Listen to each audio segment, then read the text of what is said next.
Good morning, good afternoon, good evening, just a good. I'd like to welcome you to TopstepTV and what we call opening call. That's what we call it, and we're going to keep calling it that. So congratulations, you're at the right place at the right time. And he's Bonnie, and I'm Clyde today, and we'll have an exciting, informative, and educational programming for you today and throughout this wonderful rest of the week. It is hump day. So get your hump on. We'll be your trading buddy, your trading mentor, your newscaster, your fellow trader, and even that voice in your head that keeps telling you to play the lottery and be a dreamer. So get yourself ready for some top-notch, up-to-date education. And you got your game plan ready? Just asking you. Checklist ready? Good to go? Okay. All right, as long as you got it ready, we're ready. And I'd like to bring on our good friend and the master of disaster, John Hoagland. Johnny, how are you? You're not the master of disaster. You're the master of... You're good.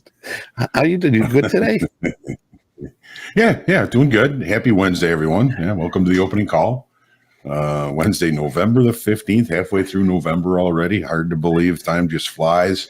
Wow. And as always, we're going to be focusing on accurate context, always thinking about risk management, and always remaining patient in our trading today. What's going on? How you feeling today, Eddie? I'm ready to go. We got a great schedule today. Jared Tendler, Deanna's going to be with us here. You've got your group coaching. We're going to have, I think, Mick today for shoulder tap. So lots of goodies for you kiddies. Let's get into this right away and dive in here. U.S. stock futures were green earlier today until retail sales pulled the rug out. Investors see the implications of a softer than anticipated October inflation reading on the Federal Reserve interest rate policy and looked ahead for more earnings from these major retail chains this week. The indices finished yesterday, had a big run.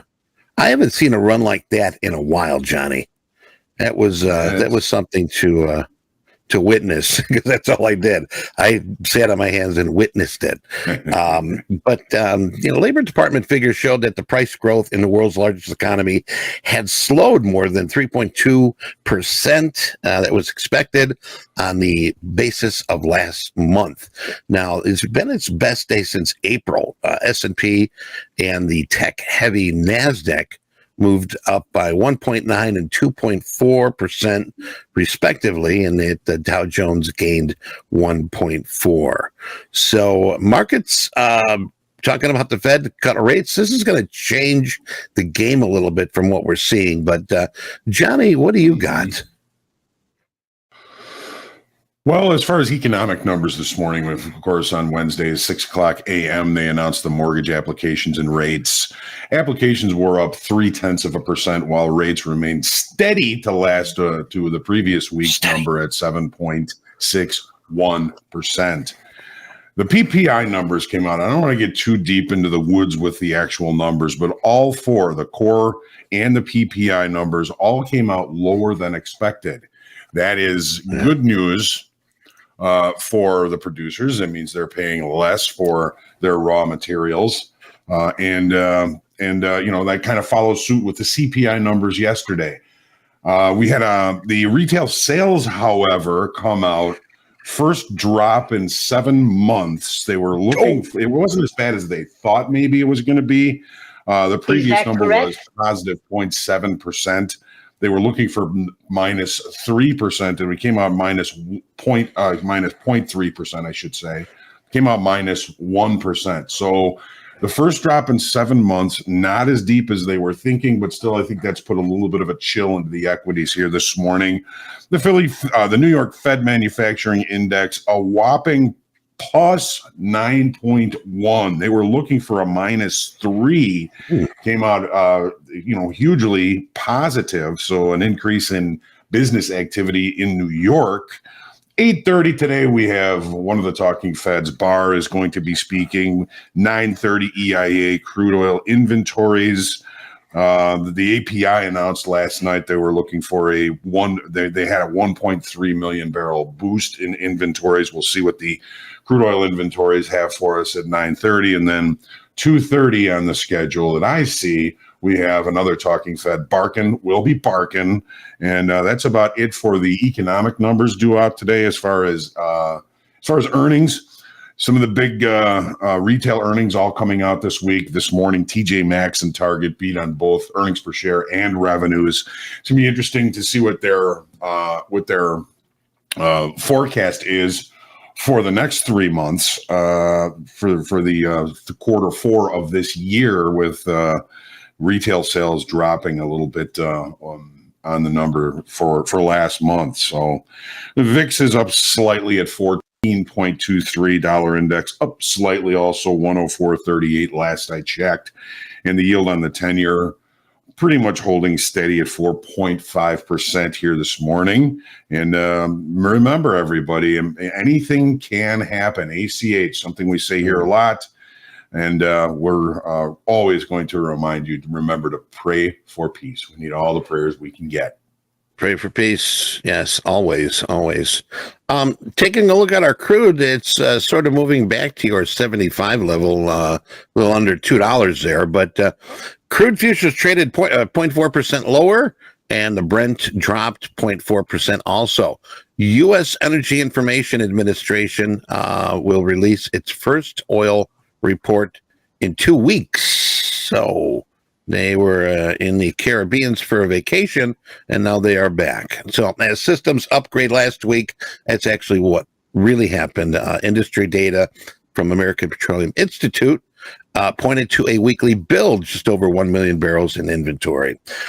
Johnny, Mega Millions, Yes, 245 million drawing tonight. And Power... They get some tickets, man. Powerball and Mega combined for 500 million. And yes, I am a dreamer. It's also Steve Irwin Day. Right, Cracky, me, right, the Aussie. So do yourself a favor, find yourself a crocky and tease the shit out of it. So there you go. But let's hit the charts and see what's going on. Yeah, there's a couple of really cool things that we're going to see on these charts, at least in the equities this morning. As always, starting on the daily here, we had a pretty good day in volume in futures and on the New York Stock Exchange. There were 4.7 billion shares traded on the New York Stock Exchange.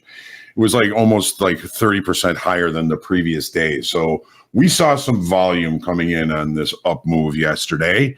Unfortunately, I didn't get to participate in most of the up move as it came out at 7:30 with the CPI numbers, but we really did put in some good volume numbers in the equities yesterday. Open interest also increased in the S&Ps by about 6,100. So that is encouraging, I think, for continuation. We have new buyers coming in, which is what we were looking for, especially, above 4,500, the big fat round number.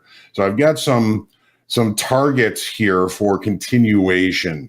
These green lines are naked points of control from back here on the 15th of September, and then back here on the 5th of September, we left some unrechecked points of control up there. Those will be visual targets, and the blue lines are the swing highs. We got a swing high up here at 45.66, this swing high, and the next swing high is up here at 45.97.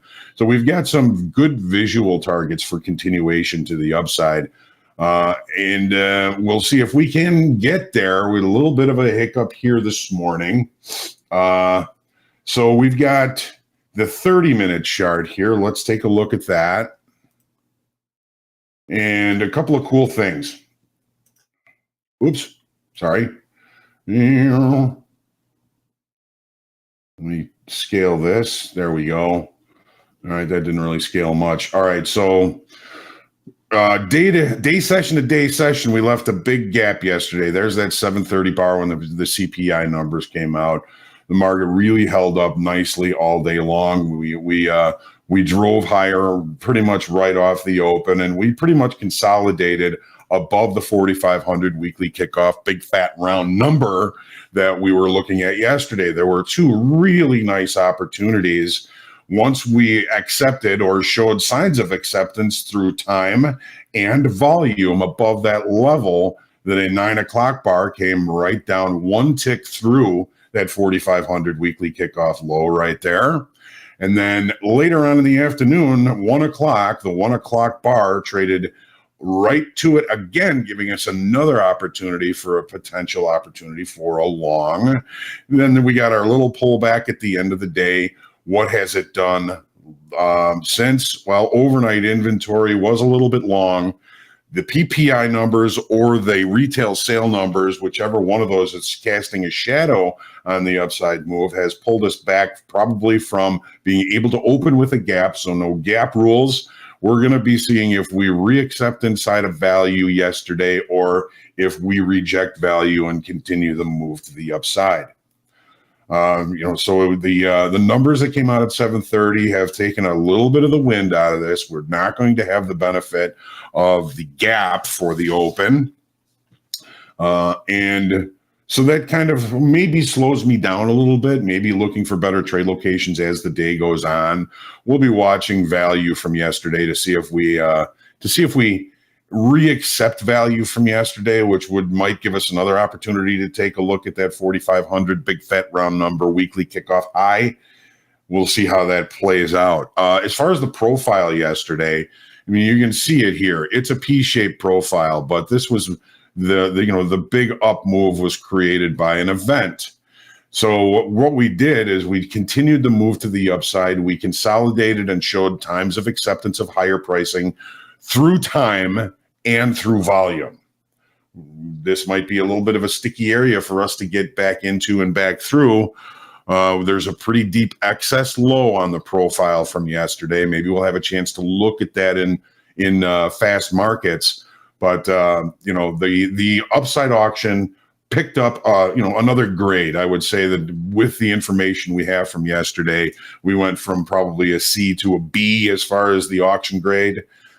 We'll see how things go. And, as my dear old dad always used to say, the market always looks the best at the top and the worst at the bottom. Remember, ladies and gentlemen, anything can happen. ACH. We'll look now into the NASDAQ. Another cool thing that happened yesterday that has a lot to do with the tilt. If you know what the tilt is, it's the aggregate position of everybody in a trading combine and in the XFA accounts. Those are thousands of accounts, especially looking at the NASDAQ. So we're going to take a look at that here in a second. So volume was good on the push to the upside yesterday. We added 5,800 in open interest, so we brought in new buyers above an important inflection level, that 15,722 weekly kickoff high.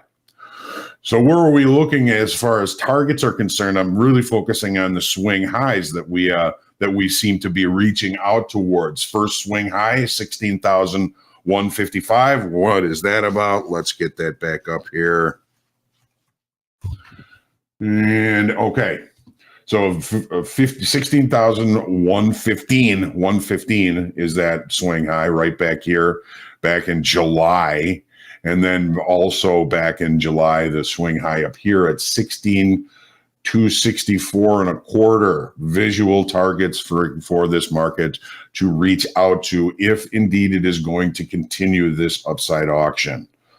No sign of really excess at the high. We have a lot of excess at the lows in the S&Ps, the NASDAQ, the Dow, even the Russell probably had some pretty good excess. So here's the gap that was created by the CPI number yesterday. This is regular trading hour to regular trading hour. This happened in the overnight, really. So it's kind of left a gap. So the market did a good job, again, of accepting price at higher levels through time and through volume. Look at what happened yesterday when we were just kind of finishing up the fast markets yesterday. We saw that the market was the tilt was the heaviest short we saw all day long. The market is an uptrend. It's in an uptrend. when we saw, and Michael, I think, pointed out the fact that this was the deepest shorts. 75% of the positions here at Topstep were short the NASDAQ right down here near the low of value. I put it on here. I put this notation on here because I wanted to remember, this was where we saw the deepest level of shorts in the day yesterday. And, look what happened. I mean, the market really kind of pulled off nicely. It took a look below it and rejected swiftly. The market is continuing to try and push to the upside. One thing about the NASDAQ here is we still have overnight inventory, probably a little bit to the long side. Here's where we opened the session last night. We are higher. There's a higher probability of the NASDAQ creating a gap on the open unless we close this gap down here in the next 15 minutes. So we will have the benefit of looking for a gap. And if we do open outside of range and value, the value area special situation play in the NASDAQ holds a lot more water than it would in the S&Ps if the S&Ps open in range but above value. So we're going to be probably looking at gap rules here. And the gap rules state if we can't close the gap relatively early, subjective, we know that. Everything is subjective. We're going to be looking for the opportunity to look for longs and continuation. If we can't close the gap to yesterday's regular trading hour session, that's saying something. So keep that in mind. As far as the profile is concerned, yes, another P-shaped profile, which indicates short covering, but with the increase in open interest, this is new buying coming in up here. A lot of excess on the low, not a lot of excess on the high up here. This is all excess down here on the profiles. So the market is, again, it's getting now a B. It has improved its upside auction grade for now. We'll see what plays out. It would make me so happy to be able to tell everybody what's going to happen. What is going to happen today? Where is the market going to go today? I can't do that. You got the numbers for mega millions? Nobody, yes, right. Right. That would be nice, wouldn't it? That would be nice. And I would probably tell nobody. Well, maybe you, Eddie. Maybe you, Eddie. Thank you. Because you're the Clyde to my Bonnie. Just as we're driving, just stay low. That's right. Just stay low. Right. That would happen. I'd win the lottery and whack. All right. Crude oil. All right, it's in rollover. We should make sure we are aware of that. Probably by Friday, we'll be moving to the January contract, which is the F January contract. Volume and open interest. Volume wasn't great yesterday. It wasn't bad, but it's in rollover and it's very difficult to read. Looking at how deep crude oil has open interest out into the future. We lost 6,700 in open interest. Looks like we've put a little bit of an excess high on the top here, doesn't it? On the daily chart, that's a pretty long wick up there. Price got too expensive and was rejected swiftly on the daily chart yesterday. Are we starting to create, or have we created, a bear flag? Stay tuned as the market turns. Let's take a look at where we're at on the 30-minute chart here. So the lower trend line on a potential bear flag has 1, 2, 3 nice points of contact. 3 nice points of contact. We've opened below that level. If this is going to be a bear flag breakout, there is some substantial continuation to the downside, which keeps us range bound, which goes right along with the idea that we're in rollover. So I think that there's some pretty good potential for a larger move today in crude oil. We'll be watching. You crude traders, be ready. The market is opened. Let me see something here. If it has left the opening range at the high of the session, almost, it looked a couple of ticks above the opening range and is now showing rejection of a bear flag. What happens when you break out in a bear flag? You go lower. So we'll pay attention to that today, of course. As far as the profile is concerned, It was a double distribution trend day to the downside yesterday. We looked up, we rejected, we came up, and we left. That's that long shadow on the daily. That can be a pretty good rejection signal on the longer time frame. We have a head and shoulders. We have broken the neckline of the head and shoulders. There's naked points of control to focus on for traders to try and achieve. And if traders are focusing on those levels, they have a tendency to make price go to those levels. We'll be paying attention. We, of course, will be watching this. What about your gold, Eddie? What about your gold? Well, you know what? I tell you, let's take a look at that, because once again, that settlement line is intriguing me. We're almost at it. Right? So gold is entering rollover. Yay. I hate rollovers, but it is entering rollover. Don't move it yet, but we will go right past the January month to the February month. If there is a January month, February will be the next front month. Not yet. Not yet. Yesterday, volume was pretty decent. We added 5,500 in open interest on this push to the upside. All right. What's that tell us? Well, the auction process yesterday did a pretty good job of attracting business. That's the market's job, is to facilitate trade. Price is going to go to the level that it attracts the most business, the ease for buyers and sellers to buy and sell, where they agree on price. Usually not the best place to trade, but it did a good job of pushing price higher yesterday on higher volume and an increase in open interest. Look at the moving averages. We got the 50, the 100, and the 200 session moving average. All of them are in play today. All of them are in play today. We'll see how this plays out. What about the 30-minute chart? All right. Here's that move to the upside, right? We had the dive to the downside. Where did it trade down to? A naked point of control. It's amazing how markets have a tendency to seek those out. The market turns and rallies and then kind of just rests the rest of the day. Overnight inventory was long. Now that is now reconciled. We don't have that. We don't have a gap. We have no runs, no hits, no errors, nobody left on base, and we're coming into the seventh inning stretch here. We're in the middle of value. Stay patient today. Stay patient.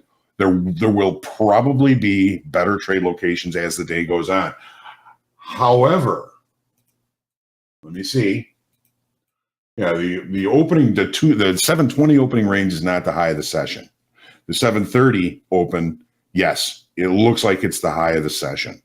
So be cautious. This might be the best trade location of the day. It's a previous gap that has not been filled and is still not filled. It's showing signs of rejection. So try and stay patient today. Eddie, if you're going to be trading gold, we're right at the point of control. We're right at the fairest price from yesterday. Yeah.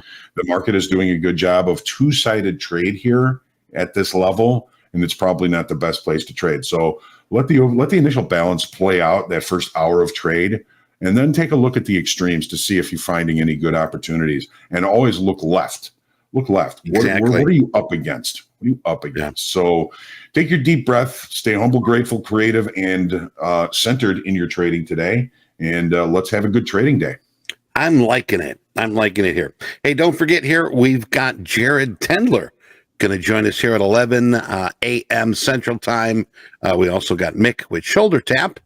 Jack and Bonnie are going to be doing the top quiz today at 11:45, and Johnny Hoax with the group coaching. Johnny, what's our topic for today in group coaching? The topic in group coaching today, let me see if I've got some emailed in questions. Other than that, we're going to be just probably taking questions. Okay.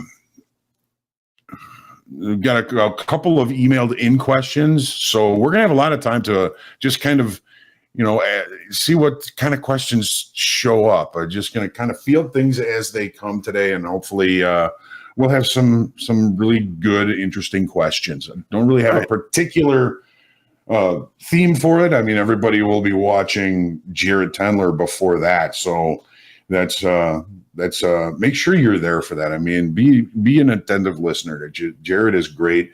If you haven't signed if you haven't gone to his website and joined his emailing list, I suggest that you do. I'm sure we'll be providing the link to that during his session.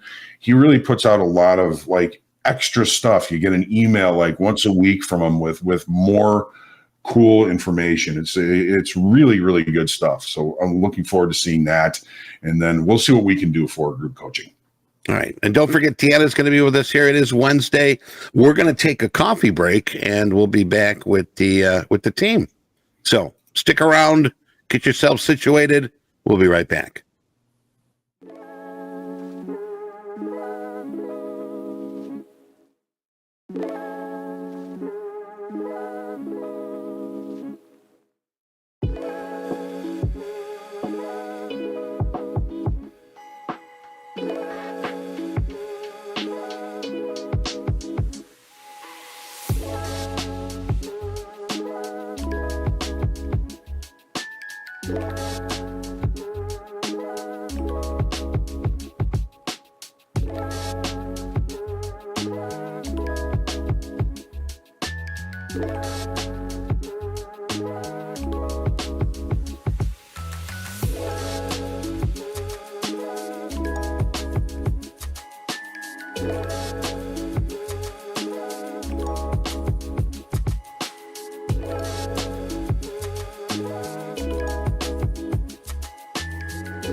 Welcome to Fast Markets.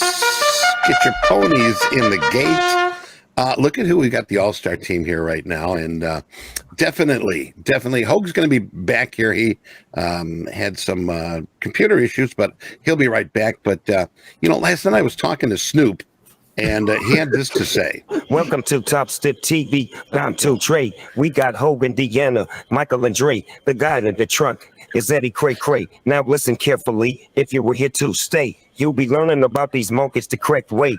Snoop out. Snoop out. So, yeah. Wow. talking to him last night, but Okay, let's get it. speaking of what we're doing, and I was talking to 50 Cents. I was talking to Young Thug. Young Thug. All these guys are digging what we're doing here. So, hey, we got the opening bell here. John's going to be joining us. So let's take a look. Good morning, Deanna. How are you? Another update. Another start to an update. It's just gonna be a. Okay, Rhonda, you talking about it yesterday about Open what? range trade. Where's Johnny when I need him? He's Opening range. coming. He's coming. We'll see how this Yeah, first night Deanna, goes. can you help us out with the opening rage? Help everybody. Yeah, hold on. I'm just trying to figure out what's going on here. Yeah. Okay. So I got a daily. Sorry, I'm moving my daily off. What kind of size you got queued up, Michael? 50. That's like 50 Nice. cent. I got 50 of mine. Okay, here we what's go. going on with the audio here? You know what? 50 Cent. We'll talk about him. He's pretty damn impressive. He's a good actor. He's a good businessman. I'm Yeah. digging that The guy. vitamin water. He's a good target too. I mean, You gotta dig a shot. All right. All right, 60% on the tilt. Nothing big. Big number of traders trading. So that's a good data set. We got a. Well, no, what is it? Longs, average longs are 954, 954 right here, right now. Average shorts 55, 54, 55. Average shorts, average longs. 5455. Same. Right here, right now is the average of both positions on shorts and longs, and we're only 56 to 43, so whatever. Good morning, everybody in the chat and the whole team of Topstep our community, trading folks. Yeah, our team. Yeah. All right, Welcome. so- See a lot of Let's happy see what's people here. happening. All right, so Nasdaq is on the close to we the on one.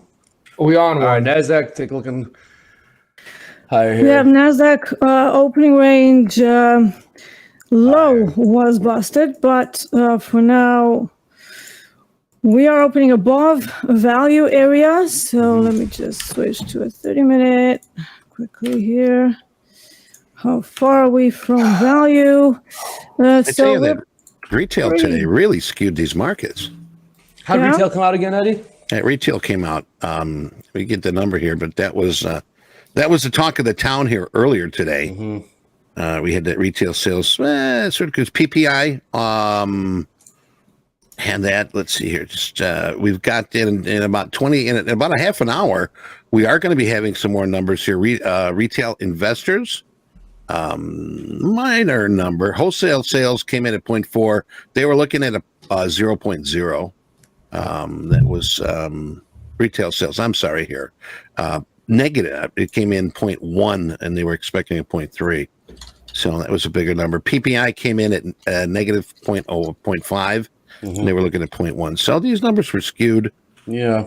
We still got a lot going on here today. Crude traders, we will be getting our EIA back. Okay, they're off the 2-week hiatus. So that's going to be in less than an hour. So I'll keep my eyes open. Let's, as a team here, Yeah. so everybody keep our eyes open. Hoop said no government shutdown avoided. Didn't hurt. Yeah. Does that even matter? I know it I'm matters. so sick of that story. It's a tease. It's not even it's like the make believe story. It's like you guys are gonna open it back Every up 6 months, man. Every 6 months. It's like when you were young and your parents had tickets to the circus and you did something bad and they're like, "You're not going to the circus." Exactly. What do you think they're Yeah, gonna rip? bullshit. You come on, you bought the tickets. I'm going. Right. So we are opening above value and above yesterday's range in NQ, but it's not too far out. So there is a chance that we test the value high first, which I have at 15888.5. 1.5 Versus yesterday. Yeah, and then we also have the point of control slightly low down at 15863. 15862, let's say.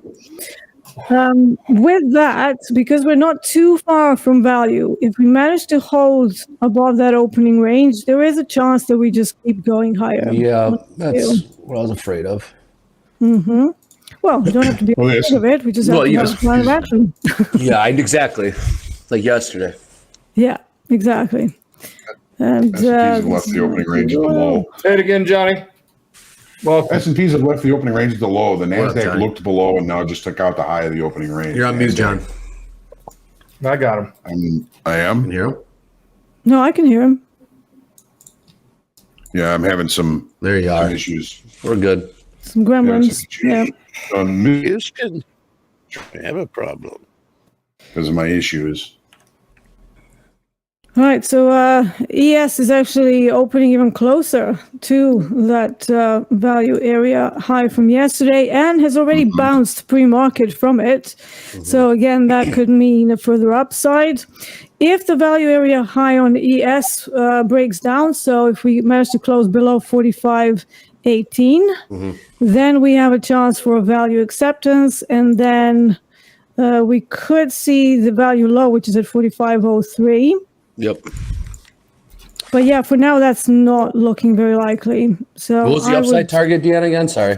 The upside target, well, I'm about to have a look. Do you want Okay. S&Ps or S&Ps, yeah, S&Ps. S&P? Okay, well, I've got the first target would be an average fixed range low, which is 45.42 quarter. And then higher up, I have the average daily range, which is quite far out. It's 45.65 to the upside. But I'm also going to have a look at where the supplies are from slightly higher time frames, just to make sure we don't have anything in the way. You got tilt at 70 bias long, and you got S&P only bias 40. So you got a little bit of a more believer. Divergence there. Yeah, we got Justin believers in the Nasdaq. So D, Right. your 45-65 level is nicely ensconced between a naked point of control and a swing high. That's Okay. There is one thing that's slightly worrying, though. So if we can, you can share my screen if you can do it, so I can show you. It's easier. A lot of cool conversation in our YouTube chat today. My goodness. Send it our way, Eddie. What's going Keep it on? up. Keep it up. Deanna, we might have to talk about your screen share at the next coffee break. Okay. We're working on that.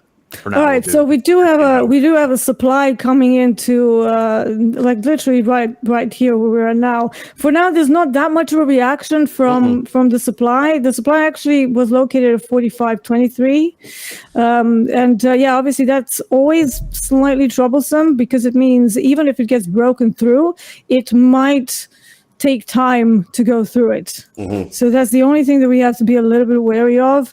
But because it's an equity index, nothing is impossible, right? So it can just keep shooting through. Yep. We just have to keep our eyes open, stay objective, and not rush into trades. And if we do rush into trades, at least limit some time that you're in those trades, just so you don't get caught in the initial balance nonsense.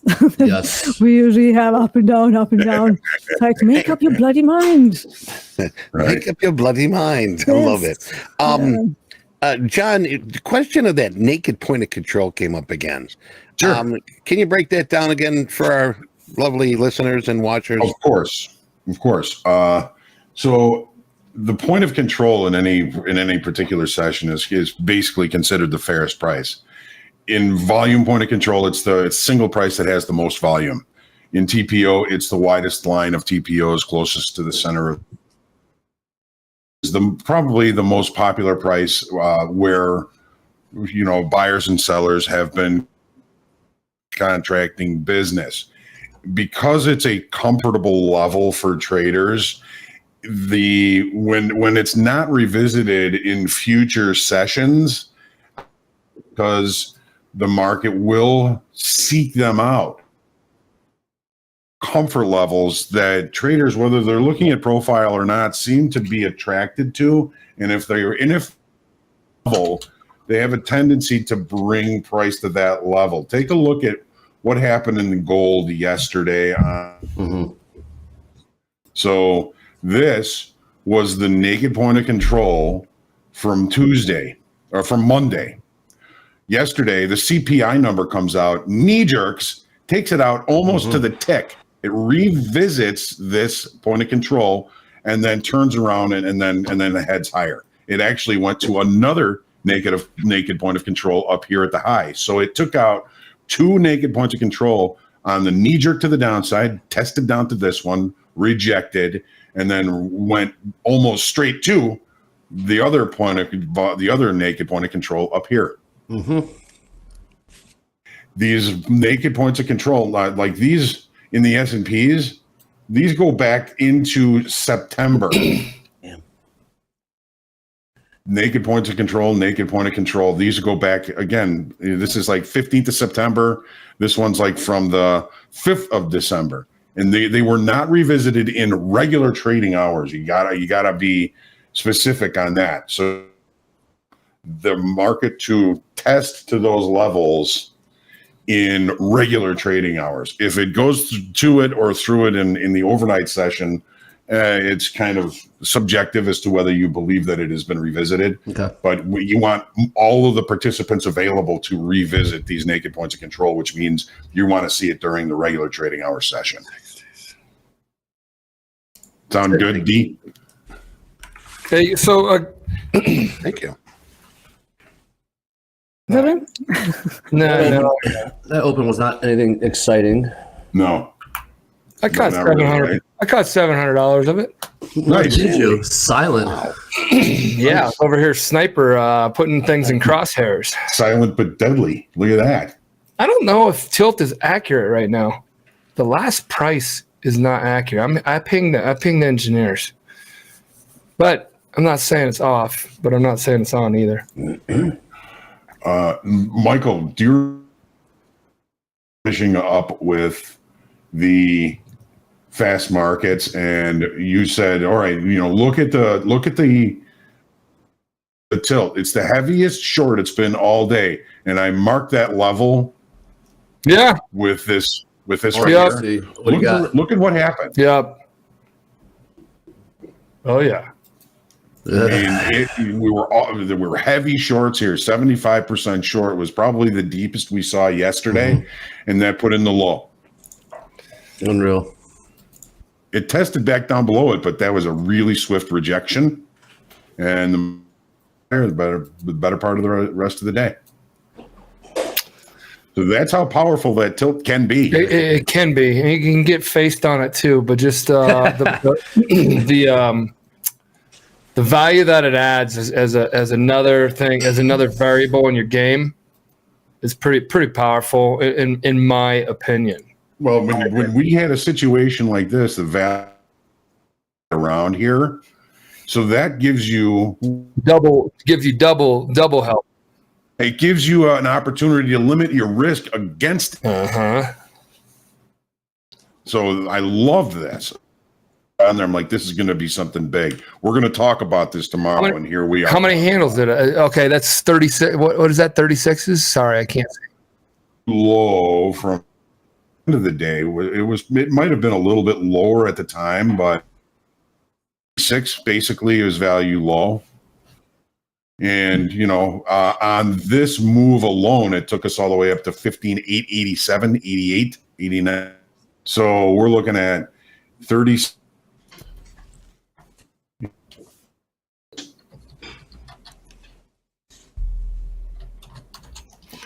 Okay.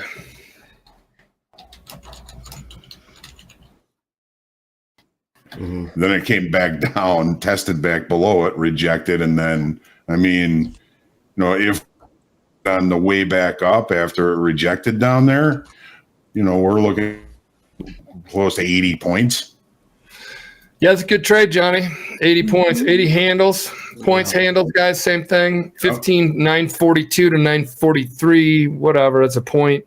80 of those is $1,600. Is that right? 80 times 20 bucks. 1,600. Look at the big brain on. Yeah. Yeah, it looks like I'm having some more problems. That's all It might be the I router. might have Staying a in long trade in crude oil.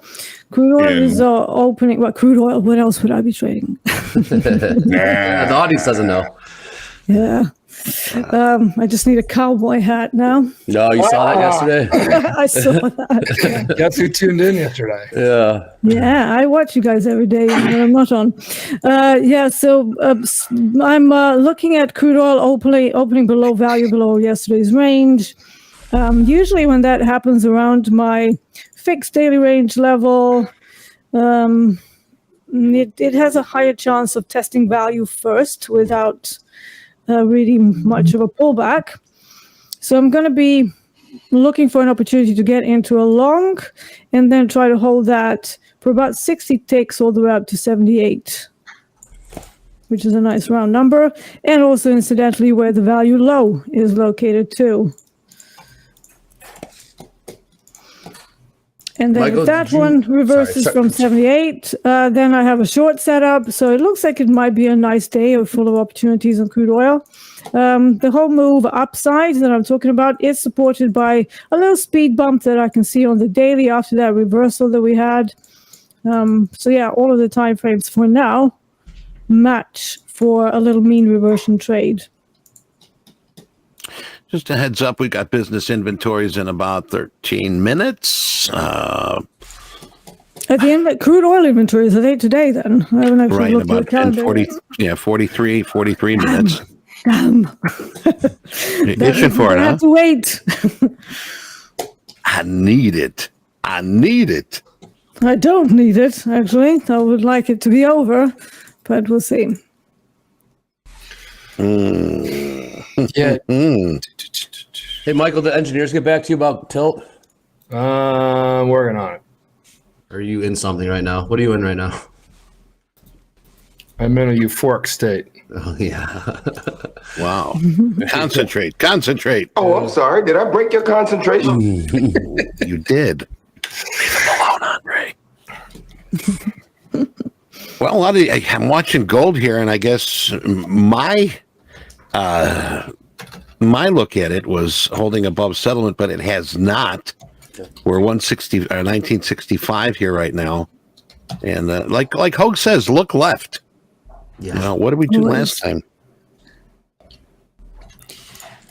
Always look left. It's going to save you a lot of trouble.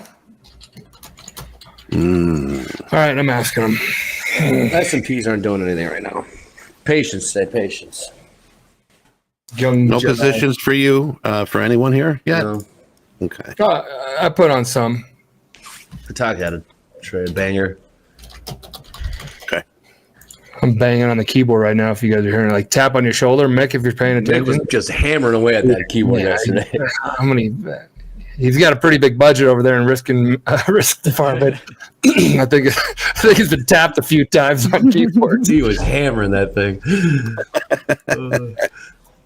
Yeah, we got them using the mic now, so they should be fine. But I was saying yesterday that was some boomer tech on the part of the risk plays. Just pecking away. Tiana, Out of your position. I told you twice. You are now flat. Just typing like a Yeah. Muppet. Put that thing down. Right now, yeah. You know, Mick doesn't do that to you guys out there in the fun of traders, but he will vent to us to be like, why the F is he trading again? He was up $10,000. Now he's down $2,000. well, you So know, that like he means- said, just so you guys know, that means we care because we're Exactly. like, we want you to keep it in your pocket. we take it to heart.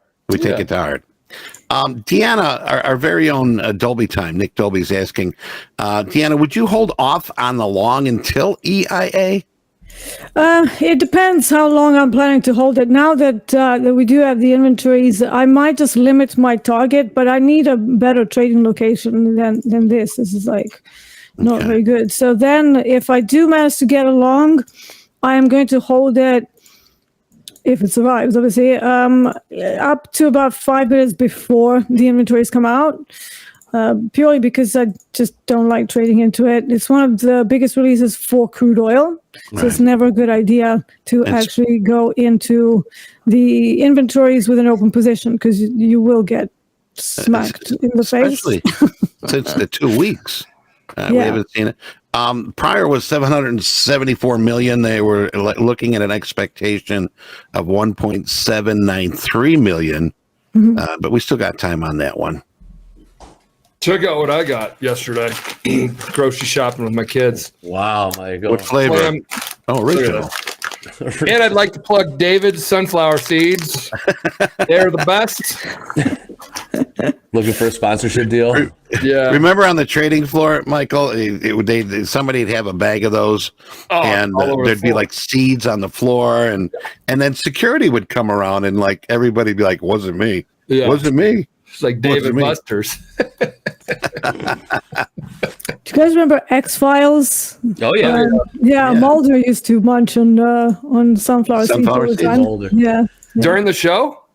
No, well, it was part of his character, apparently. Oh, It was always like they're on a stakeout. Well, David Duchovny. David Duchovny. Yeah. That was a show way before its time. Yeah. It was one of my favorite shows, actually. You love that tech stuff. Yeah. I do. I'm such a sci-fi nerd. I love it. Sci-fi. Yeah.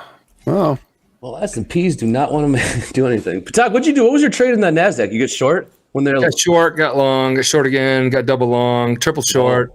Get out. No, I don't know. I got short up there. I'm trying to see where the opportunity was. I got short up there on the higher volume node. Tilt was 70%. Okay. And you'd still be taking little to no heat on it. It was right around 840. Yeah, it was about 10 minutes ago. The 66s up there. Cool.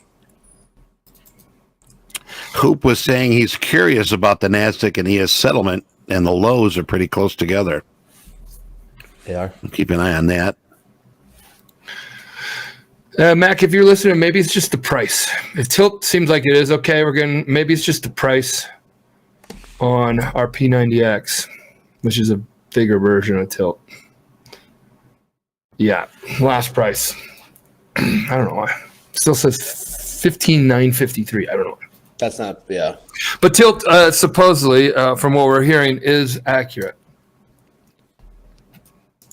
So those are Topstep X.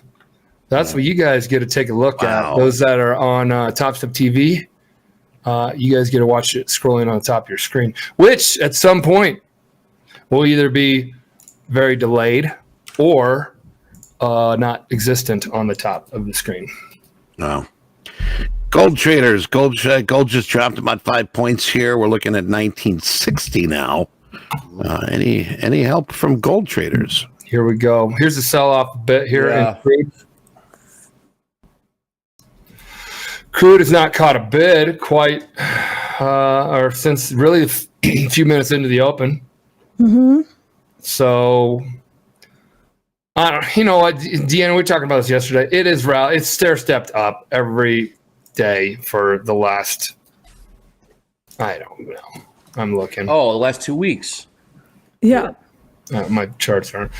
So it depends what sort of a time frame people are looking at. You know, like you say, Michael, people can be short and long in the same day in a different time frame, and both can be right or both can be wrong as well. So you talk about this isn't stair. Sorry, I take that back. This is not stair step up. This is taking the elevate. No, I'm talking. Yeah, this is taking the elevator up. Elevator up, straight up. I mean, this is like since 26th of October. We made our lows. I called Andre's brother and said, "Hey, long-term index. Let's think about it." Yeah. He goes, "Okay, tell me when." And I go, "Let me time this one." You're trying to nail the bottom on this. I'm still pissed off about that one. That's missing a big trade for long portfolio stuff, and it just screamed. Yeah, so we have the market one time framing higher and then staircasing higher, because I like to call those little moves staircasing, because they kind of go up, then consolidate, and go up again, then consolidate, and go up, and it's like a staircase.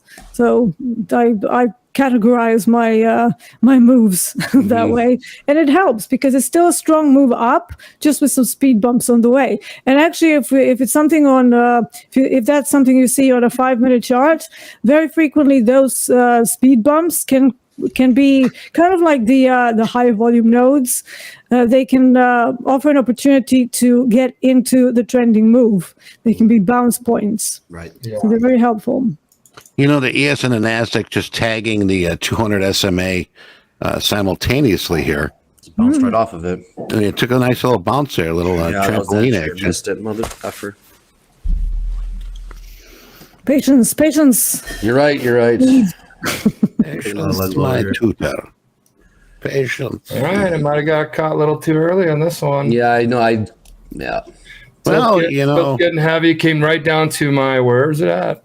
Right Yeah, you down said to. it bounced off the moving average. The 200. 200. Yeah. Yeah, but you know what? It feels like a settlement pullback. Hey man, this don't feel right. My donkey senses are tingling all over. Right? Shrek. Careful here. Spidey senses. Yeah. It's always about Shrek. It's nothing about the donkey. Longs 45s. 040, huh? We've got about 35 minutes until the inventories, so Not I yet. might just wait for that, to be honest, because I really don't fancy getting involved in what's effectively a consolidation. But just as that finishes, we're going to have the inventories. So even if I find a setup, I don't want to be long into the inventories. Yeah, you got 3 minutes here. Patience, and yeah. Yeah, You get a number, Mike. I know. Yep. I still like the position here, but I'm going to get out before the number. Is it a PPI or something? JD Durden said, happily called it a day after hitting my 20-point profit target and then realized I was in the practice account. Yeah, Best thing, it happens. Best thing to do is change the color scheme on your practice account. Skew it, something bizarre. So if you're on it, you're going to know right away, oh, that's not my trading combine. That's my practice account. It's going to save you a lot of grief. That's a very good advice. Yeah, it is.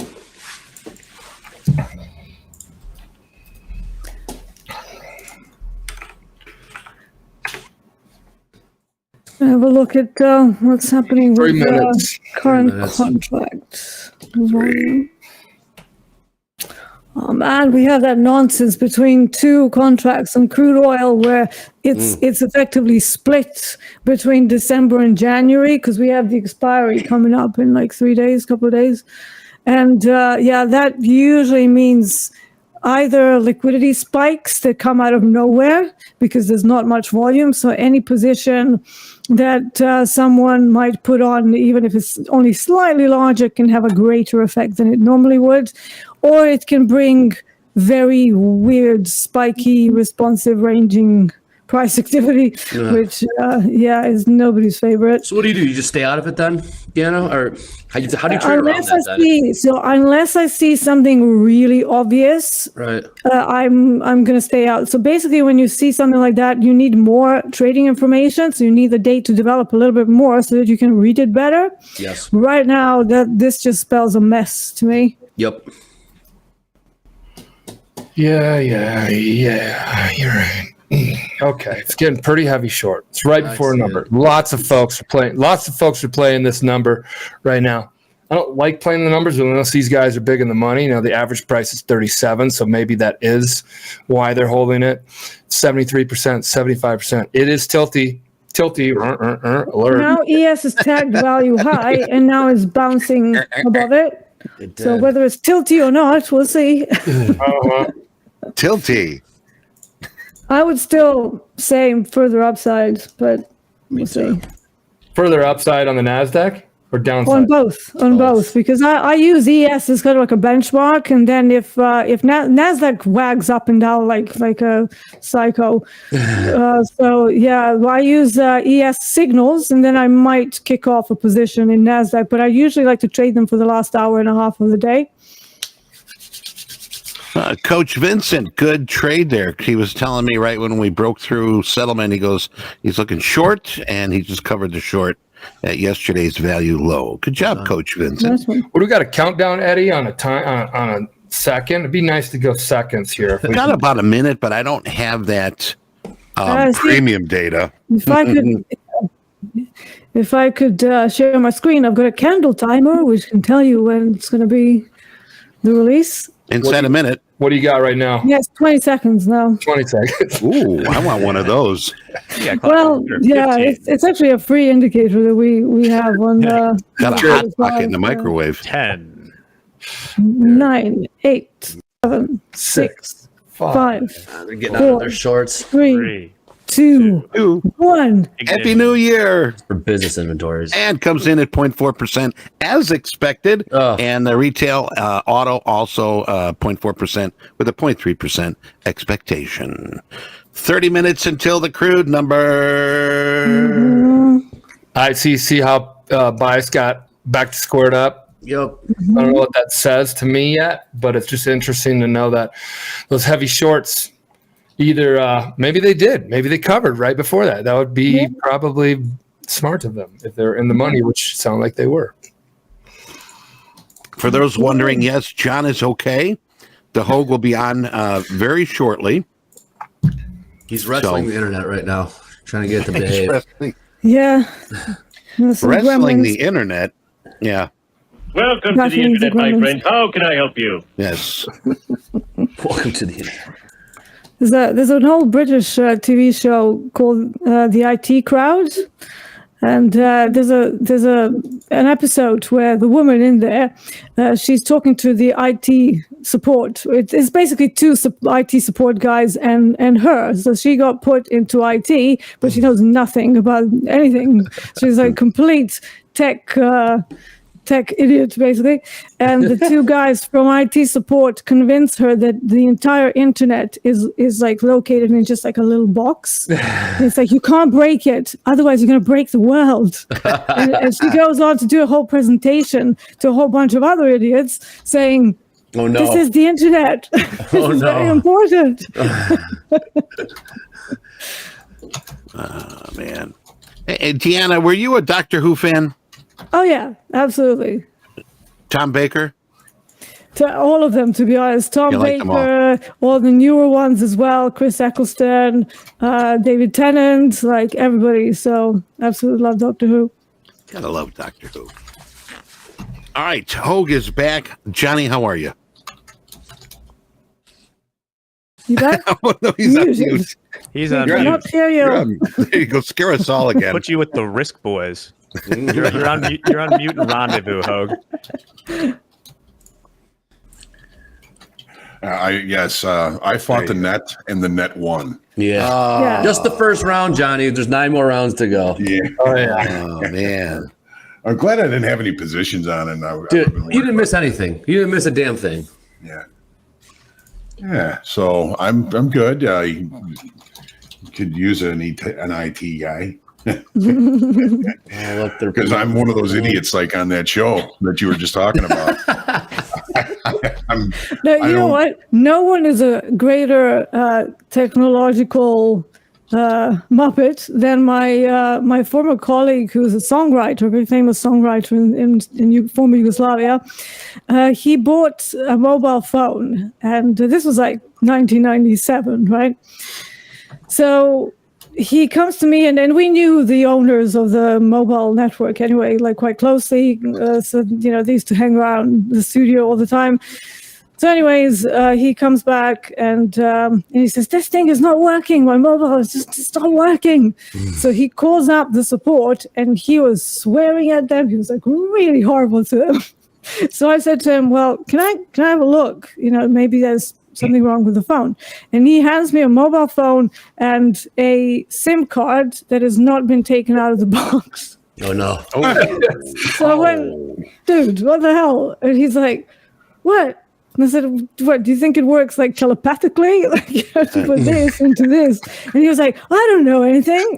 I thought I was supposed to hand the phone to a carrier pigeon. I don't know what's going on. So that was the worst. It was so funny. Comes with a little book called Instructions. Yes, the manual. Read the bloody manual. Yes. Oh, you Deanna, you wouldn't even understand how many people will and I started in 2010 at Topstep, and I was support rep back then. And it'd be like, question. I'm like, dude, it's the email you replied to me on says all the information you just asked. Did you read it? We have a big thing like here. Yeah, we have a big thing here. Like people don't read. And I do the same thing. I look at an email. I'm like, just reply. Yeah. So no, most people don't read. That's my experience. I only can assume that gets worse with the millennial Gen Zers, the WYXers, whatever. That's the next generation they come up with. Yeah, I mean, you would think that it would get better because they're growing up with all this technology, but maybe not. I don't know. They get information pumped into their brain rather than having to pull it out of the source planet. It. Yeah, to source it. Well, that can be a real problem if you ever buy furniture from IKEA. You're going to build something that it looks nothing like it's supposed to. Let's try to get an IKEA stock up here. Is that thing? I mean, you'd think, Johnny, that would be played into the price in some way, you know. Nowadays, a lot of young people are just doing the DIY. They're just taking some plans and making their own stuff. Yeah, I mean, that's cool for those who can do that. Like we do a lot of DIY around like the property and stuff. Right. Oh yeah. So, we do our own plastering. Do it yourself. Yeah, and I love doing that. It's very relaxing, and it completely takes me away from this sort of stuff because I do a lot of cerebral activity quite often with the testing of the levels and a lot of coding and stuff like that. But to be able to relax, I just can't sit down and read more stuff. Like I feel like sometimes my brain is just at capacity. Yep. So I need to do something with my hands. I need to do something physical. And, doing stuff around the house, it's perfect for me. So I renovated my staircase. We repainted the entire house. And then my husband does like plastering where necessary and cementing and all of that because I would live in an old Victorian house, and every so often you need to repair stuff because the houses were built in like 1853. So yeah, it's very enjoyable, very relaxing, and you completely switch off. Now, I love Go ahead. Let's see. Is there any Home Depots by you? Do they have Home Depots across the pond? Yeah, they have something similar, and we used to have a couple of big shops before COVID, but now they've all gone outside of London. It's so strange. Like the first one used to be called Home Base. Literally like 10 minutes drive down here where I live. And now you have to go drive 45 minutes outside of London in Surrey to actually get there. And I'm like, what have you done? And I know why. It's because it's so expensive. The cost of living has gone up and they probably just can't afford rent around here. London has gone absolutely insane. Wow. I figured it'd be called Home Depot or something like that. Well, that would be France. Yeah. No, home base is one and B&Q Wow. is another. It's just like we would still call it Home Depot. Yeah, it's good. Yeah. It's my country jab. Target. Yeah, we call it Target around here. And I used to give out my resume all the time to new hires. Well, that's a facade. Oh, boy. Yeah, we make it means two things here in America. Yeah, my kids say it all the time. Yeah, you have we say route and you guys say route. That's always something that annoys me. Like every time I'm across the pond, they're like, "Oh yeah, it's on route." And I'm like, "It's route." What about schedule and schedule? Yeah, I don't know. Some people here say schedule. Other people say schedule. I think it depends where you're from in England. Do you say give me a pint if you're at a bar? Yeah, of course. What if you want? Everybody here drinks seltzer water now. They drink it out here. Yeah. We call it draft. Pints are drafts, right? Because isn't a pint a draft, or is it a beer you crack open? Yeah, we call it on tap. On tap. Okay. Yeah. I mean, I suppose you can say draft beer. They will know what you mean. But yeah, hard to get your order on completed. tap. Excuse me, mate. Can I have I a mean, Pabst you know, Blue Ribbon? London is a pretty multicultural city, you know, so they're used to seeing all sorts of foreigners here. So, you know, however you order it, you know, most of the bars will know what you mean. But you go somewhere outside of London, like in the village pub, and they will just look at you. Like I remember one time I ordered a Courvoisier, and they're like, what? And I was like, you know, brandy? Oh yeah, we got brandy. They only had like one type, but I thought I had to say the name of it because in London you have like a million brands. Christian and they were Brothers. like, you're not from around here, are you? And I'm like, no. No. We used to have a brandy in high school, and no, it's not too common to be a cheerleader around a farm. Farm community to have a brandy. She was a prom queen. Like, Well, she was. just the name alone gave her a couple things off the checkbox. Yeah. And now, Deanna, do they have ice readily at these establishments? Because I know when I was in Amsterdam and I asked for ice, they looked at me like I was American. No, they have ice. Yeah, they have ice. Most drinks will come with like some ice cubes in there. Yeah. Amsterdam, no air condition, no ice. But if you want whiskey, obviously you have to tell them that you want whiskey on the rocks. Otherwise, they're just going to give it to you neat because most people drink it neat. Eddie, they do have all that. Maybe whatever you're taking, put your body temperature at a whole new level. Yeah. Honest to God, no, I swear in Amsterdam. there was one place in Amsterdam called Bulldogs that had air conditioning. That was the only place, and they had ice. But honestly, I mean, is anybody from Amsterdam can sort of verify this? Maybe they changed things, but I was like, wow. When was this? I think it's a very important question. Yep. Yes, it was a while back. Back in 1877. Yes, exactly. Yeah, when you were a young man. Vampire did. When I was a young vampire. He actually built your house. Hey, can we get a poll real quick? Because we're trying to figure out if we should open up the show later. Can we get a poll saying, do you think we should have the show open till close? Till close. We'd have bell to bell, opening bell, closing. Opening bell to bell. Do you? And I don't know. Would you? If you say yes, that means you're probably going to tune in at some point in the evening hour too. No, I'd watch it. I'd definitely watch that because sometimes I'm like really bored in the evening if I'm still working and I'm like, oh, I'm very lonely now. Yeah. Okay, here we go. Should the broadcast from bell to bell? Look at this. Bell to bell. On the spot. There's a lot of love right there. And we weave in some heavy hitters throughout the day. You got your Deanna here. You got Trades by Matt was on here yesterday. Wheeland. Isaac was on here. Dolby time. Dolby's a boss, I think by the he'd be way. great. Dolby was great yesterday. Yeah. So we have the players, and I think the production in the back would need a second team or third team. More coming all the time. We're going to have Anne-Marie Band on a lot. Yeah, Anne-Marie Band. I don't know if she's awesome. Cool. I mean, these are all traders helping traders. Now, some of them get in spats, are the influencer side of the world. But that's kind of fun. You know what I think about that is the trader folks here, the pit guys here that were in the pits. Remember when people just get in like barking matches with each other? Yeah. Oh, yeah. To me, that's what some of these influencers, and we have a lot of them we partner up with that bark at each other or bark at other, and we're like, yeah. But then in a little way, we're like, just it's like a trading pit. Like, but surely it's for entertainment purposes as well. 100%. I think so, Deanna. Yeah. Apparently, people just like to hear shit thrown on the wall. Well, yeah, because if everybody's all kind of nice and there's no drama, like, who wants to watch that, right? And know your mama joke. Boring. Keep your mama jokes out of it, right, Andre? Yeah. Hey, don't cross the line. There's a reason why soap operas are pretty. Oh, my vets are calling me. Great. I'm not going to take. Excuse me. Kind of comments from our YouTube channel. Will is saying that coaches do a great job on the Discord after we sign out. I know we've got them in our arsenal, and Vince is awesome. Good point. The DDT says we just want Michael 24/7 show. Yeah, how's that sound? Who doesn't want more Michael? That's overload. I don't know. With this crew right here, I could totally do it. But we'd be like, at some point, it'd be like, 80 bid 500. Coming up to 3 in the morning. You know what?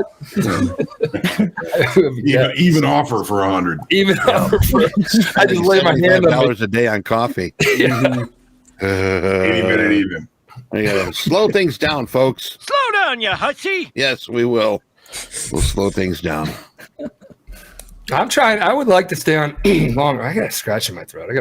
I gotta sing a little. Do a little singing on my way to work. Put a little Taylor Swift on and jam it on my way to work to clear my throat. But lip bubbles. There's a vocal exercise that I used to do before shows and stuff, and it relaxes your throat. It's a little bit weird to do, but it's like you're effectively doing like sirens. Right, Michael. But with lip rolls, and it helps to warm up your throat. Shit, about 50 people just asked if we have a fire drill right now, Deanna. Recess, woo, recess, woo. Yeah, I don't need a soundboard. I make my own sound effects. Yeah. No. Yeah, that blowing bubbles thing helps to like break up the Everything. Yeah, because it causes vibrations in the whole area. And then it just kind of like loosens everything up. On Monday, I actually nearly lost my voice because some friends dragged me out on Saturday, and they were like, "Oh, we're just gonna go to a restaurant." We went to Betsy Power Station, which is like a mall, but there's a few restaurants in there, and there's this place called the Arcade.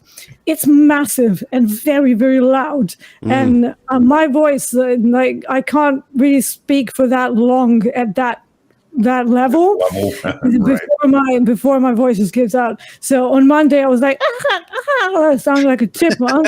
I do apologize about that. I think I'm back to normal now. We all do. Yes, we do. There you go. That was me on Monday. Yes.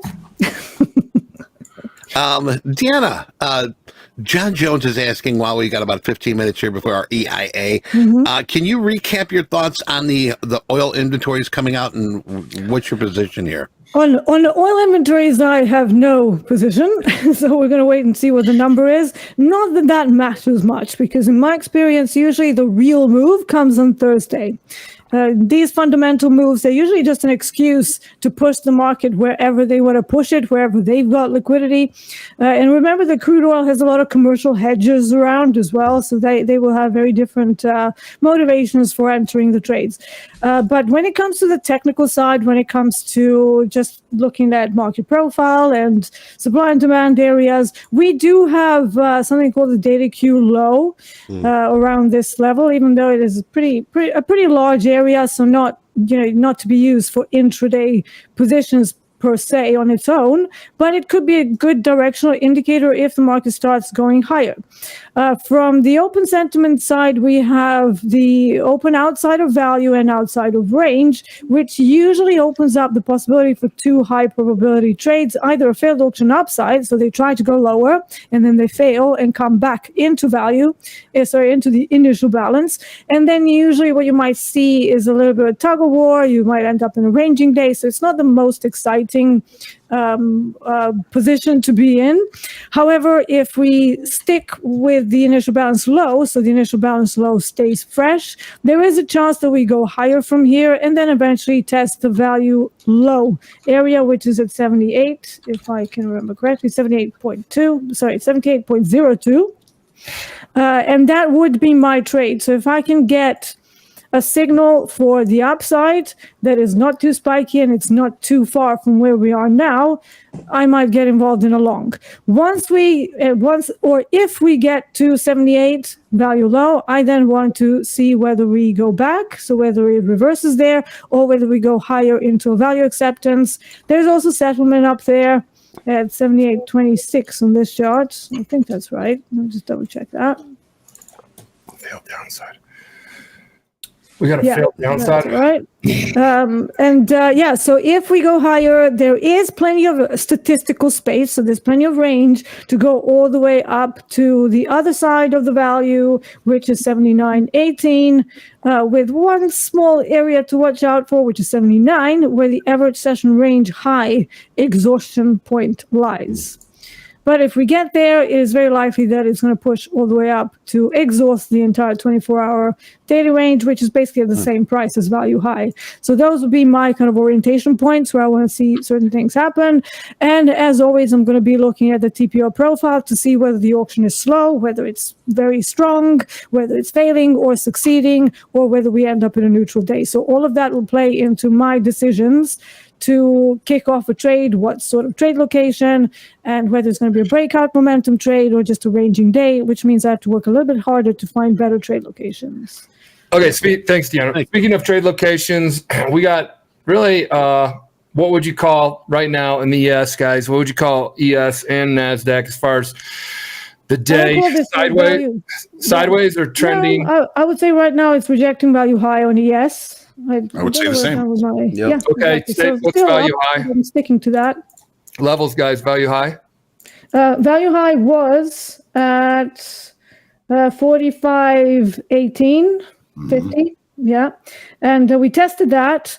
Ended up with a wicked candle on the 30-minute chart, and now we're pushing into what you might call a bullish engulfing. So if that holds, this is going to go higher. I mean, we might have a little bit of bumpiness, as we always do during the initial balance, but I'm still thinking this is a value high rejection. So reversal at value high, and that means we have all the upside to work with, all the way up to 45.55. Look what else we have. We're on the highs. Negative delta. Right. Yeah, what's that mean? Guys, when we do this, I want us all to do this because we don't have chat support on all these definitions. Just to talk as if Barney the character, or a bunch of third graders were tuning in from a third grade class. Explain it to a child. Yes. We will do that. But hey, we got time for some news here. Jack's got some news. Our first news pack of the day. I won't tell you about Delta. Yeah, we'll do the definition right after this. No sweat. No problem. Fresh context here. So, just to put yesterday into perspective, we had the largest combined TLT plus SPY jump on a single day in over a year. Damn, really? Say that one more time. Okay, thank you. Here it is. So this is when people talk about the everything rally. All right, both bonds, long-term bonds. So TLT is the iShares 20-plus year bond ETF.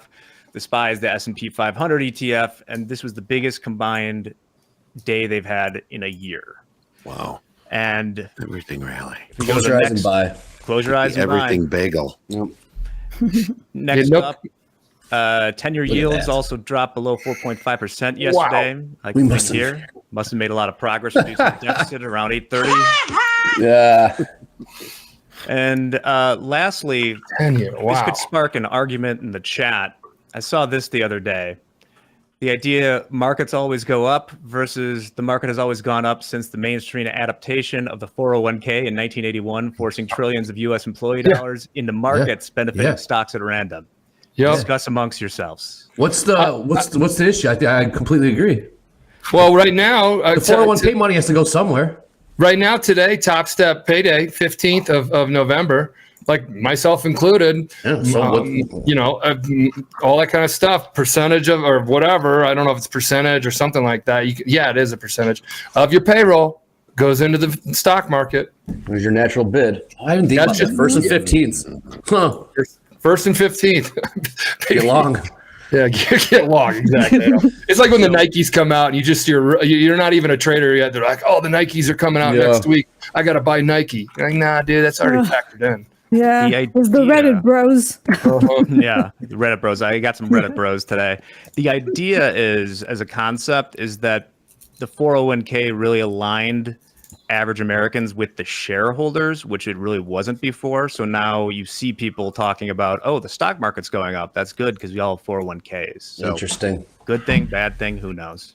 That's if you want to learn more about it, if you get Dalton's book, The Markets and Profile. Oh, yeah. He talks about the creation of ERISA, which ERISA, if I can find it here, Employee Retirement Income Security Act, passed in 1974. Since 1974, it's kind of hard to see. I think I glazed over that part in the book. Right. Yes. No pictures. Oh, there's a picture. Oh, there it is. This right there. Oh, nice. Right there. Yeah. That's when Ariza passed. Hold it still. Hold on. Yep. Oh, wow. That's the stock market since up to when the book was like 90 till 1990 about. So that is what is driving, has been driving is the requirement of people, to put money in. At what point do we all say, because remember, like when we're all like, the market will for sure go up. Remember when we think of for sure's in this business, it always like, that's when a bubble happens and everybody gets smacked. Oh, the housing market is just going to keep going up. Why not? Everybody wants housing prices. Yeah. Housing prices. You always hear that. Let's give everybody mortgages they can't afford. Yay! Market always looks the best at the top and the worst at the bottom. Yeah, that's right. All right, kids. 5 minutes? Yes, 5 minutes until our EIA. If you're in crude, check your positions. If you want a position on, double check it, triple check it. Make sure What's you want to be expected? where you want to be. What's expected in the EIA?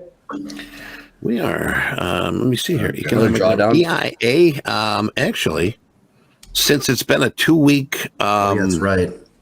Hiatus, they don't really have an expectation. Inventories here, 1.793 million is an expectation. Oh, okay. Prior, 774,000. So, okay, increase. Hey, I want to go back really quick, to the question on those influencers that have the little banter. Who would you guys like to see? Like a war on the shore, face off. Wieland, dude, Wieland. Well, who and who? You say boom first. Wieland and Nutty. Just one. Wieland and Nutty. I know. We're gonna hit up Nutty and ask him if he wants to come on. Might have to throw him some cash to put the fight together. But so promoter. TBM versus MP. Well, he was on yesterday. We were like, okay, well, we're friends. Nah, but I'm friends with you. I talk shit to you all the time. Yeah, we were fighting that a couple weeks ago. I know. Yesterday we had a good conversation too. We weren't fighting. We were learning. Yesterday was PW versus ICT. Okay, guys, who's ever watching chat right now? I need to know all these, and then we're gonna hit up the ones that we're not partners with, and we're gonna put a war on the shore. You guys remember that? War on the shore. I like that. Do you remember? I don't even know why. It makes no sense in the trading world, but face off or versus reality. Yeah, but they both got to trade, and they both got to trade to their strategy. And if you like Andre, if it was you and I, maybe it's like something like you just got along. You're like getting along in the 80s, huh? But I don't know. But if you start bringing in, we'll have to moderate. We'll have to start bringing in some, when it gets heavy, because I'm sure there's some venting that needs to happen with some of these folks. ICT versus Hogue, huh? Hogue, you're in the ring now. Yeah, we are. And then this corner. All right, cool. It was too nice. Maybe, right? Yeah. Maybe. But in the corner. Yeah, exactly. All right, 3 minutes. Finally broke out a little bit, Patak. Yeah, I'm so bummed I was having those problems here this morning because I was thinking, just like Deanna, if we reject value from yesterday, go long. Mm-hmm. It's just right in tune. We gave the auction process as of yesterday went from a C to a B. It's doing well. Mm-hmm. Yeah.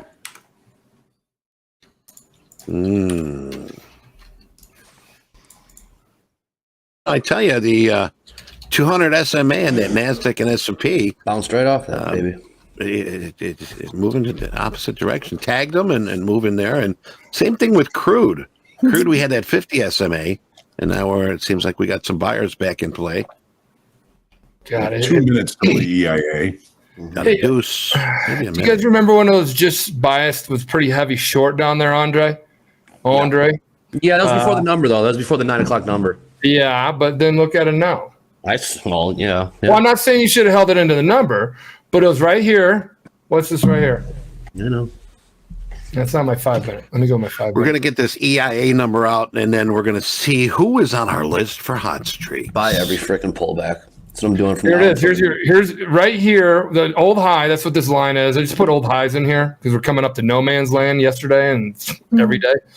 No man's land to me means you reach new high. You reach every day. You're going to a certain direction, new lows, new highs, and it's like you got to keep going back on your chart to find out highs and lows of those days. But right here was very short tilt and also an old high. John, you mentioned it before yesterday. Tilt was really heavy short and something else that was big. So that's what I'm saying. Tilt was really short and this was at play. Really, I mean, you would have had to hold it for 1, 2, 3, 4, 5, 7, 35 minutes, but that's not a bad trade. The average winning trade is 26 minutes, according to Mick, when he comes on with his, successful trader stats. So just think about that, guys. All right, okay, so here are inventories. 40 seconds. 40 seconds. 40 seconds. Yeah. Patrick versus Nutty. Patrick versus IT. Kyle versus Mick. Patrick versus Matt. Oh, TBM. ICT. Marvel versus DC. Yes. Longs are starting to grow a little bit in equities here. Longs are starting to grow in equities. Yeah, you're right. Yep. Anticipation. 10 seconds. PW versus MP. Dude, this top really is pretty sick. Yeah, it is, Tanner. I mean, the shows putting somebody head to head is about talking smack. I don't want to talk smack to these guys. And here we go. All right, here we go. A little break coming in. I'm not showing anything yet here. There it is. 3.6 million. Big one. Is it a boost? And, crude? Yeah, a little head fake there with crude. I hope you didn't get caught trying to sell that off. Sold, right? Yeah. So expectation 1.793 and the actual 3.6 million. How are they off by so much? We did have the gasoline inventories also a little higher. Yeah, the estimates all off. Yeah, something's fishy there. And the distillate stocks coming in at 1.4. So there you have it. We have any speakers today, Eddie? Anything to look forward to? Yeah, we got Barkin. Eddie Haskell speaking for the pound. Yeah, for the British pound. But FOMC Barkin, I think that might be it. But we do in about 30 minutes to have the, an hour, Atlanta Fed GDP. So we'll keep an eye on that. Minor number, but. What are you laughing about? Well, they keep following up all the things that you guys here in chat. Wheelan versus reality. I love that one. I saw that one too. Wheelan would be like, he'd be like, yeah, but yeah, he puts up stuff. Wheelan versus Hello Kitty. Oh my gosh. That would be good.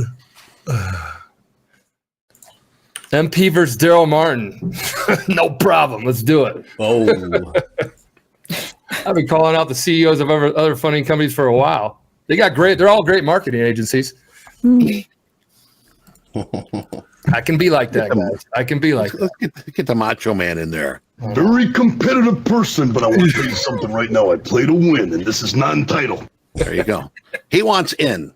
The ghost of Randy Savage. The macho man. Macho man. Deanna, you see this little pop took us right back to this trend line. Let me see. Oh, yeah. Three points of contact here. Yep. Now back to it. Yep. Nice. We got some 50K pass combines in here. That's awesome. Off the promo. Hopefully you guys took advantage. Thank you to all the people who served, but the veterans on Veterans Day, November 11th, give away a 50K for $11. Yeah. Was that successful? It sounds like it. We got one trader, MK, in here, passed 3 50K accounts. Wow, nice. Did it through a promo.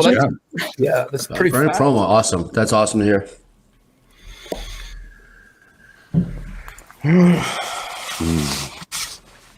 Wow, look at this. It's fiddling in the middle right now, S&P, right, Johnny? Is it ever? Yep. Andy passed his second combine yesterday after 4 days. Way to go. Mixed mustache versus Patrick Wheeler. Well, a lot of people want to battle Patrick. This is going off the rails. Yeah.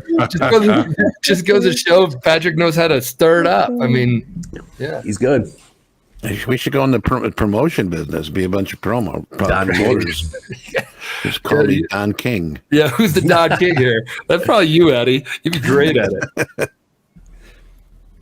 Let's do it. All right, folks. We're still practicing our patience here. Staying disciplined. Yeah. Fiddling in the middle ain't no fun. Yeah, that Andre, that earlier on the Deanna versus Tori. Ooh, that would be a good one. Oh, Deanna all day long, and I just call us out. And Tori, I like to chill. Both like. I like Tori. Yeah. I like. Yeah, it wouldn't be much of a fight. I think we would just be analyzing the markets. Yeah. No, you get in the markets quite a bit. So, but Andre, I'm telling you this because we were both looking at tilt way back there. That's where I got taken out. You know, the tilt did go heavy shorts. Yeah. And then it took me for too long. You got to know when to time everything in life, I guess. But got in too early on that one, then got out, and then the market went that direction. It's definitely the timing play. If you're going to use tilt as an indicator and fade it, it's the timing. It's the entry. A lot about the entry because you're going to take heat inevitably. Yeah. Tanner had a good idea. We should do rookie matches, and coaches can evaluate them through their performance in the competition, then offer them the tailored advice, create more profitable traders through competition. I like that, Tanner. That was pretty good. I like that. The only thing with competition and beginners, it sort of breeds some bad trading habits there. 1,000%. 1,000%. Yeah. If you've been trading for a while, I would say yes. Pros and Joes. Yeah, you'll do things you wouldn't normally do. Yeah. Yeah, and then you'll think you're great at trading. What did they say that, John, in the trading pits? I've always heard, or anybody here, if you've always heard, the worst thing to do as a new trader is to make money Make money right away. Yep. Make money out of the gate. Yeah. Yeah, I agree. Yeah, you think you're God's gift. Yep, and then it takes a while to beat that. It takes a while to beat that out of your head because the markets will beat it out of your head. Yeah, I mean, you have a lot of NQ traders who are like, "Yeah, I'm smashing it," but you know, NQ is so liquid. Yeah. Like any trade location you pick, it's going to go like 20, 30 handles your way. So it can seduce people into thinking they're really good traders. Oh, yeah. And actually, Hogue, you were the one who taught me this back in the day. Take away the momentum and then see how you are as a trader, because the poor trade location can be forgiven by a mad momentum. But when there's no momentum, that's when all of your issues come out. So, you know, caution there with trading super liquid products and thinking you're the king. Yeah. Yep. After the crash in 87, a lot of traders that were, you know, relatively successful before that ended up leaving the floor because the market just closed down on them. The volatility was gone. The ranges were gone. Mm-hmm. They never really learned how to trade, you know, so you had to, you know, look at charts even, you know, a lot of these guys never even looked at charts. I know. Yeah. You know, that's how I went into intraday. I was a swing trader from 2008 up to 2012.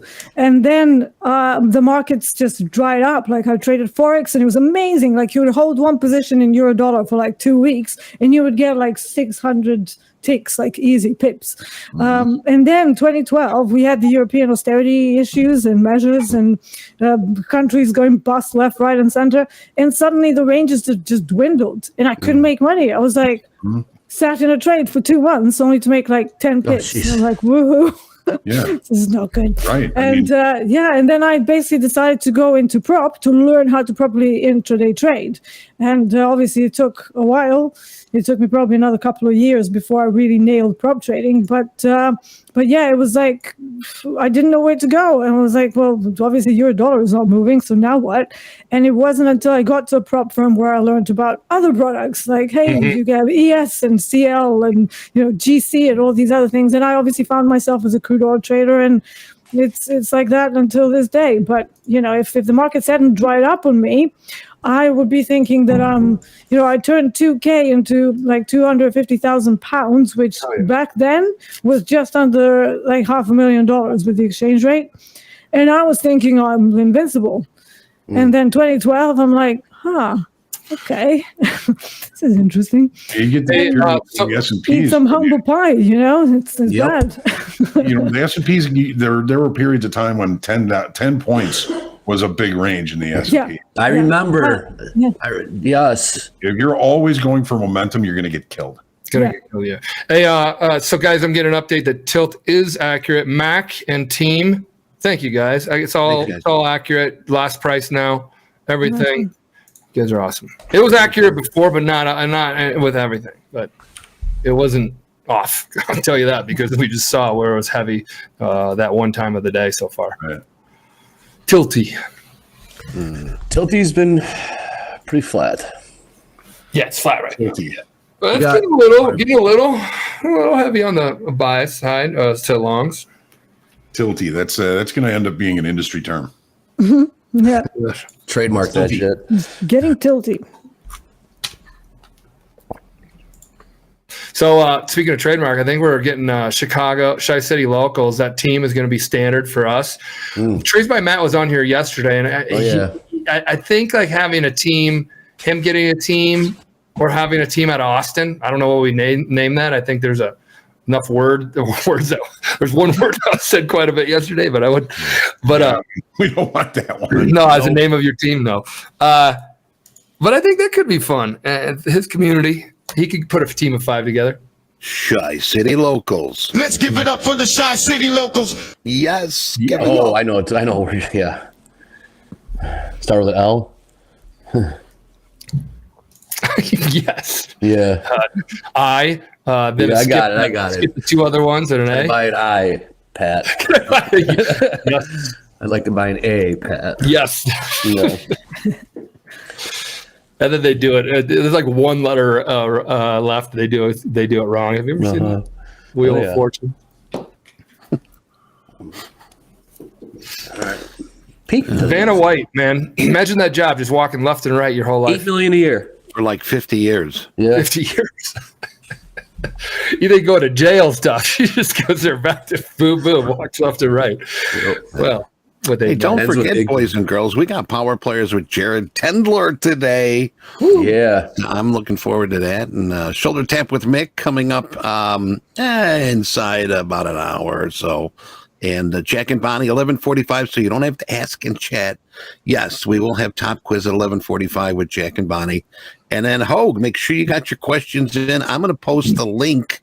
If you got questions for Hogue today for group coaching, you need to send them to the email address. So I'm going to post that in just a second. And that's what we have for today. We're in great dates. I've seen enough questions in the chat already today to fill up easily over. Yeah. I knew they would come, Johnny. Lots of chatter. Lots of good, positive chatter. Yeah, chat's been fired today. Come on. Yeah, we're working together. The team, Top Step traders that are out there in chat, this team here, Chi-City locals. All right, let's do a long in crude oil. All right. I've got 2 long, so 2 contracts at 77.68. There we go. Right on that trend line. Mm-hmm. Stop begging. What am I begging for? Well, let's see him shoot up to $90 right now. Oh, that would be some good TV. Just for Deanna. Yeah.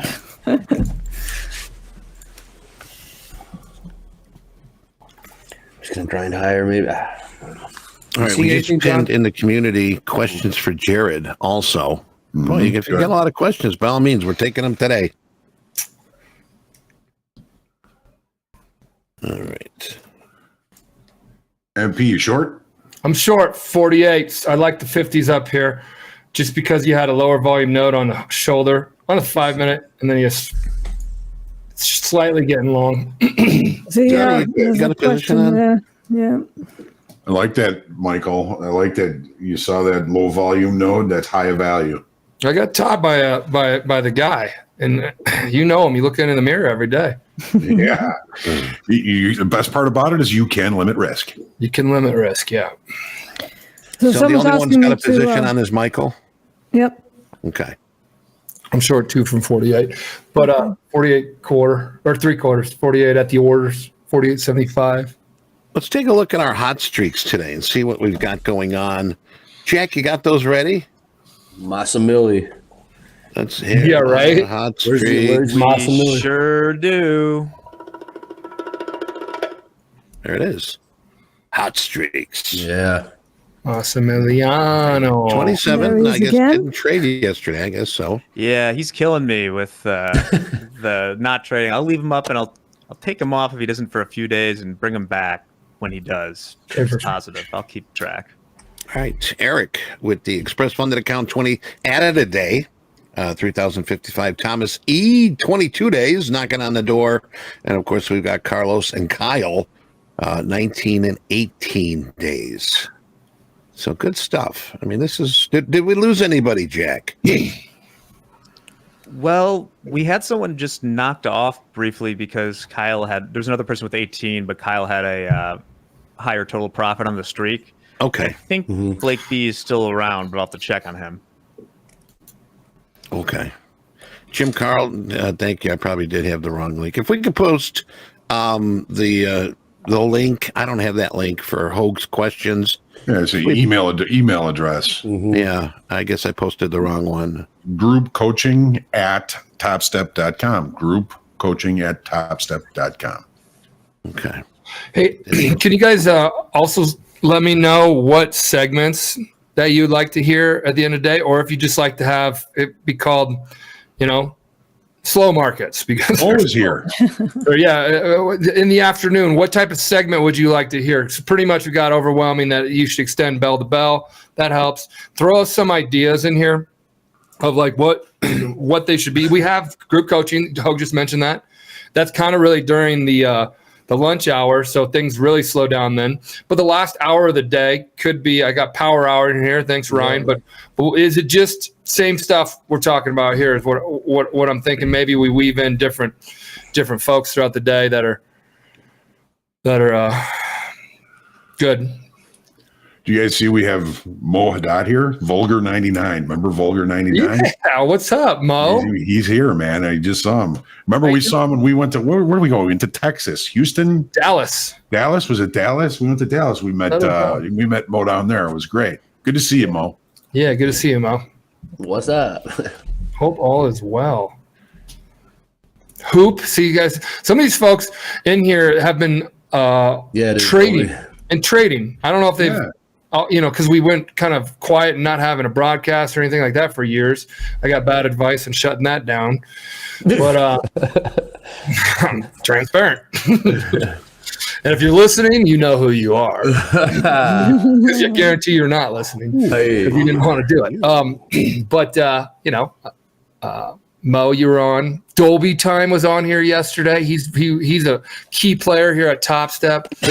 He's been there. Oops. Eddie ran a kick-ass show from the trading floor, and it was called Squawk Radio. Chris loves Squawk Radio. It was fun. It was fun stuff. Deanna was on there. Nice. Hoop was on there. Mountain Man. These are just ones that their names would always just pop out. And there's others. I know. I'm sorry if I missed you. It's been a while. There are a lot of them. It would be amazing if you remembered them all. Yeah. Yeah. Okay, so I got short 48s down there, but I covered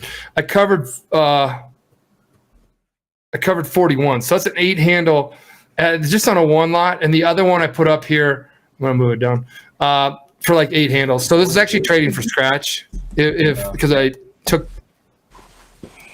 9 handles on that one, and then have a stop 9 handles. So I was actually looking for it to kind of weaken up. So what I was looking for, and then this trade, and I'm still in it. I don't mind taking a bit of heat because this is post inventory, so I'm not going to be taking it off in minus 0.5 R like I normally do. This is a trade that is counting on that return to the value low. Since we've now gone over the initial balance high, now I want to wait and see what happens in another 11, 12 minutes.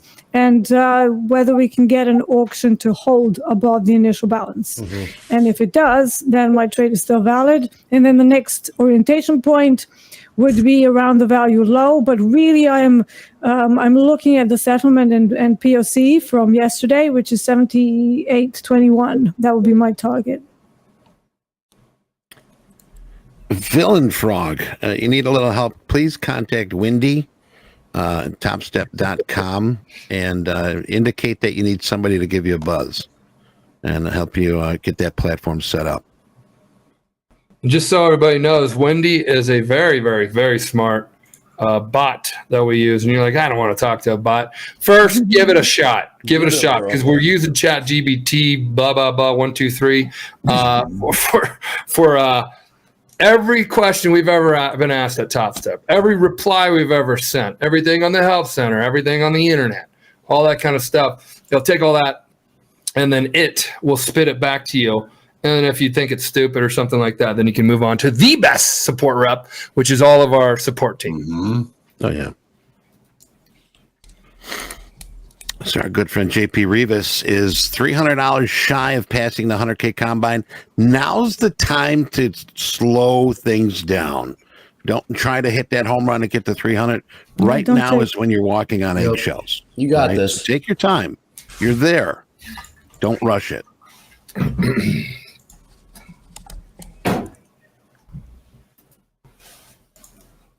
No, there's Duffy. Your boy. The only Duffy's thing you should talking. rush. Go ahead, Andre. No, I was saying I just said your boy Duffy's talking on CNBC right now. Oh, Terry. Yeah. We were just at the CME. Yep. I remember him filling when I was a runner. Filling. I don't know what pit he was in. The maybe the Live Hogs or something. But Eddie, isn't that story pretty? I mean, whatever you think about whomever's running as CEO of a big ass company, the guy started as a runner. That's pretty cool. Yeah. He and his brother were bartenders at Chuck's in Lake Geneva. Right. Well, what about Jack Sanders? He was when they were both deck holders in the meets, and Jack, I guess, left the business and Terry stayed in, and now he's the CEO. Yeah. Crazy, what about Jack Sanders? He wasn't he an orphan? Didn't have, and he was president of the CME. Same thing. He was I know he was a big wrestler in college. Boxer, wrestler. He had a good story behind him. A lot of stress and detours in trying to see success. If you ever get a chance, Jack Sanders. Yeah, I liked him. I really liked him. The retiring Costco CEO started out driving a forklift. No kidding. There you guys go. Yeah. I think the Paul Tudor Jones started out not knowing what a bidder offer was. Come on. I mean, it's the same thing. All start there. Yeah. You know how long it took me to realize you can't buy a bid and you can't sell an offer? Yep. It took me forever to wrap my head around that. It took me a long time to wrap my head around being short. Yeah, that too. I don't have. Yeah. Remember the guy that invented the Cheetos Flamin' Hot? We saw that movie on Netflix. He was a janitor, right? Right. Yes. I mean, what? All right, I'm out. Oh, come on. The guy who did the Cheetos?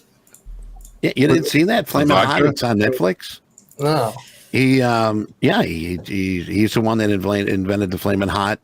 Had an idea to put some hot spices on Cheetos, and I mean, gosh, I know the wife is always getting me those. I mean, like sweep it up the floor, toss it in the dustpan. There we go. Well, you got to start somewhere, right? You got to start somewhere. Special sauces here. How many people saw that movie, Flamin' Hot? All right, it's a good. It's a feel good movie. So I'm down 750. It didn't work. Right.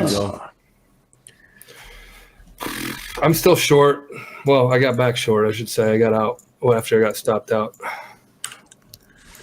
Look at that spike in crude oil. Bastards. Yeah. This is the split volume between the two. Yeah, you were talking about contracts. that. Yeah. Yeah.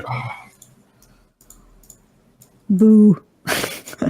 I hate the rollover. Seriously, I hate this trick. Usually it happens like in the last week, like maybe a few days. This one bloody started halfway through the contract month. It's like, what are you doing? That's it. I'm gonna sit on my hands. So yeah, I don't know. Andre, what are you seeing today? I got nothing, man. I got nothing. It's just flailing around here. We're just waiting for something to show up. Can we do a poll? Keep drifting higher. Can we do a poll? Who's up money today? I'm gonna shift my attention to something else because crude oil does not look right to me. So I might pop a position on an ES, but not just yet. So long. Yeah, of course. Yeah.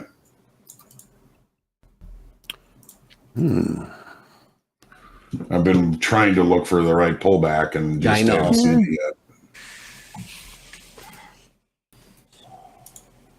See, sometimes there are no pullbacks. You just have to like go in, close your eyes and buy. Yeah, literally. Like yesterday. It depends on the type of the trade, you know. Sometimes yes, patience and all of that, but some days if it's gonna go and you can see the reversal happening, and it's just, you know, I'm seeing like ES on a 15-minute chart. It's just like all shooting up, you know. There's no. We got a lot of people saying no trades, no positions. Nothing wrong with that. Nothing wrong with that. That's trading, right? Right, Andre? Yeah, it is trading. What we say? Watch them paint dry. Watch them paint dry. It's also why we have TopstepTV and hang out. Yeah, I was just gonna say that. We need one of Matt's moon coins.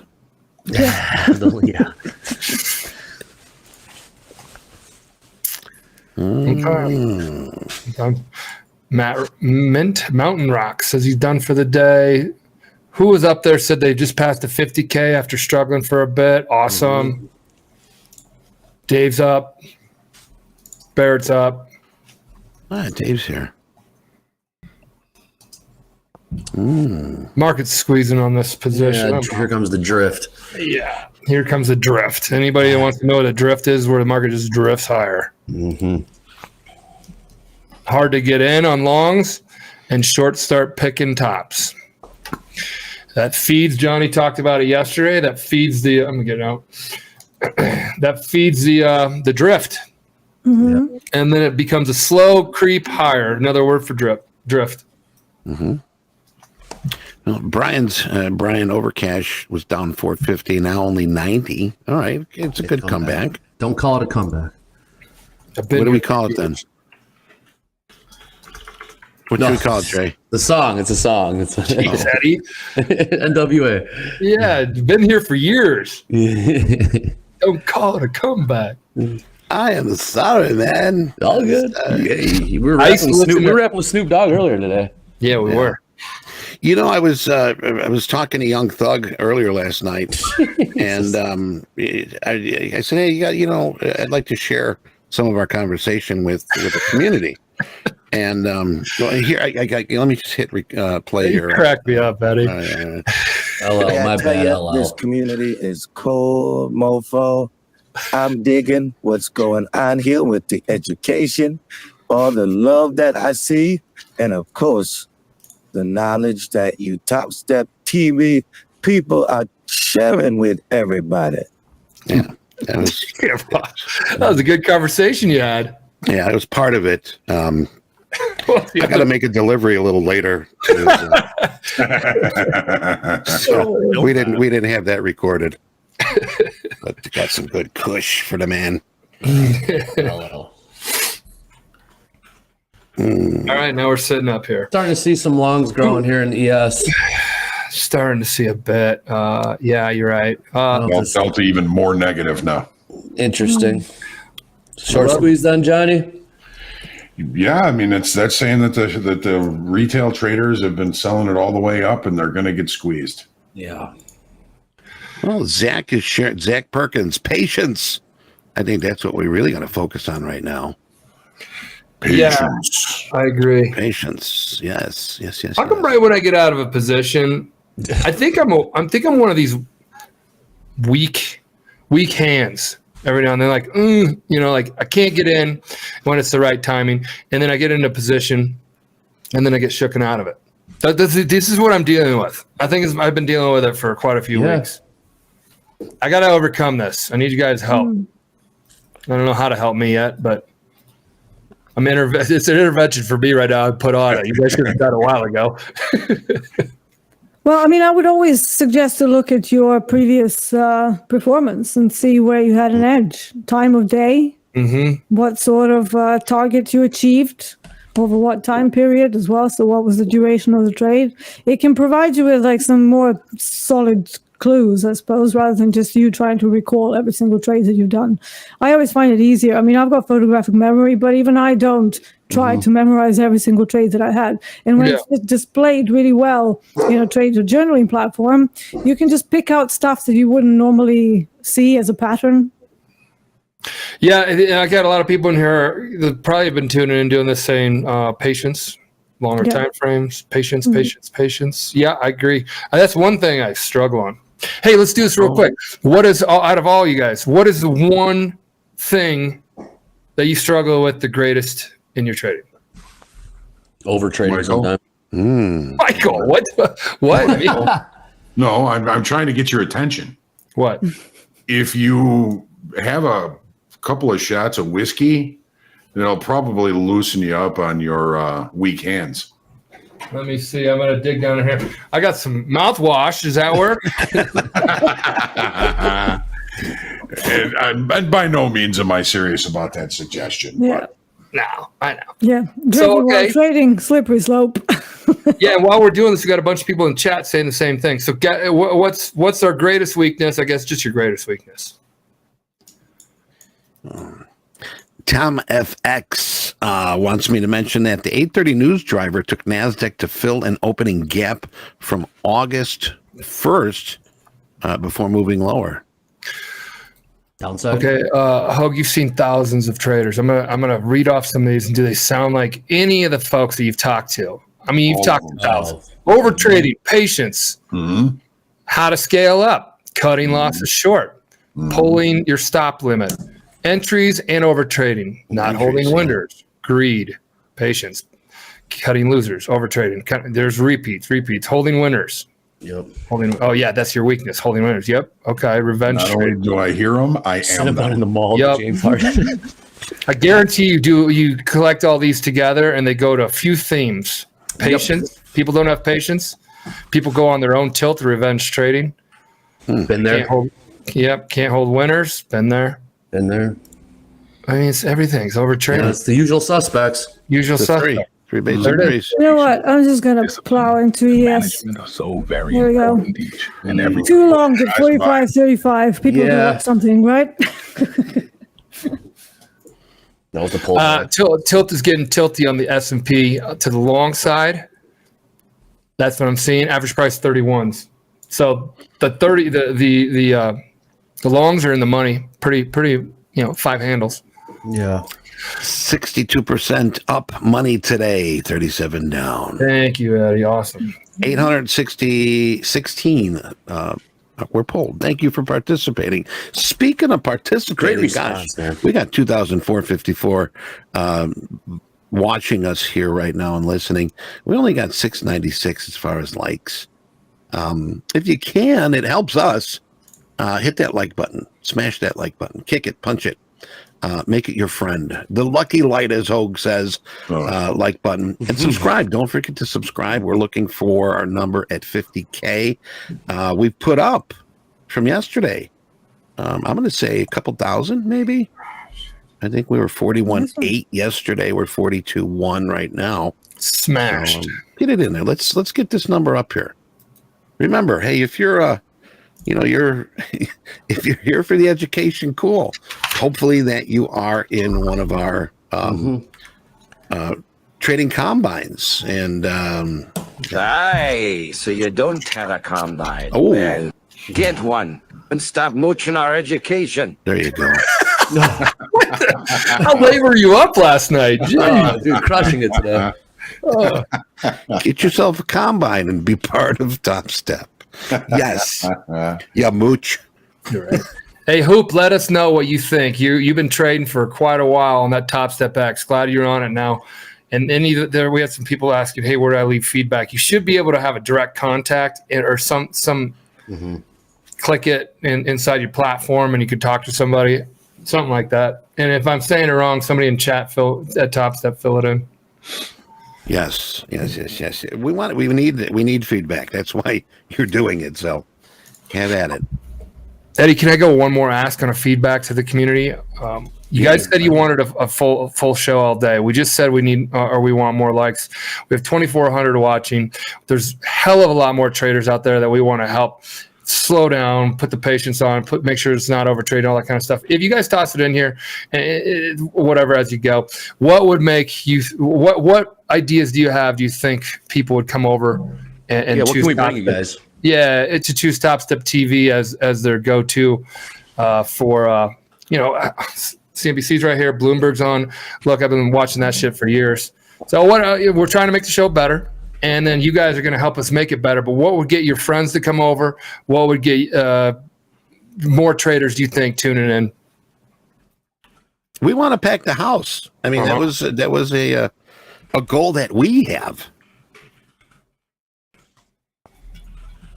So share those suggestions, comments. What do we need to do? So Andre, since we said it was heavy, it's sold off about a little. I don't know, 15 handles. Yeah, NASDAQ, yeah.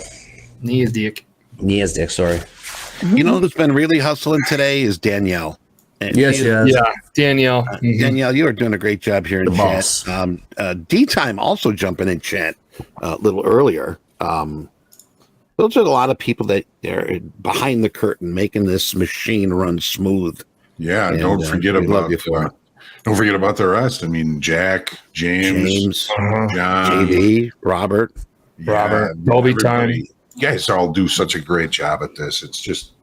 You want to go back even further, Johnny, to the other people? Our entire effing support team. I mean, if we didn't have them, this chat wouldn't be Trader Talk. I know that. It'd be I can't log into my screen time. Right. And we do have the best support team in the world for any company doing anything. Yeah, I agree. People would be like, the thing is, our traders don't see how hard they work. And it is. I sit back and go, damn. Half an hour break here before my next segment.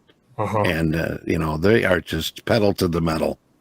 And you know what's cool about it? They share your feedback as traders, because they also swear to God, they're like, we know traders work their ass off. We know traders go through all those struggles that you guys just said on your emotions. They'll shoot them an email and flood them, which is fair, which is almost like just get it off your chest type deal. And they'll hear it, they'll listen to it.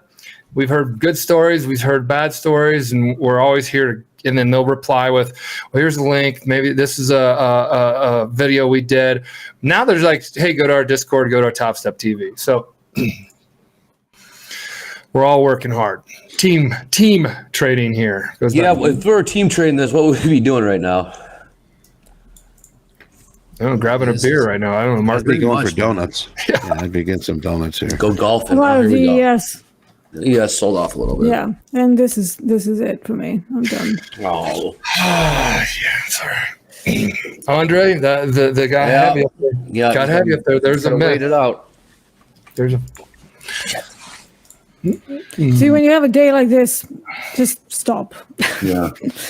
Some people I know that once they get hit a couple of times, then they go on this complete revenge trading. It's like, oh, we'll get it back. You're not going to get it back today. Okay? Not today. So just stop, and that's what's going to save you in the long run. Absolutely. All of us here, yes, sure, Michael sometimes goes on his little. That's tradertainment, Deanna. Tradertainment, yeah, exactly. And and that's actually really good to see, because it's like, it happens to everybody, but at some point you just have to turn around and just go, I don't see it obvious. You try an obvious trade that should happen, and it doesn't happen. There's two reasons why that might be. One, it's either you not reading the market. And my crude oil trade, I did say that I need more information. What did I do? I jumped into a breakout trade. So obviously that was my fault, even though I said everything before that. ES, I think it's still going to go up. I was just basically getting involved in an initial bounce high. and I didn't like the fact that it was selling off. So I didn't want to take another 1R. So I didn't want to get hit again. So therefore, I'm going to sit on my hands for the rest of the day, go do something else, go do some painting. Nice. There you go. And then come back and just basically start afresh tomorrow. I'm proud of you, D. Yeah, that's Proud. all you can do. Just walking away. Deanna, you ever do those pour paintings? The what? Pour paintings? What are those? I'm just talking about painting walls. I don't have. Oh, okay, never mind. Yeah. I paint. We got a whole living room I got to finish. Angelo. A mural, yes.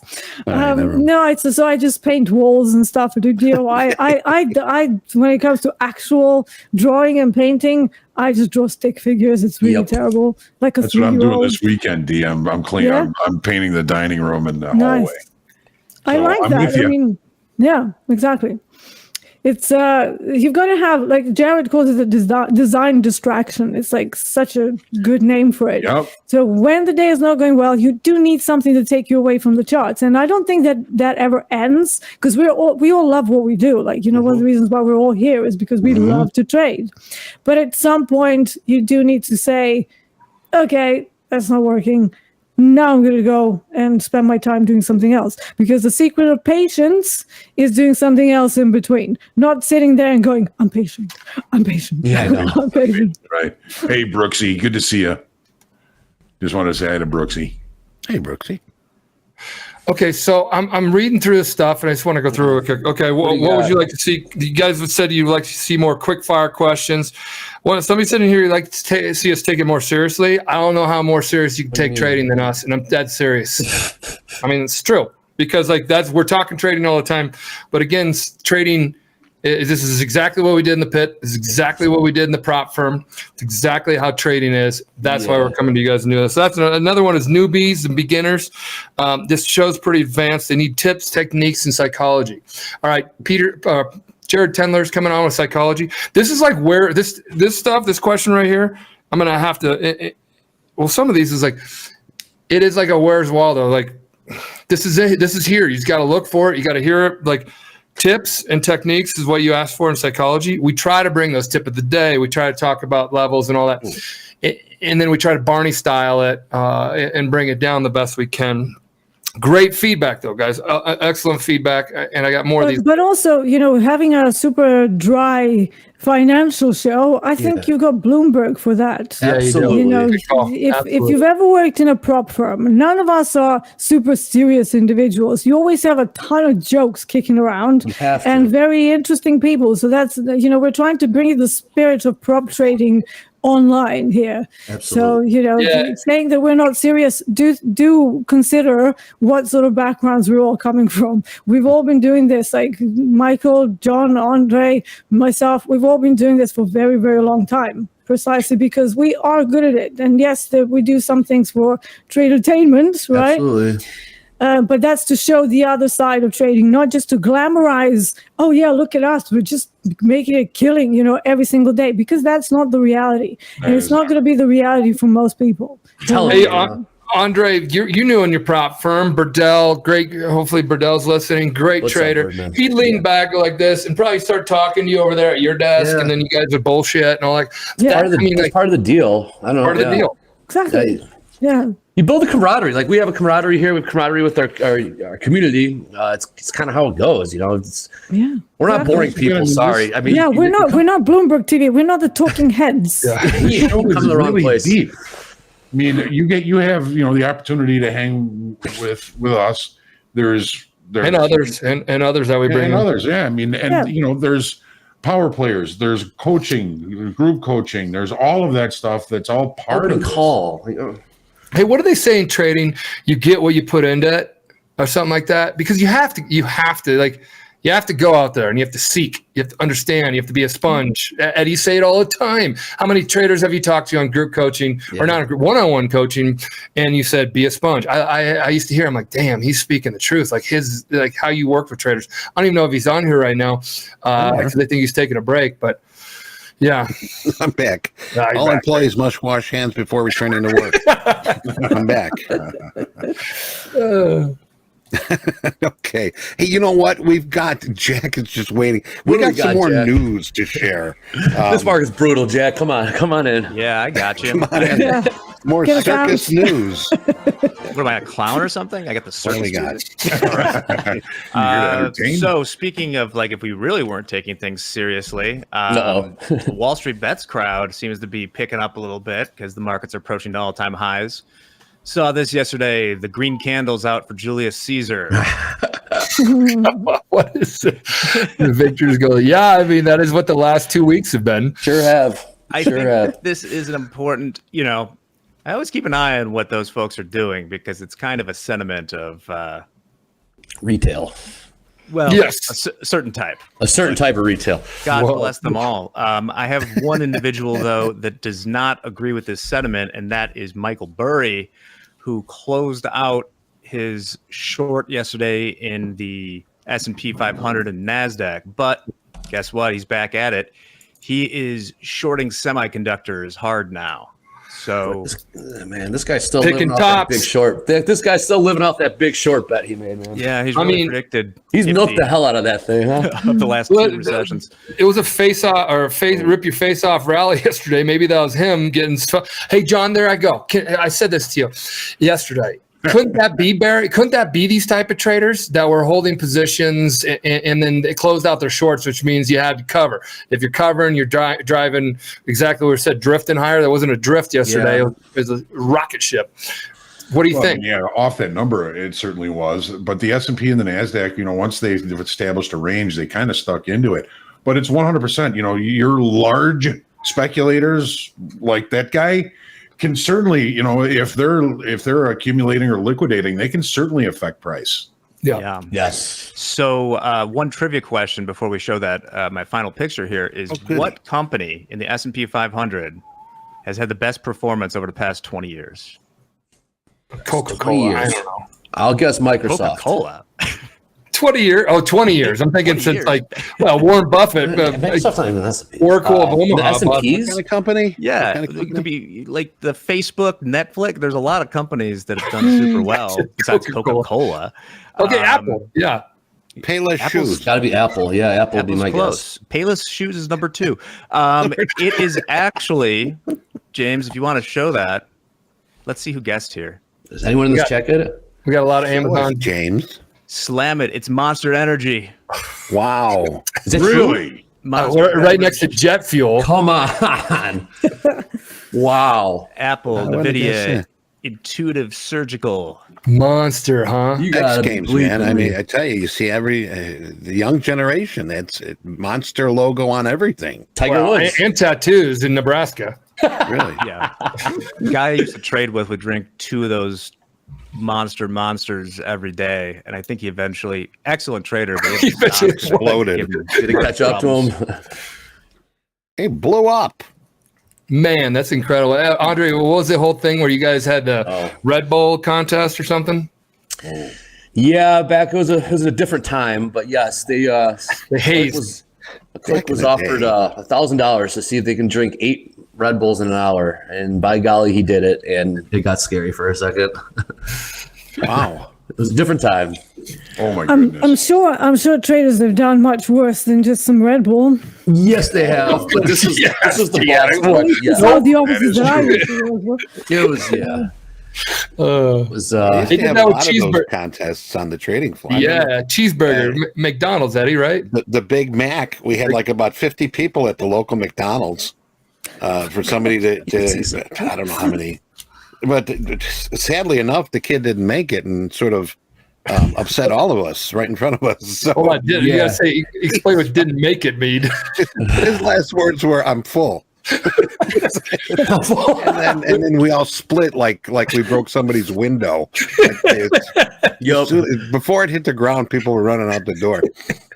Remember the McDonald's below the Board of Trade? It'd be like you go down there and be like, "I'd take 100 cheeseburgers," and just like eyes would light up. What?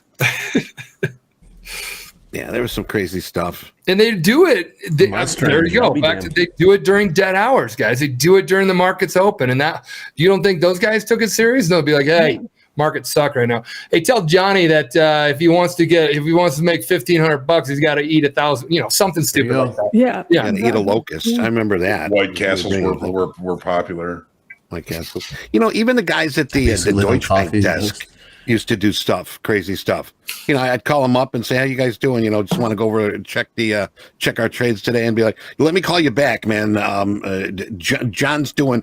We're seeing if you can do 100 push-ups in 20 minutes, or something like that." They would do crazy stuff. Everybody would, right?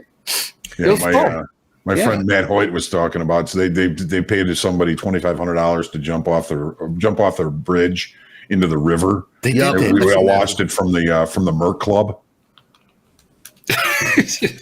And I seen that one. The river was like, ugh.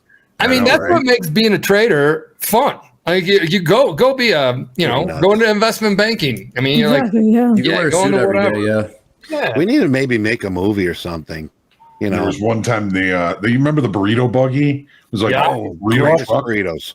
They had the really big guys, like the 300-400 pounders on the trading floor, do a foot race chasing the burrito buggy. Funniest thing I think I've ever seen. Those were really good burritos, though. They were good. They were very good. They were awesome. And then there was a Jamaican truck.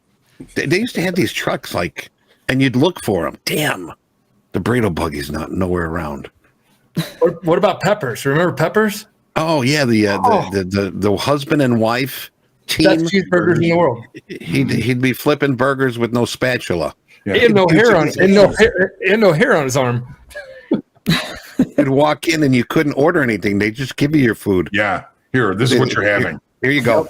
Can I get some onions on that? No.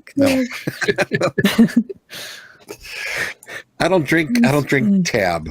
You're gonna drink it now. Get out of here. Can I have some peppers? No. But the place is called Peppers. Yeah, you can't have any peppers. Exactly.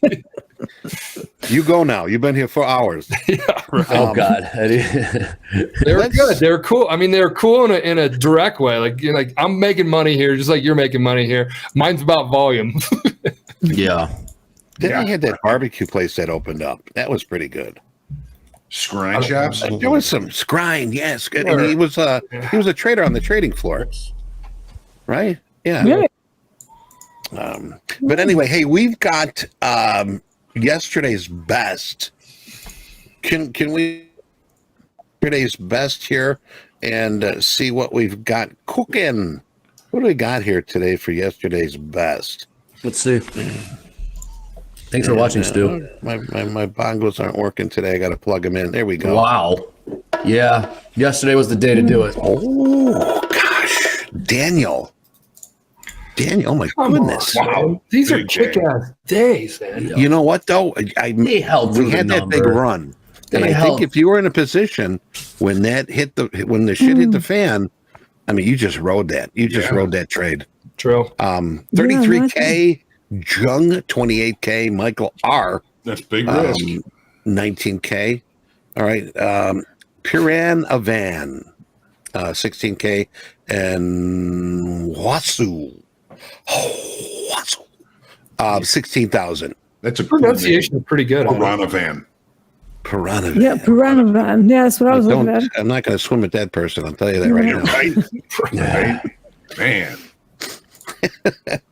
Man, down by the river. Don't go in the river. Right, so just a couple of things here on crude oil in case you didn't get caught up in the whipsaw. So I'm not going to trade it. I'm done for the day. But what you want to look for is whether this next TPO ends up with single prints or not. If there's no single prints left behind, then you're probably looking at a very boring neutral day. And in that case, you can try running longs and shorts off of the established session lows and highs. But again, if you do have the single prints left behind on the downside, stay out or try to find a short because crude oil can be quite relentless with sell-offs. And technically that release was bearish. Not that I'm expecting, a huge run today, but it can happen. Like anything can happen. But single prints are usually a sign that there's a strong auction on that side. So you shouldn't really stand in the way. So don't try to fade it.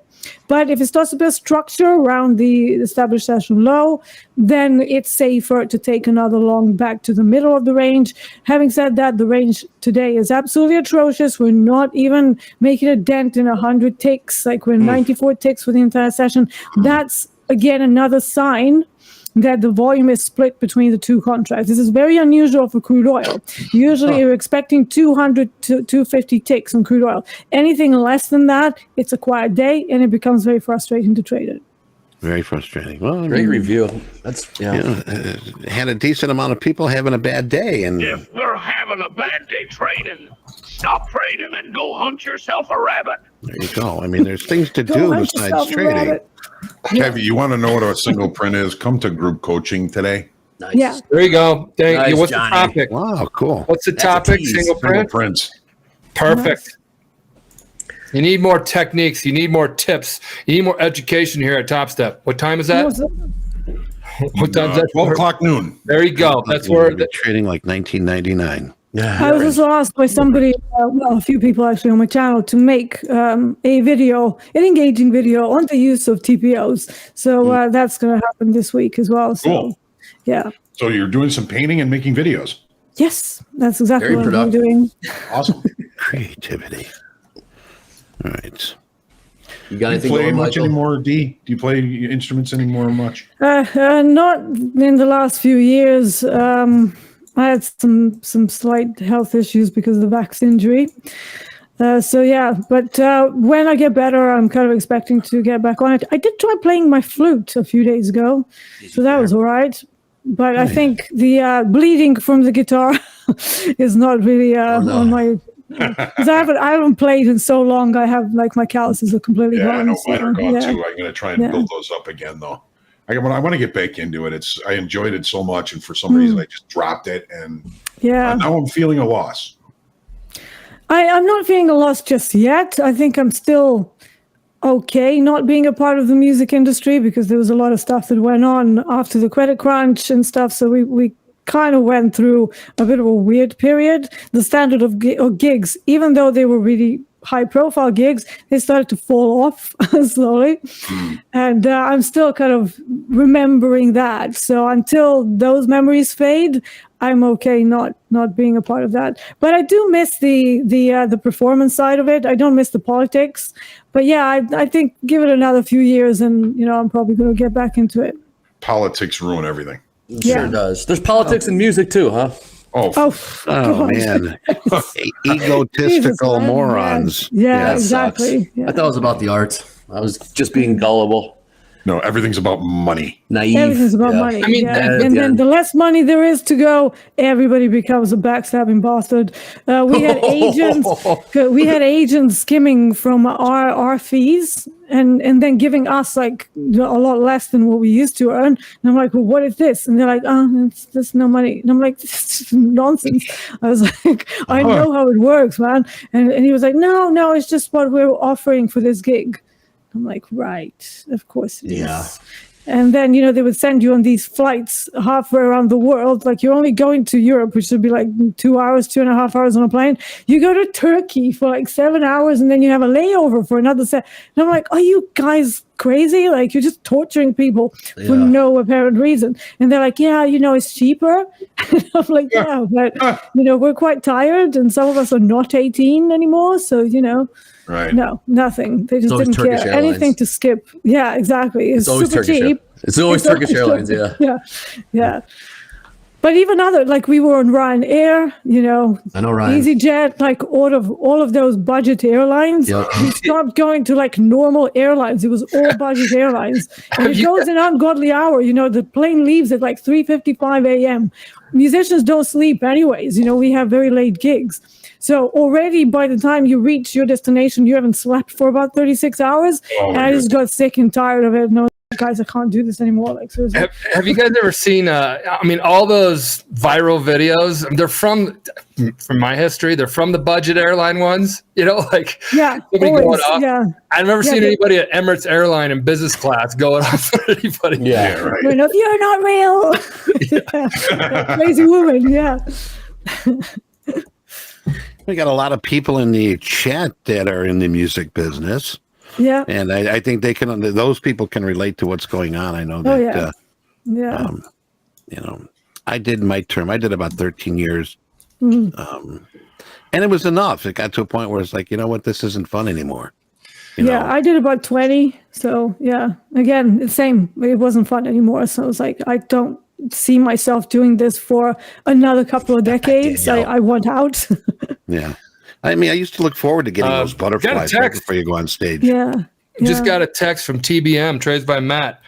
Apparently, we started a flood of folks trading cattle. Come on. Somebody actually passed yesterday. Where's Dharma? Let's get those cowboy hats when we ready. talk about this, guys, we got to talk about it with our hat on. So, Hogue, Eddie, I don't know if Eddie has one. Andre, you can put your fedora on. I don't know. Yeah, I got a fedora around here somewhere. So who put it out there? I had a grasshopper hat somewhere, but I don't see it. Yeah. Who put it out there that whatever you do, Eddie, is that what you said? If you do something on in cattle, we're going to do something. We're going to give you a Stetson. Chaps. I have a Stetson somewhere. My husband bought it for a fancy dress party, like a real one. Whoa. I don't know why.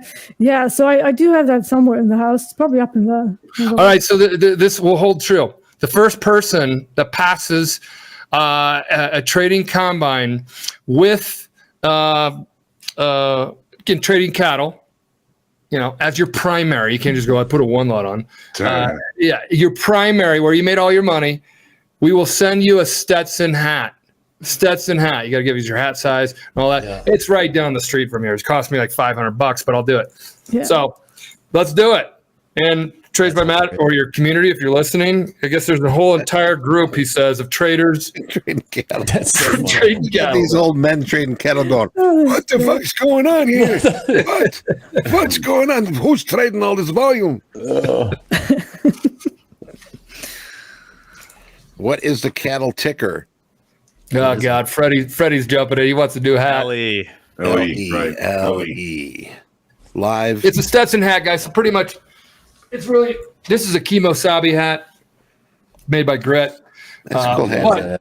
You can get ones where you can bend it like this. I don't know. We'll ask you. That hat will send. The other hats, there's socks.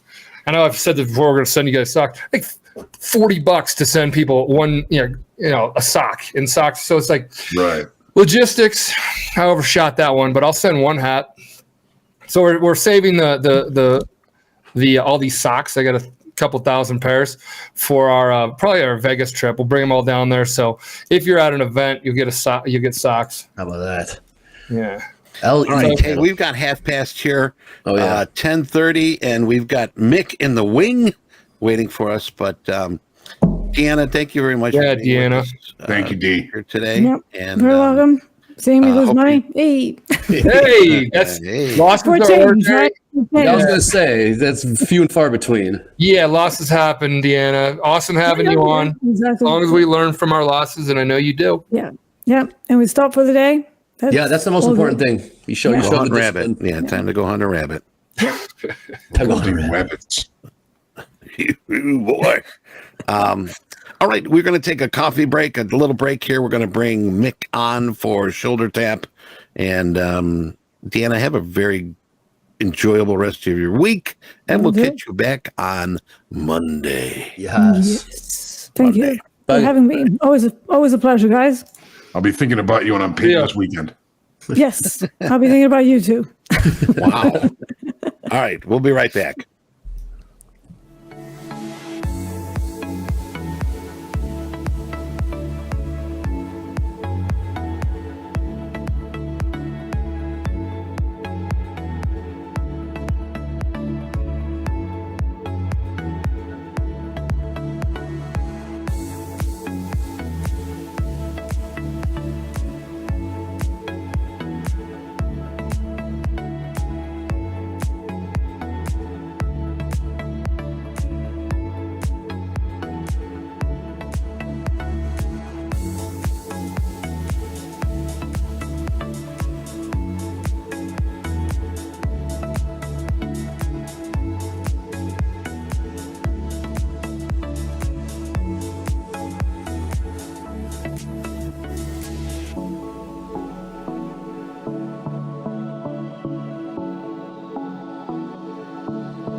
Yo,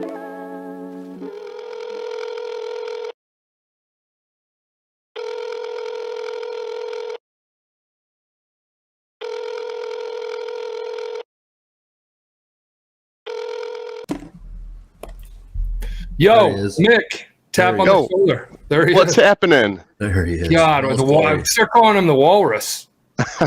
Looking good, I've got a good story about the mustache. So yesterday I was at the barber across the street from the office, and when I was down there, I heard someone say Mick as I'm getting my neckline cleaned up and whatnot, and I couldn't really turn my head, so I'm looking out of the corner of my eye, and one of our traders, James Van Hofwegen, was down there. He's like, "Hey, what's up? I recognize the mustache."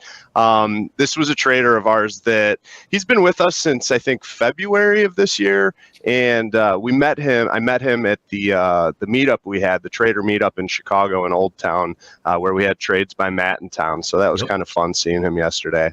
Awesome. Yeah, hey, and he asked me, he's like, "So when are you going on TV next?" I was like, "Well, I'll be on tomorrow." I was like, "You watch?" He's like, "I watch every single day." So that was really nice. So shout out to you. It was great running into you yesterday.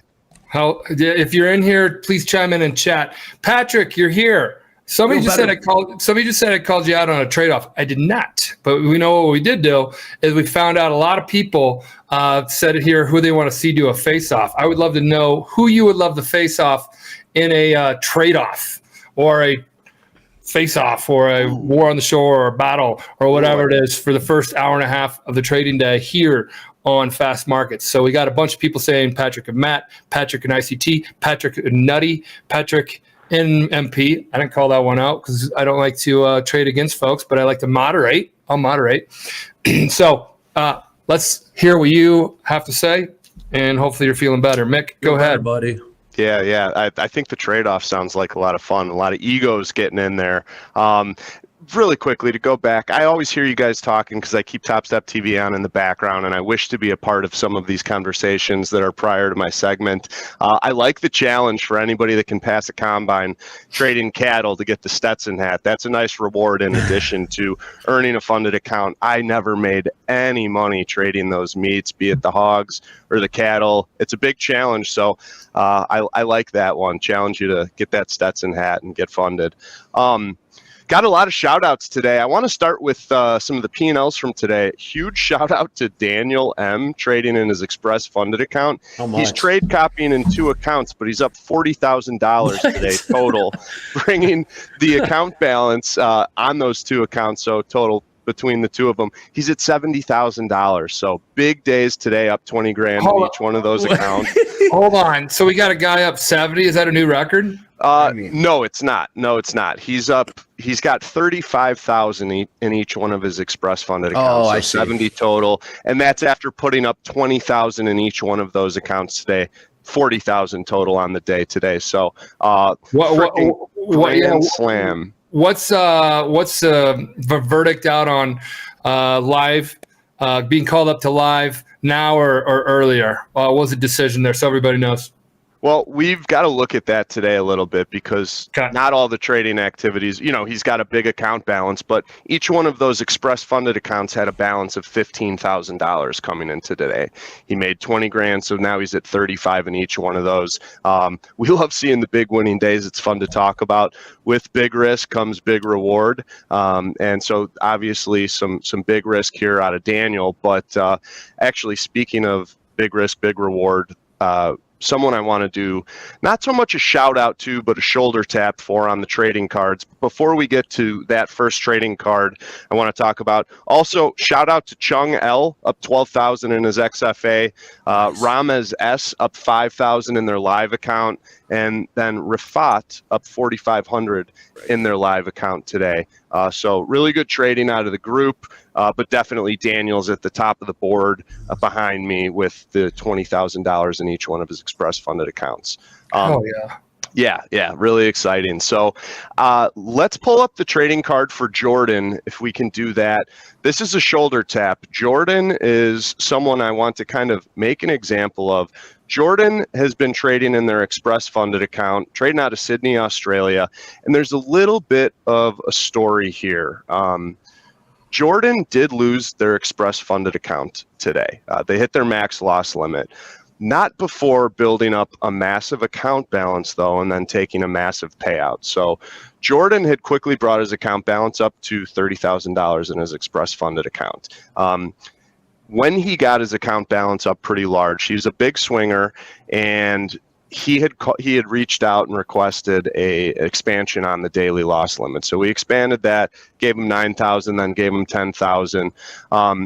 He has got a lot of notable days here, which are posted up here. You know, $15,000 winning day, $20,000 winning day, 9,700. I know there were a couple more in the $9,000 range. So for traders like this that are putting up that much money, we are open to expanding the loss limits. If you're a big swinger and can build equity in the account, that's okay. Because if you're taking down big money, you might want to, you need a little bit more flexibility. So we gave it to him.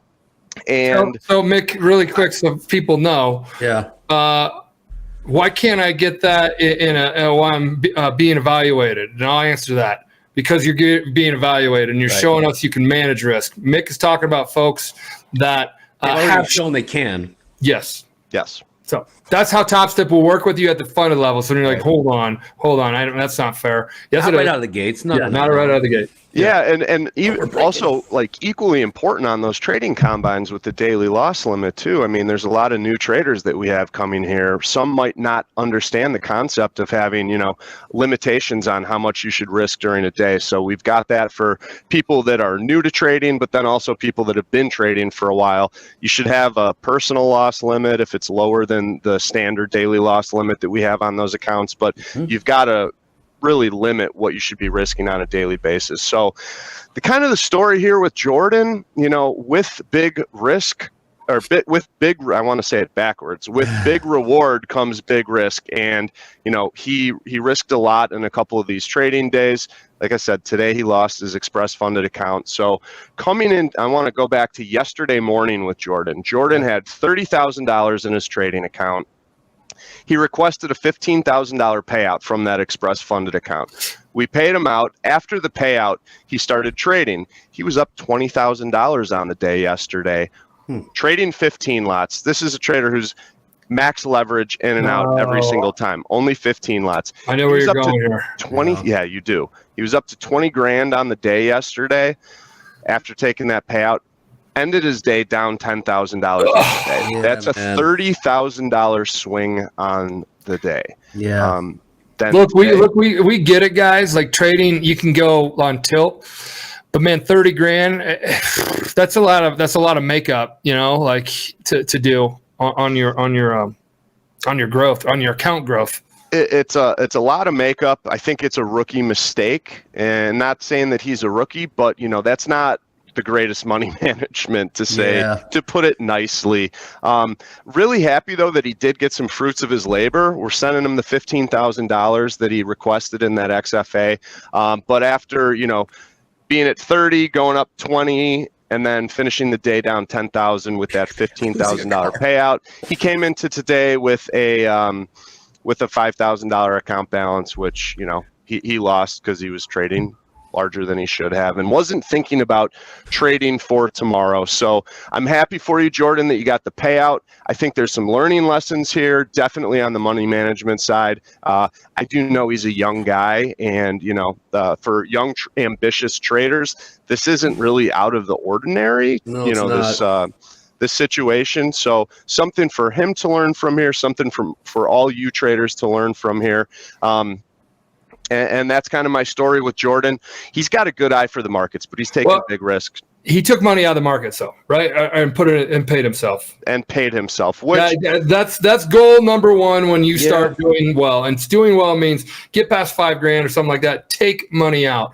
It just make yourself feel like you're actually a professional trader. Because professional traders are ones that actually pay themselves from trading. They don't make deposits. Deposits. Yeah, they don't write checks. They get checks or wires sent to their. Yeah. Pay yourself.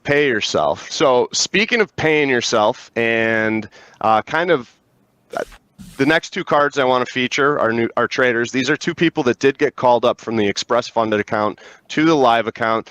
They're both very good at paying themselves. As I was putting together, and they're actually on the opposite end of the spectrum from Jordan. These are low-risk traders, consistent profitability. They're not really hitting any home runs whatsoever, as a matter of fact. P&Ls, one of them didn't even have any four-figure winning days, which isn't a problem at all. The other one had a couple four-figure winning days. It just so happens they're both from Ohio. And as I was putting together the trading cards for these two individuals this morning, I'm like, Ohio, small risk, small reward, consistent profitability. I was like, what's in the water in Ohio? And then kind of caught myself. I was like, oh shit, the water in Ohio. I'm thinking about that East Palestine train accident. Yeah. I'm like, oh, that's a little distasteful, but I had to share. You caught yourself though.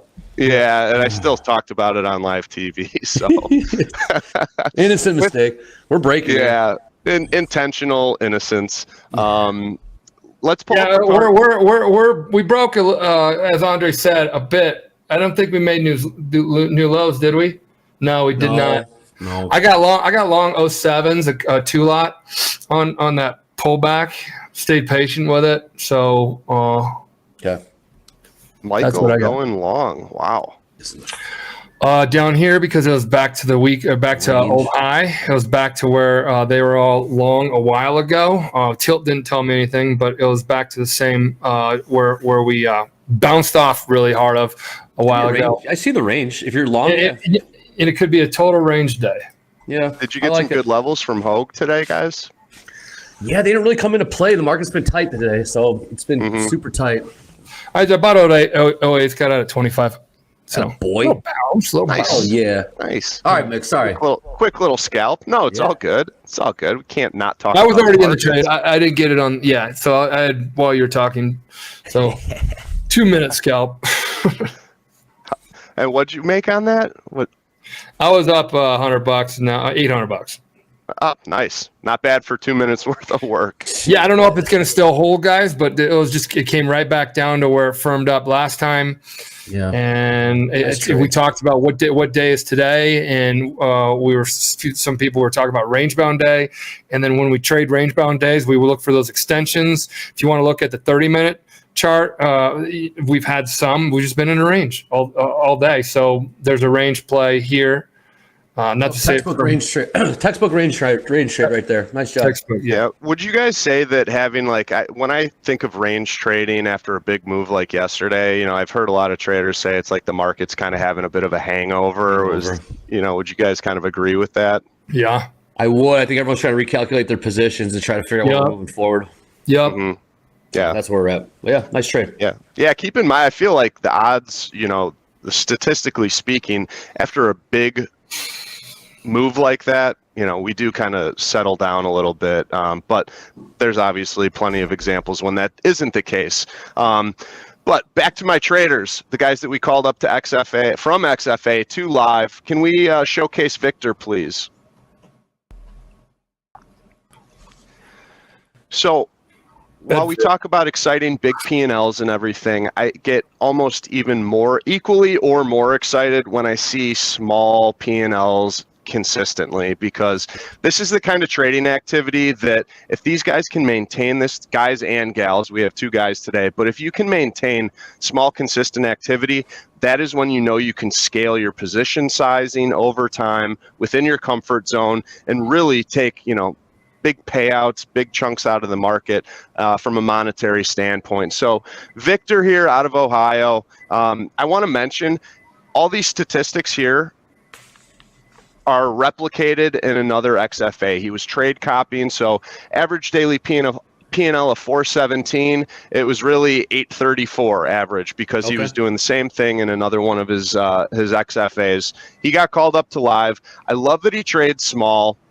I feel like the people that trade smaller can put up these large winning days, 79% winning days, 49% winning trades. You look at the 49% winning trades, he's right about half the time on his trades, but that 3-to-1 risk-reward ratio is what's helping him out so much to increase that winning day percentage. So 3-1, keeping it small. Like I said, average winning trade right around $300, average losing trade about $1.60, and he's only making 5 trades per day. So very selective with what he's doing. And when you're selective, I see a lot of people that are selective in the markets have these nice risk reward ratios. They're patient. They're not taking everything that they see, and they can really frame out the trades where I'm going to risk $100 to make 300, and maybe they do that, a handful of times during the day, like Victor has. So no areas from improvement. I think he put up maybe 14 days in this express funded account before getting called up to live. So not a lot of trading in there, but we love seeing the consistency, and I encourage everybody to seek that out. Andre, last week we were talking a ton about high winning trade percentages, high winning day percentages, and everybody's goal, if you weren't tuned in last week, everybody's goal out there should be to have 100% winning trades. You're never going to make it. You're never going to hit that metric. Maybe you could for a small period of time, but aim for flawless trading, 100% winning trades. And even when you fall short of that, you're going to be in a better place than, aiming for lower. Always set your sights high. Michael could talk about that in many things, trading, business better than anybody else. He's always got big ambitions. Yeah, you shoot to be your absolute best. You're not taking a pitch, swinging at it, being like, I'm okay with a miss. Yeah. So I get that concept all day long. And then in the end, you have a batting average, just like you have a trading average, as you take your shots that you feel excuse me, that you feel are your shots, the ones that you need to take. Yeah. Well said. One other thing I really like about Victor that is not mentioned here on the card is regularly paying himself. Every 5 winning days, he's taken a payout, which has only been a couple because I mentioned he was only in the XFA for 14 days. And when he's taken the payout, he's not taking the full 50%. He's leaving himself a nice cushion in the trading account, and he's just taking a small amount, a couple $1,000, give or take a little bit on those 2 payouts. But I want to talk about the regularly paying yourself and what that does for you psychologically. When you are taking payouts regularly, it keeps you in tune with your money in your account. That number on the screen, your account balance, it's not just a number anymore. It's something tangible. Right. And for me, I had a problem with that early on in my trading career. I didn't treat it as it was real money. I treated it as a number on the screen. If I had a big day or a big week, that meant I could risk more the following day or the following week. And that's not where you want to be. You want to treat it like it's real money, and it keeps you more in tune with your cash. And when you're more in tune with your cash in your account, you're going to trade better. You're going to be more disciplined. You're going to be more strict with the losses. And that's what I see out of Victor. One last thing to mention before we go over to John. Another one of our traders who we transferred to live is with Victor. He's in a 50K account. Okay. Not once did they hit their daily loss limit. Nice. What? And on only not once did they hit their $1,000 daily loss limit in 14 days. And as a matter of fact, Victor's biggest losing day was only $515. So I see that. I'm like, kudos to you. That's great. That's someone who's really just managing their money extremely well. Just because we say you can lose up to $1,000 in that 50K account doesn't mean that you should. And Victor, he's trading what he sees in the markets and managing his money really well. So I know he's going to kick ass in a live account for us. Very happy to have him on our prop firm.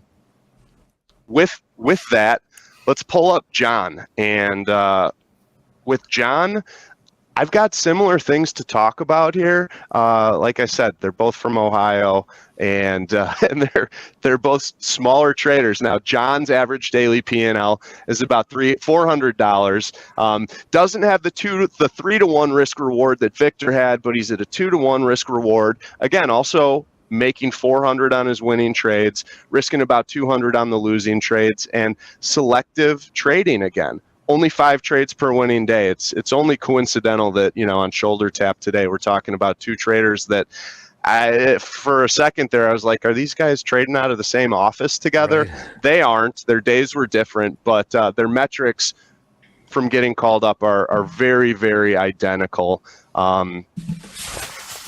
Equity indices, again, that's what they're trading. The only thing I could see on John's trading card or in his trade report that when I was looking at it this morning is hey guys, new lows are up against our lows of the day on NASDAQ right now while Mick's talking. So keep an eye on that. And then S&P still has a little bit of a ways to go. Dragging a little bit behind NASDAQ. Yep. Speaking about leaders and laggards, you're talking about NASDAQ leading the way down and S&P trailing behind it. For those of you out there that are trading equity indices and look at strength, leaders and laggards on the day, Michael, Andre, if you're someone trading S&Ps and NASDAQ and you want to be short, and let's say the NASDAQ is the laggard on the day, it's weaker than the S&P, what would you suggest that those traders be shorting on a day when the NASDAQ's leading the way down? I would say you short the S&Ps if it's lagging. Essentially, the NASDAQ's showing you the way.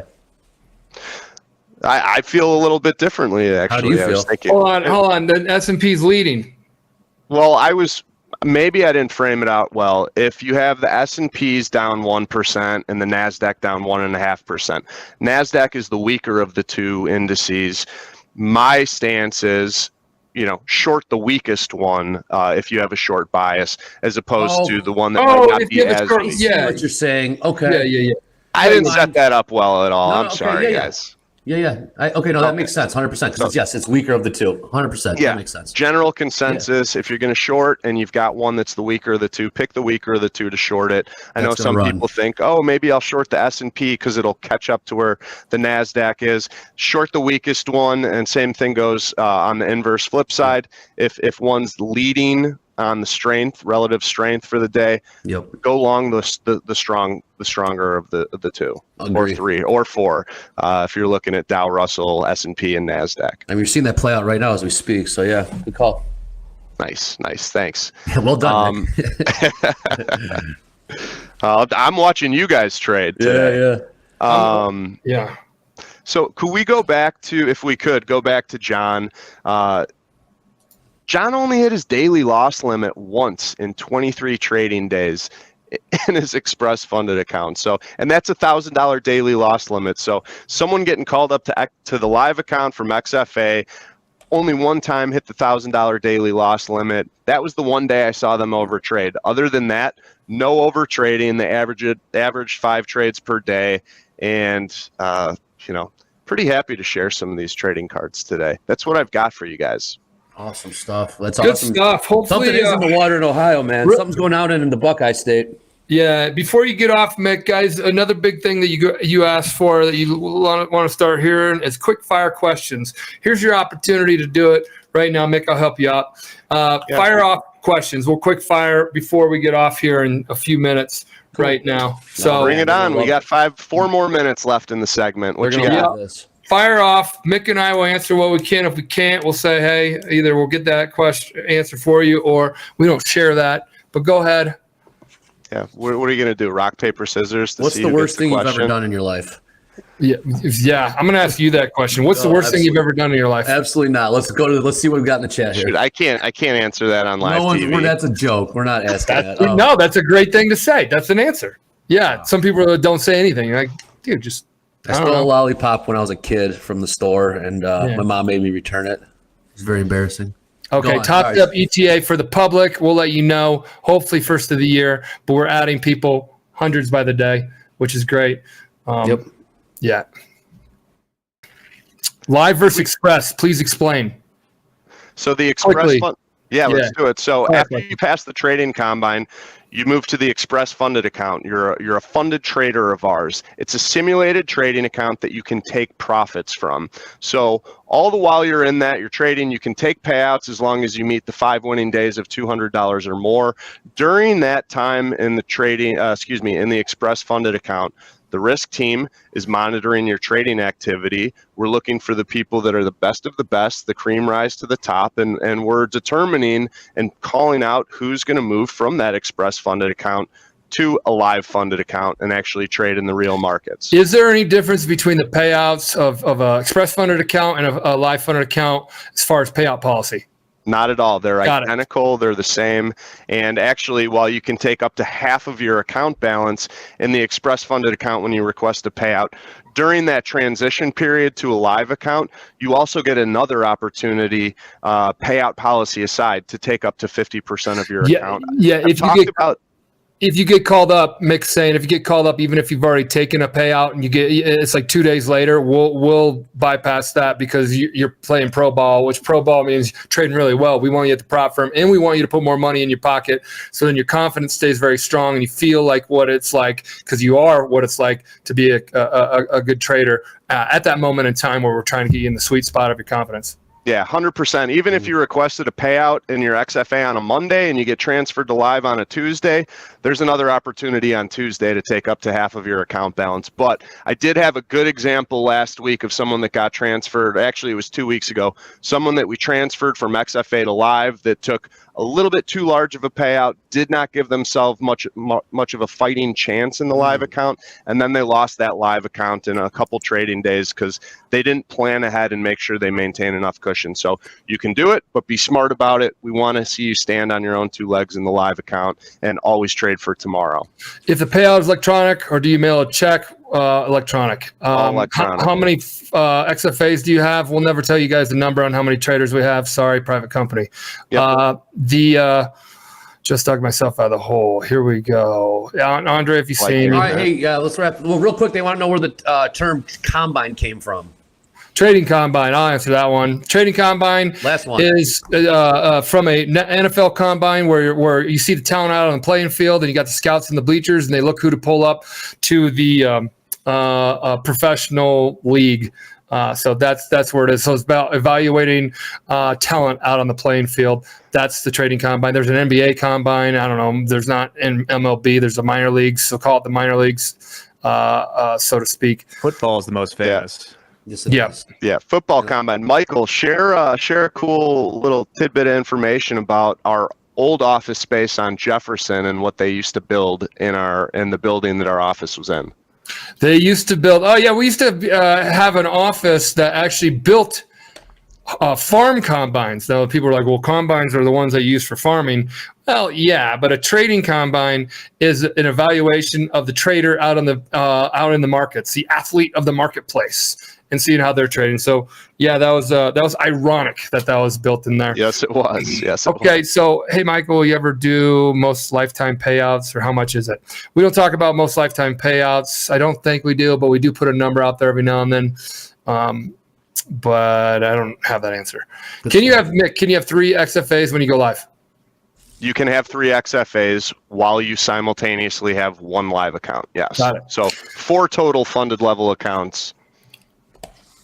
What does the verification process consist of? I assume that's to go live. We don't give all the details to it, but Mick gets a high level. We run the data and we do all this so other prop firms don't hear what we're doing. We'll go high level, Mick, high level. Yeah. I'll put it this way. We turn over every stone and look at everything that we can to make the best informed decision. Activation between XFA and live? Fee? No? Yes? There is. No? Yes? There is not. XFA, when you go to live, there's no cost. Correct? That's a question for our support team. I can't recall right now. There's no activation fee when you go live. There is professional data fees that the CME charges. So when you get funded, you pay an activation fee to activate. So it covers your data, your platform, and all that kind of stuff. You do not have to pay another activation fee when you go live. Mick, I thought you would know that one. Hey, we'll keep these rapid fire. We'll do another rapid fire session tomorrow if you guys want. But I know we got Jared in the waiting room right now. Ah, yes, my bad. So Thank you, Andre. Yeah. I know people really like this segment, so we'll definitely do it again. You guys, like I said, you have direct access to the risk manager and the CEO of the damn company. I mean, who else is going to get that? So, anyways, that being said, so cool. Yeah, the last one really quick because I think it's important is yes, you do receive a refund when you take your first payout. So of your last month of what you paid. All right, Andre, awesome. Thanks for pushing this along. Great segment, Mick. I know everyone likes this segment. Good trade today, Michael. Awesome discipline, patience. I ended up 1,000 on working with you guys, so I'm happy. Awesome, guys. All right, we'll keep it moving. Right. But with that being said, that was an awesome day today. Thanks for hanging out with us. And speaking of hanging out, come on, stay on for Jared Tendler because we talked about oh, Michael, when are you going to have newbie and beginners, trading psychology, blah, blah, blah. Well, here you go. Ask your questions, just like rapid fire. Hopefully he does one of those. And he also has a course to help you get your mind in the right spot. Mick, what percentage of your mind has to do with trading, get your psychology, in your opinion? It's up there in the high percentages. Psychology is a massive part of it. Psychology, money management, but that's why we have Jared here. So Jared, excited to have you on. Mick, thank you very much. Andre, awesome trading with you today. Yeah, good job. Eddie and Deanna, great trading with you today, and everybody in the production team behind there doing their thing. You guys are awesome. Tune in this week. We may have some smoke happening, but we shall see. We shall see. See everyone tomorrow. Where there's smoke, there's fire. Where there's smoke, there's fire.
Welcome to Power Players, ladies and gentlemen. You are so lucky. We are so lucky to have Jared back here with us again today.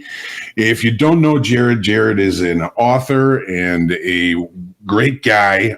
This book is one of my favorite books when it comes to the mental game of trading. He's also got two other books, The Mental Game of Poker and The Mental Game of Poker 2. He is here to answer your questions. You're not going to see much of me. We're going to let Jared take things over. Jared, as always, it's a pleasure to have you with us. How you feeling? How you doing? Pretty good? I'm good, John. Thanks for it. Voice a little scraggly today. I was at the Sixers game late last night, but I'll be good to go. But that's not going to affect my answers. It just maybe I might get a little squeaky at some point. Yeah, well, that's right. Hey, you're living life, right? Yeah, exactly. Yeah, you can't. I mean, plus it's also good to see, high level performance in action. I actually saw the Sixers play the Pacers 2 games in a row, which is not usual. And saw Maxey drop 50 on Sunday, and the Pacers looked inept. And then yesterday in this now kind of NBA tournament where there's a little bit more on the line, all of a sudden Pacers showed up and the Sixers weren't ready. So it's interesting to see how much energy. I mean, not interesting. I mean, we know it. How much energy means to performance. So we'll get into that a little bit today. So let's get into it. All right. Well, take it over. Looking forward to it, and everybody enjoy. I hope you got your questions in. Let's dig in. Yeah, and if there are any other questions that come in, we'll maybe do a little bit of a lightning round towards the end. But there's a lot of good questions already. I want to say out of the gate. So those that are kind of new to my approach, sometimes I will take a more kind of understanding style, right? Like we're not just looking at the surface level issues of FOMO and greed and revenge trading and confidence issues, overconfidence. We're not just looking at those surface level issues and saying, don't do that, right? We know that they're wrong. Stop making those stupid mistakes that you know better than. Because that's not really that helpful, right? Especially when they're powered by things that you don't fully understand yet. So we have to kind of dig down and understand more of the causality. But at other times, I think there's a bit of a need for a motivational stance. And so I'm going to try to kind of toggle between those two styles today just to try something a little bit different. And this first question out of the gate kind of reflects that a little bit.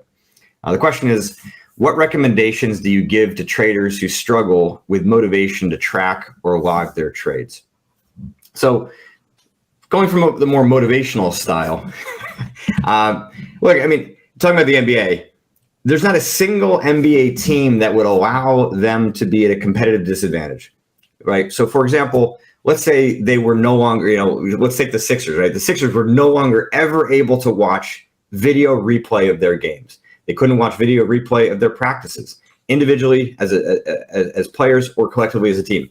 They would be at a massive competitive disadvantage to the rest of the NBA if that were true. And that is what you were doing when you're not logging and taking your trades. And you're doing that in the most competitive market, most competitive arena on the planet. And so to think that you can show up and trade without actually having the ability to peer back and see how you were doing and really analyze your past trades, you're either delusional or you're gambling.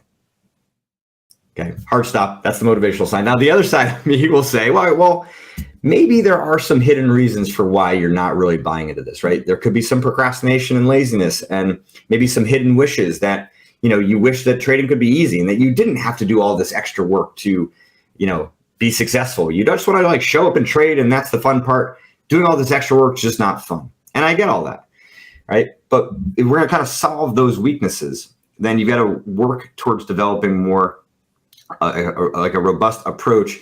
And maybe it's because what you're experiencing in trading is not just something that you see as a habit there, but actually something you see elsewhere in your life.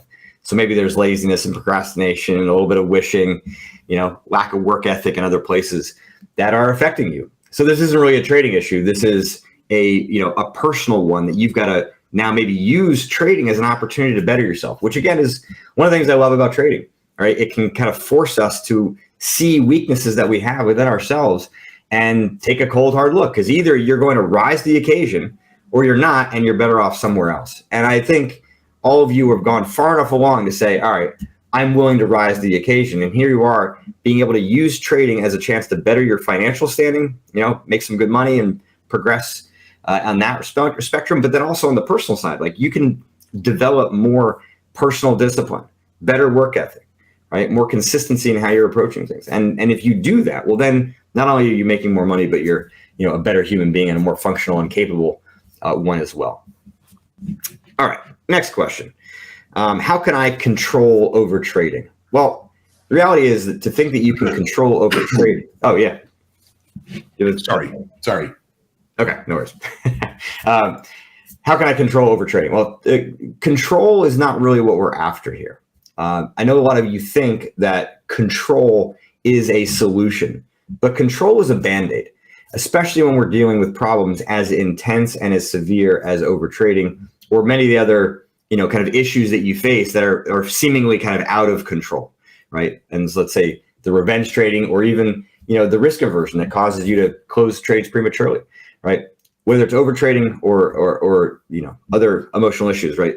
Control is not the thing that we're after, right? Resolution is what we're after, because when you resolve a problem, you remove it from having your brain be responsible for having to monitor it. You will never trade as well as you possibly can if you're relying on emotional control, because it demands too much of your brain to defend against it in order for you to trade your best. So in the short term, yes, right? Control can be a strategy, right? Now, if we're going to specifically talk about how to control overtrading, well, in the short term, it means better understanding the emotions that are driving that, right? The question is too broad to really be, helpful. Where specifically is the overtrading happening? Is it happening after a series of losses? Is it happening in certain market conditions that are, let's say, moving sideways or really, volatile in one direction or the other? Is it happening when you're tired? Is it happening when there's a bit more, kind of overconfidence, right? Where, you've had a big rush, right? Getting close to maybe passing a combine. All of a sudden you get kind of overly excited, overly convicted that your, ideas are right and the trades you're putting on are going to win, right? That excessive conviction or overconfidence. So you have to figure out first and foremost, like, what are the situations where you're struggling most, right? Going back to the NBA example. I mean, if an NBA team is struggling in, transition defense, right? Well, that's still a broad category, and there's going to be specific scenarios that they're going to be strong in and weak in others. So the more specific you can get in defining the problem, the easier it becomes to dissect it, understand it, and then begin to craft corrections that eventually can, over time, resolve the problem so it goes away, right? And your mind is now freed up to no longer have to defend against that, right? Long term. And in the short term, right, by understanding it and crafting that strategy, you can then have some control in the short term. So you can see the escalation of emotion coming and be able to take action early enough before that loss of control comes in. Because the reality is the mind is easily overtaken by intense emotions, right? Intense emotions are more powerful than the mind's ability to defend against them. And that is how the brain is wired. Okay, so if you're going to control overtrading, you've got to take action early before that escalation really takes hold. Next question. Is there a tipping point where it all fits into place and makes sense, or do you still always struggle? And I'd say the flaw in this question is it's a bit too kind of binary. Either you find it and have kind of figured it out forever, or you're always struggling and it's always hard. And the answer is it's neither, really. I mean, I think you can find a place in your career where a lot of things make sense and you have kind of firm command of your strategy and your system, and the market is kind of aligned with that and you're doing really well. It doesn't mean that it's easy, right? Every day is a challenge to kind of prepare yourself, but yeah, in relative speaking terms, it is a lot easier, right? You have a lot of inherent knowledge and skill and a strategy that's working, market that's cooperating, right? The challenge there is the potential overconfidence that can set in. But if you can remain stable and objective and clear, knowing that, the probability of these trades has not changed, right? Then that stability means that, yeah, things are quite a little bit easier. But then, of course, the market can change. Your strategy might kind of fall out of favor. You might have to make some adaptations. Maybe something changes in your personal life. You've got bigger goals, right? There is an ongoing evolution that takes place both for yourself and of course, with the markets. And so, yeah, then you will find times where you're going to struggle again. And that's normal, right? So the reality is you can't eliminate your weaknesses. Let me say this. You can't eliminate the fact that we all have weaknesses. Even the best traders in the world have weaknesses, right? The idea is you can correct the current weaknesses and kind of level yourself up and graduate to higher and higher levels.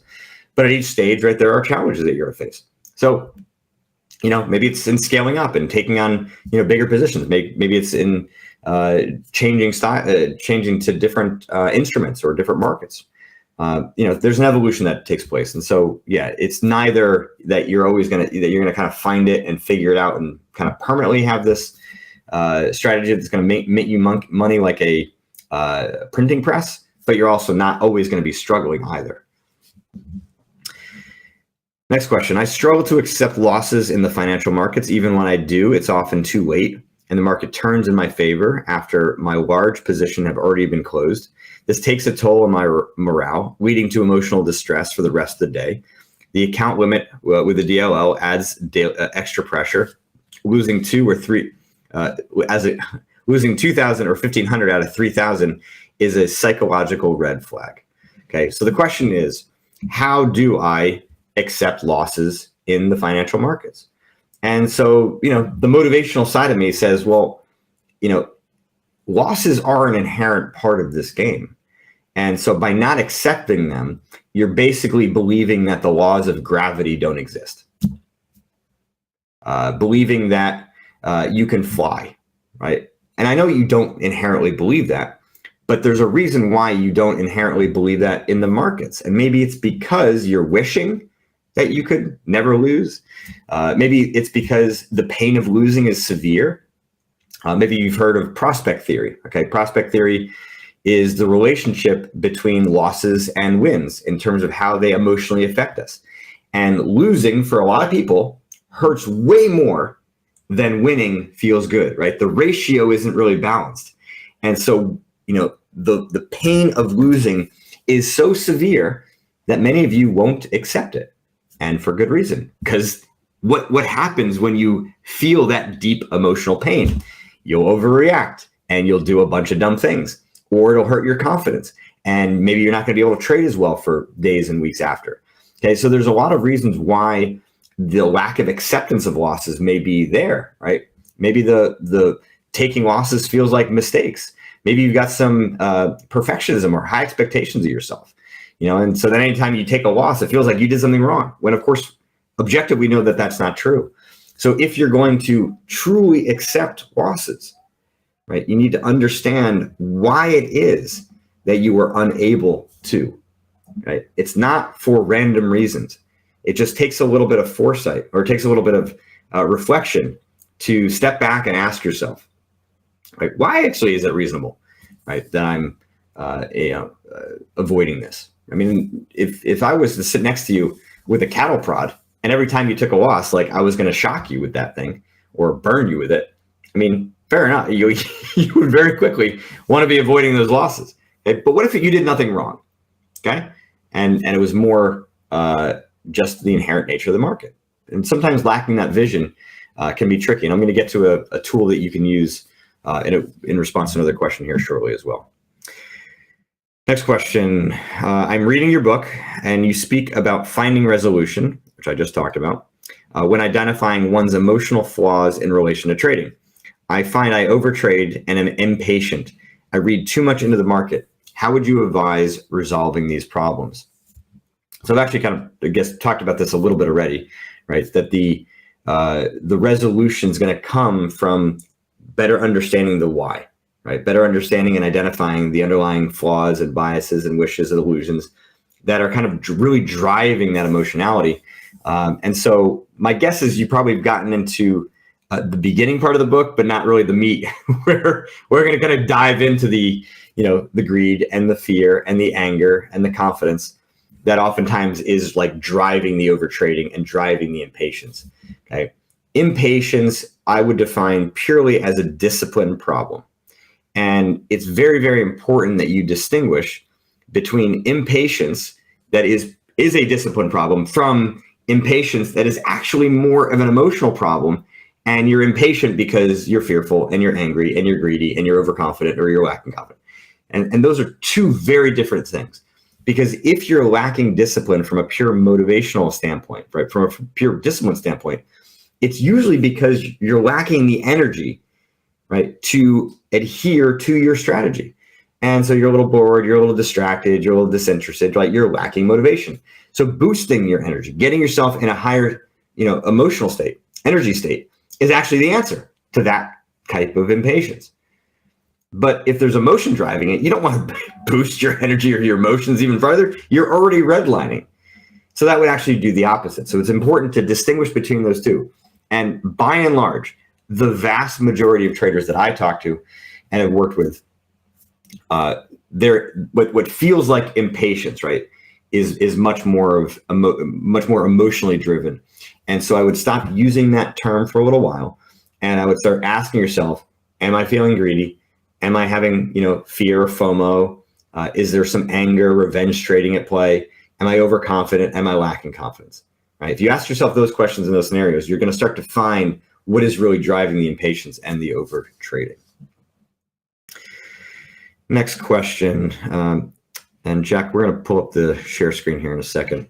I have a problem of exiting trades early and watching price go to my take profit target. It seems that I focus too much on P&L and worry about my paper profits diminishing. Any tick that works against me, my alarm bells ring, and it's only a matter of time before I close my trades prematurely. What are steps to take in order to focus more on my performance and learning rather than my P&L? So when emotions are intense like this, we can almost kind of say like the outcome is like price fit, right? Like it's as if this is inevitable. And for a lot of you at this stage where your emotions are so heightened, it probably is. So I would strongly suggest that you do everything you can to rip yourself away from the monitor, right, from your desk, and just walk away, but bring a piece of paper or your phone or a laptop, that's not connected to your account, and go write about what you're experiencing emotionally. Sometimes when the emotions are so heightened, right, it can be hard to kind of process and make sense of it and understand what the heck is driving it. Okay. And especially when we're so P&L driven, right? A lot of times it can be related to confidence. It can certainly be related to some fear, right? The paper profit diminishing. But sometimes the fear can actually be defense against anger, because if you see paper profit diminish and you have the thought like, oh, I should close, and then it retraces, closes you out, and then anger gets triggered because you're pissed off that you could have had that paper profit realized, but then it just sort of evaporated in your hands. So again, if you rip yourself away, you're going to have an opportunity to obviously stay in the trade and maybe allow it to hit your target without you there. Again, this is not a longer term strategy. This is methods of control. This is not resolution. Okay, so you rip yourself away and you just go type out or write out what you're experiencing.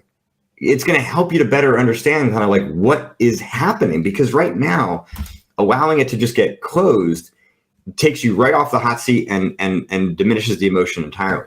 But in that moment, right, we can kind of see the crazy for what it is, right? You can see the intensity for what it is and start to peel back the layers like a detective, like looking for clues about what the heck is going on, because it's those clues that really become helpful in working towards resolution. Okay, now the other strategy, if we can pull up the screen share, I'll go through this. Now, this is my Mental Game Trading Live platform, which Michael referenced earlier. Right? This is my new program. So if you're enjoying this platform gives you access to recordings, new ones every week, plus a database of lots more. And I answer a lot of questions like this and go kind of deeper into my system on a very regular basis, including talking about a variety of topics like understanding fear, which is the one that I recorded last night. Now, specifically, there's a knowledge base. As you see, I kind of scroll down this left-hand column. This knowledge base includes lots of questions, advice, copy pasting from the book to give you just like kind of very quick sampling of information that can help you get started right away. So if you're kind of new to my system, this is a place to kind of get some quick steps to take and begin building your strategy for trading psychology. And specifically for this question, right, I'm going to go past the data collection, which is another tool I use, the profiling mapping, mental hand history, real-time strategy, all tools I use, down to this understanding your game, which is using what I call an A to C game analysis. And it's the primary tool that I use to help traders become better able to add an element of feedback that goes beyond P&L. Okay. If you want to truly focus more on your performance, you need to have feedback regularly in order to do that. Otherwise, your default mode is going to be to measure your performance based on P&L. But we need to have a more objective measurement of your performance other than P&L. Otherwise, you're just like making it up on the spot. And that's the kind of BS that I'm not really a fan of. So you're going to define your game with what I call an A to C game analysis, where you are quite literally going to define what your A game looks like, your B game looks like, and your C game looks like, distinguishing very clearly between what your trading looks like from a mental standpoint and a technical standpoint with your A, B, and C game. Okay, and you can see examples of all of those here. Okay, and if you want to see a few other examples of A to C game analyses, here's one here. Okay, and I'll make this a little bit bigger for you. You can see this is from a trader that put a lot of good time into this. Right, this tool, I'd say on average takes 2 to 3 weeks to kind of nail down firmly. Right, so you're kind of paying attention to what it's like on days where you're in your A game and you're taking notes about that. And then, of course, when trading gets really bad, of course, we don't want that to happen, but it is inevitable. And you're writing down the details of what goes on there. And of course, you can use your memory, or you can go back and you think about, all right, what was it like when I was at my best and my worst? And typically, right, you can see there's a lot more detail in A game and C game. And that's pretty common, right? Because it's harder sometimes to see the average style of your performance. But there's more here to kind of build out, and this trader will do that, or will have done that. And so then this is the tactical side. And the tactical side, really should be things that I don't fully understand, right? Everybody at Topstep from a performance standpoint will understand, what you're after, but your style and your strategy are going to be different. So you're kind of looking at like, what thoughts are going through your mind, what aspects of your decision making, what indicators you're using. Like what are you really thinking about and doing well when you're trading in your A game versus your B game and your C game? And if you do this, right, so again, 2 to 3 weeks to kind of nail down really solidly, so that over the next, let's say 4 to 10 weeks, it's not going to change at all, right? Because your performance can't rapidly rise that fast, okay? Yes, you can kind of, shift towards more A game, right? But your C game can't be eliminated that fast, as much as you might wish that to be the case. Okay, you can certainly avoid your C game, but to permanently upgrade it so that you're never going to experience that again is not going to happen within generally 4 to 10 weeks. I mean, 2 months, 2 to 3 months, yeah, you can get to that point where you can be, kind of moving past it permanently. But the point is, you spend some time to craft it, and then it gives you a objective measurement of your performance on a day-to-day basis. And I have clients that will do this with every single trade that they take. I have clients that will set a timer to look at this every half hour or hour or every 2 hours, just to give them a point of feedback. Because as a trader, right, you don't have the luxury of a coach, like on the Sixers, being able to see what's going on and benching you when it's clear that you're tired and you're performing like garbage. You have to be that coach for yourself. And so how are you going to do that, right? How do you have two perspectives at once? How do you be your coach or manager while at the same time that you're also the trader? Well, this tool, right, the A to C game analysis, provides you that vision. And so you can literally keep it open on your computer, on your monitor, while you're trading, okay? And of course, if you need some help creating it, there are some video reviews that you can do, you can kind of access here in the system, and some additional questions that will help you get through this. And that's really what the platform is about, is providing a lot of, kind of on-demand access to any of the tools that are going to help you to build your mental game and trading strategy. And of course, there's a lot of information about these other topics down here as well. All right, Jack, you can stop the screen share. And I should say also, right, use the link down below this video, and there are some discount codes both for the Essential membership and the Premium membership that you should take advantage of. All right, next question, and then we'll kind of maybe scroll down to a lightning round coming up here, because I've got a number of other questions here to answer. All right, why is it then we have a stop loss? All right, this question's a little weird. Why is it that when I have a stop loss trade gravitates to it faster than my target goal, but if I remove stop loss, I make my target goal? Okay, it seems that I make my scalping fast with small profits and make my daily goal. But the other day, Jared was talking about that if you fast scalping for small profits over time, you will fail. Ever since I heard that, I'd done nothing but crash my accounts. Maybe I heard it wrong, but it did affect my mindset. I can assure you that I would never say something like that, because I have clients who are scalpers and they're obviously very successful at it. My guess is that what I was referring to is that if you're scalping for fast, small profits in a system that is not designed for that, that you are going to fail, because that's not how your strategy and system is designed for it. Like, where's the profitability coming from? Well, the profitability should be coming from, if it's designed for fast scalping, well, then it's going to, your edge is there, it's going to work. If that's not the case, then you either will fail or you're going to not give yourself really the opportunity for success. Because I think, Hogan and I were talking about this last time, right? There's, if your system is, I'm going to get the math wrong here, right?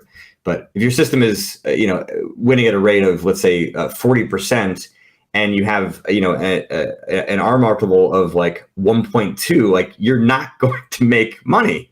Those sort of foul scalps of, 0.2 profit, right? This is just not gonna work. So, yes, I do think that you heard me wrong.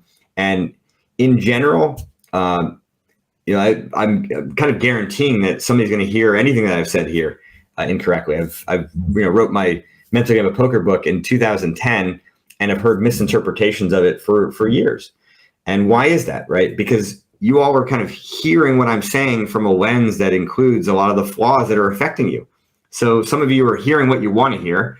Others are, hearing things in, slightly altered ways. So, yeah, by all means, go back to the tape. There is a recording of the last session. So I'm not saying all this as a criticism or as a defense. I'm saying it as, point of general feedback, right? There's misinterpretations are easy to occur.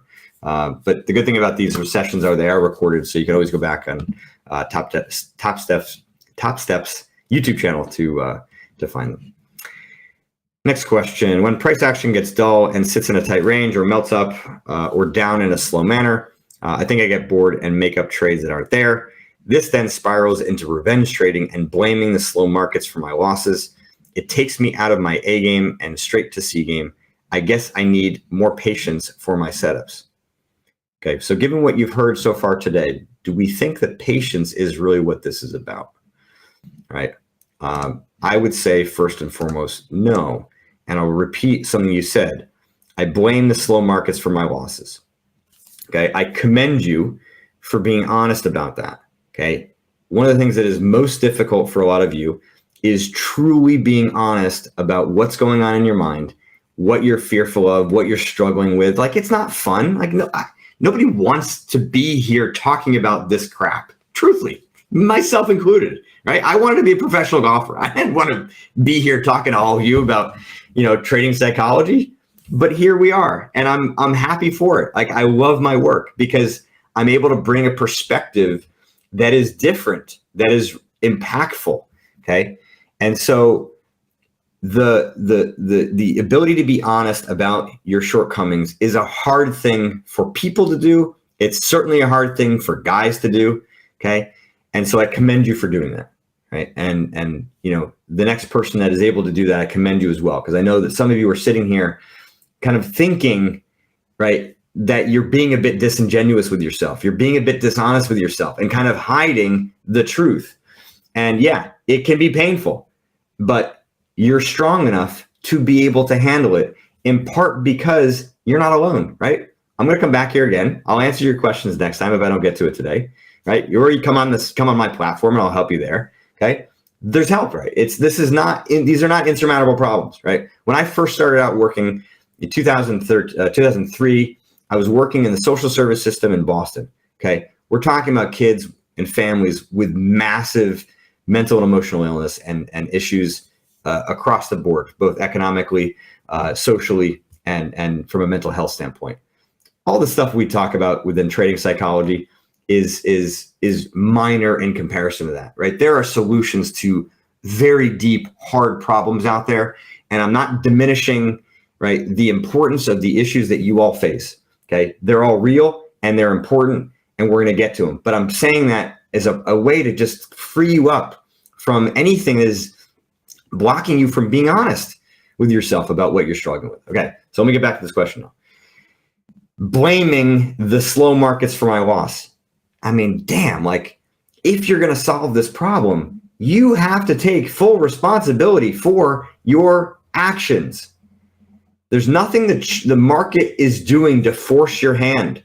It might trigger emotions in you that force your hand, but you are responsible for that, right? Understanding, dissecting of those emotions that are driving you, okay? So yeah, you get a little bored and you make up trades that aren't there. Why? Well, there could be a lot of reasons, right? Maybe you're a bit of an action junkie, right? So when there's nothing happen, right, that little dopamine part of your brain's going, I want some fun. And you jump into the market to try to make some. And then, of course, you create more dopamine and more adrenaline when that revenge gets clicked in. Look, I mean, these cycles are real, okay? Now, it also could just be, a lack of connection to your goals and a lack of real conviction to a process to ensure that you are connected to your goals on a regular basis so you don't allow your mind to drift and then start to manipulate something that's not there, okay? There's a lot of reasons for it, okay? But the first thing that has to happen is that responsibility. All right, we're going to do a little lightning round action here because I think I've got maybe about 5-7 minutes left here. Is that right, Hogue? Yeah, you're good to go. Looking forward to the lightning round. All right, rock and roll. All right, what are some common psychological pitfalls that day traders often encounter, and how could I avoid them? Well, that's not a question for the lightning round, okay? But, so mental game trading live. Those are the thorough answers there. But what are common pitfalls? Fear, okay?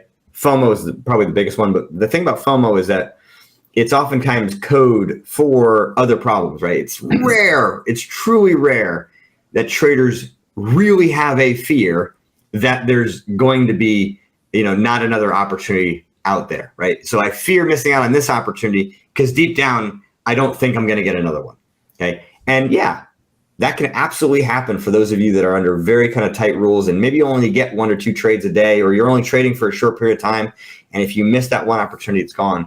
But beyond that, a lot of times the FOMO is code for anger. It's, because you'll be angry if you miss out on an opportunity.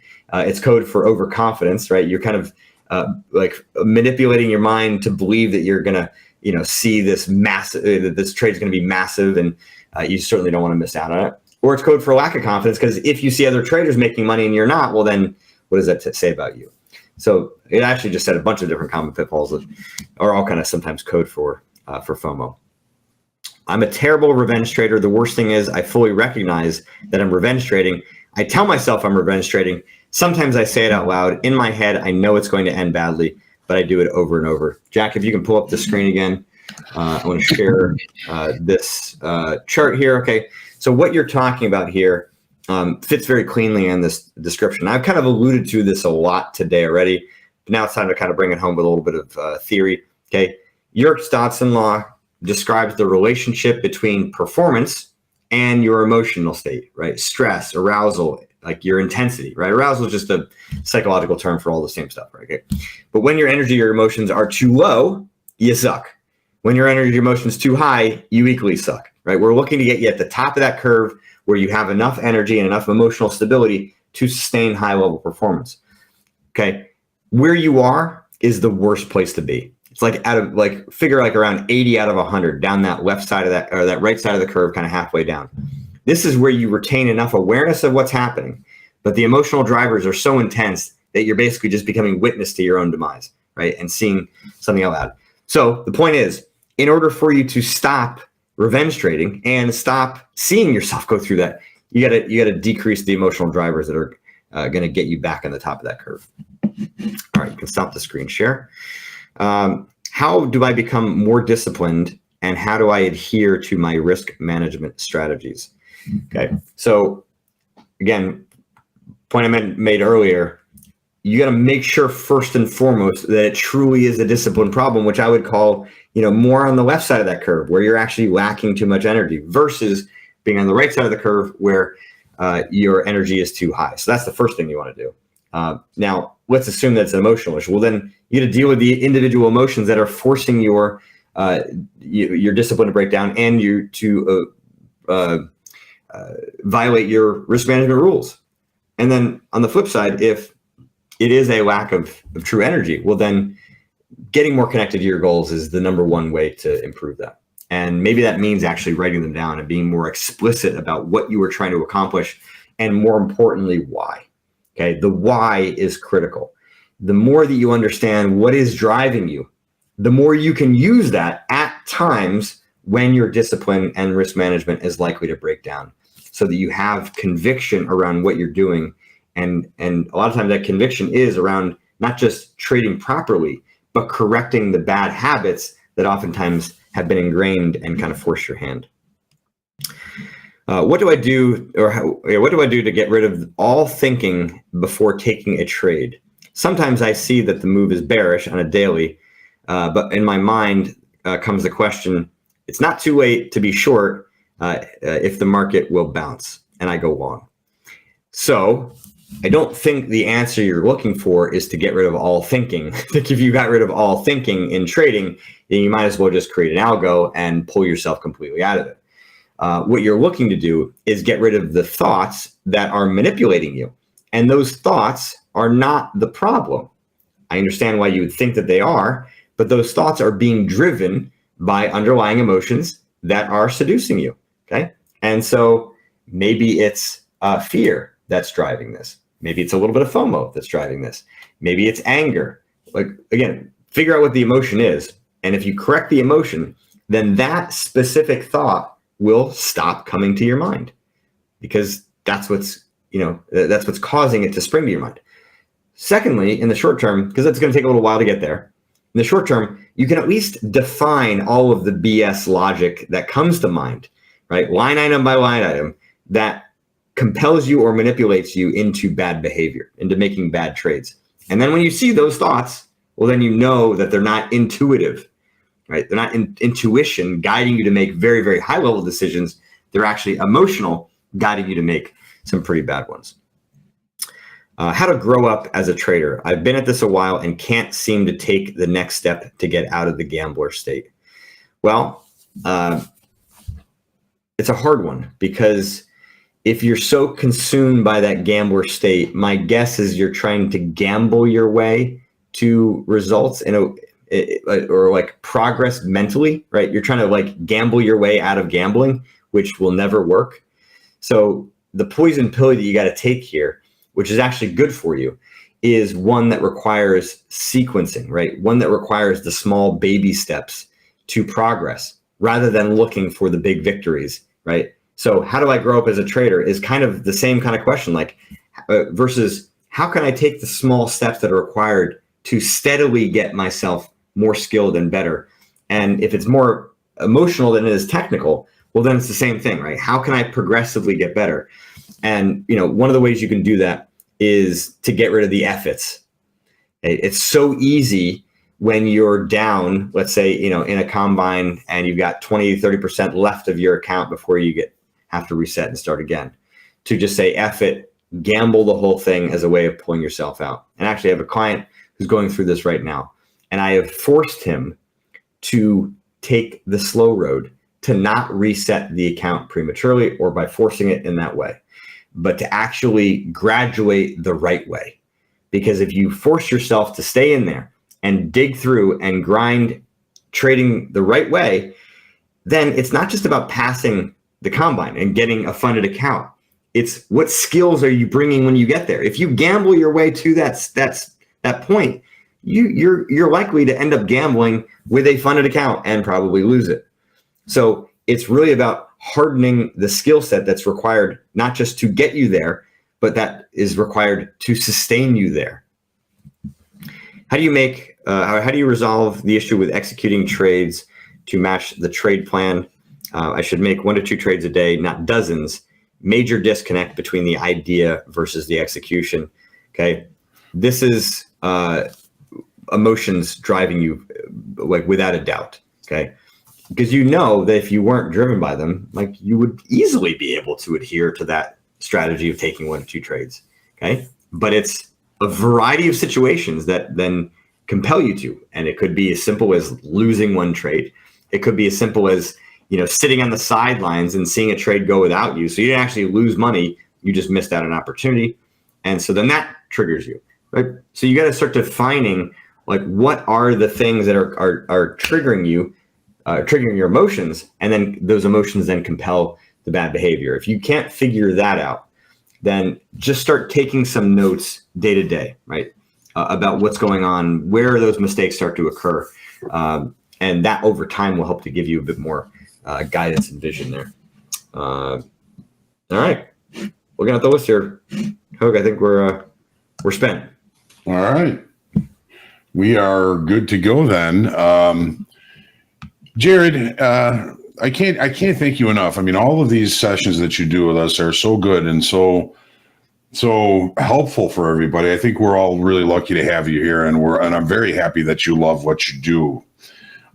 You do bring a different perspective to it, and that perspective is always so spot on and so good. Thanks for the new platform. I'm looking forward to seeing that. Congratulations on getting that done. If you don't have the book, get the book. Read the book. It is excellent. You got to get on Jared's email list too, because there's lots of continuing content that he sends out all the time. Jared, your little book that you sent out on intuition and learning to trust your intuition, you added a whole another kind of facet to it. I've always focused on impulse and intuition. Never thought about instinct. Instinct is a missing piece that you have brought to me. I can't tell you. Thank you very much. I absolutely love having you with us, and I feel like we're very lucky to have you with us. Thanks, I appreciate that, and yeah, that's great to bring some visibility to some of the other things that I sometimes take for granted, like that intuition ebook. I did allude to that today, so I think the link should be down there to my website where you can go and download it. The intuition ebook is free. It's just kind of a nice companion piece to the mental game of trading. And yeah, I'm psyched that somebody at your level can benefit from that too, which is always. I benefit from so much that you bring to us, and that intuition ebook is free. One of the questions that I saw on the chat here was, "What is the meaning of life?" Which is certainly not a lightning round thing, but all I could think to say was a quote from Pablo Picasso, who says, "The meaning of life is to find your gift. The purpose of life is to give it away." So I love that. Yes. Yeah. And that there's so much great content that you do. You just give it away, buy the book, read the book, do what the book says. You're going to speed your learning curve. I'm telling you right now, it's going to be a wonderful thing for you. Yeah, I appreciate that. Yeah, I mean, I know for sure that I would not be as fulfilled as I feel had I actually achieved my goal of being a professional golfer, because this is special, truly. I mean, I feel like I have an understanding and a perspective that, fits all of my skill sets, right? And golf is cool, but it's just selfish. And so for me, I've fixed a lot of my own mental and emotional issues, and then, I've kind of figured out how to help many other people fix theirs. And in doing so, I've fixed my other ones, and it just is all kind of worked together. And it truly is a passion and thing that I love. And, it has a lot of deep meaning to me, and I'm continuing to learn and grow too. So, and having the interactions with these questions and with you and with the platform is allowing me to continue to do that. And it's fun and exciting. So I'm happy to be here and look forward to the next session. Well, it's been a blessing for us to have you here. Blessings to you. And we will see you next time. I can't wait. Thanks, Hogue. Wish you and your family a happy Thanksgiving. Likewise. Folks, stick around for a top quiz coming up next. I love you, brother. Thanks, Hogue. Love you too, man.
Hello, everybody. Welcome to Top Quiz for Wednesday, November 15th, 2023.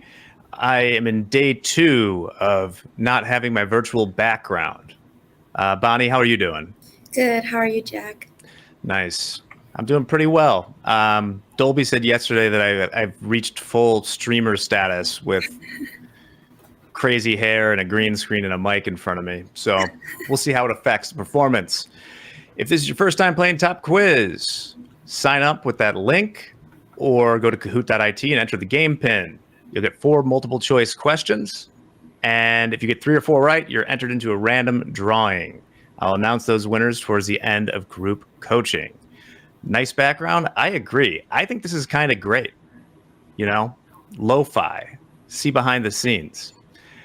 Right. Oh, Dolby says I have a vest, so it cancels out. That'll come into play later. Okay, so remember to answer the questions as they appear on your screen because there's a delay here. So me and Bonnie will be talking about them, but keep an eye on your screen. Remember to just join once. I know there's a few people who try and join a few times to up the random drawing odds. It's not a good idea long term. We'll find you. So Bonnie, nobody's got a perfect score yet. You came close. Last time we played, you got 3 or 4. Today might be the day for me. We'll see. Yes, indeed. Prize today is 10 resets will be given out. All right. We'll give just a few more seconds here for Racer Joe, Tilt Proof, Pioneer Phil, Jersey Mike, join. I'm glad we have all those people. Glenn Youngkin would be proud of me. So I'm not a vest guy. I just sit in a room in my house that is kind of cold this time of year in the morning. So the vest is good because I still have my arms to type things and switch things around. I don't go outside like this because I don't want to become a vest guy, Bonnie. You know any vest guys? You're one of them that I know. I don't want to be that. I forget all these people can see me. I like vests, though. I have a few vests myself. Maybe I should wear it next time. Yeah. Okay, I'll bring you into vest culture. Okay. All right, we're going to start here in a few seconds. Last people in, Akeem. My arms do get cold early in the morning. I'm wearing a fleece in addition to the vest. But it's warmed up. Okay, Bonnie, you ready to do this? Yes, I'm ready. Let's do it. Long intro of Kahoot. The date. 3, 2, 1. Let's go. Michael Burry just closed out a not-so-big short, but he's back for more. What industry is he shorting now? Is it commercial real estate, semiconductors, gold, or crypto? Any ideas here? Oh, man. I want to guess commercial real estate, but I also want to just go for semiconductors because I feel like that's kind of random. Well, you are right on semiconductors. We mentioned that earlier in the show today. Yep, Michael Burry's making predictions. As we mentioned earlier, he's predicted 50 out of the last 2 crashes, but people listen to him. I think he's got like millions of followers. So remember, this is the bragging rights board. You win randomly if you have 3 or 4 right. Then Fuzzy Gummy Bear, So's Bandit in first. You ready for question 2, Bonnie? Yes. All right. Question 2. Fed Chair Jerome Powell recently dropped an F-bomb on a hot mic during a presser. What did he say? Get me there. Just buy the effing treasuries. What the F was that? Or close the effing door.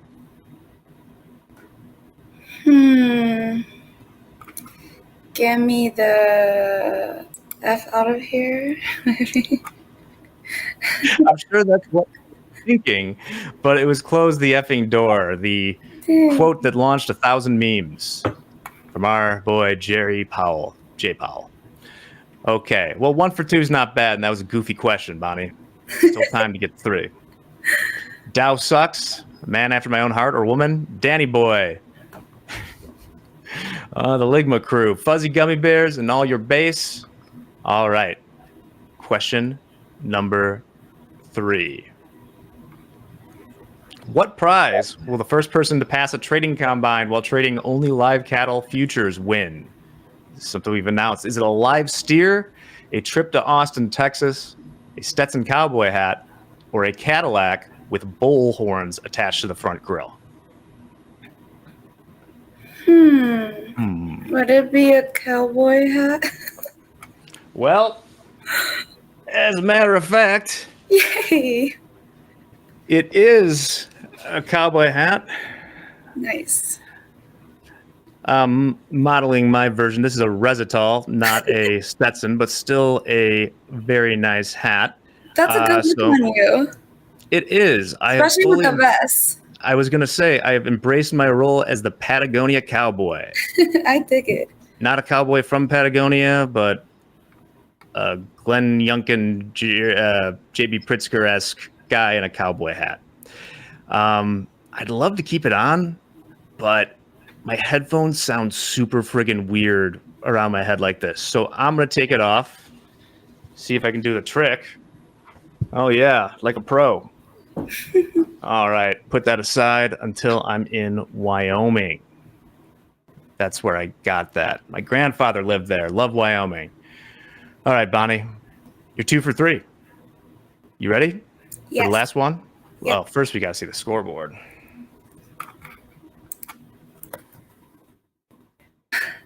It's funny how Nick said Normal, Illinois, because I went to school there for high school and college. Was that, what, Illinois State? What's it Yeah, called? Illinois State. Perfect. Yeah, Dolby says I look like I'm running for office in Normal. That's a pretty astute. It's a very small town.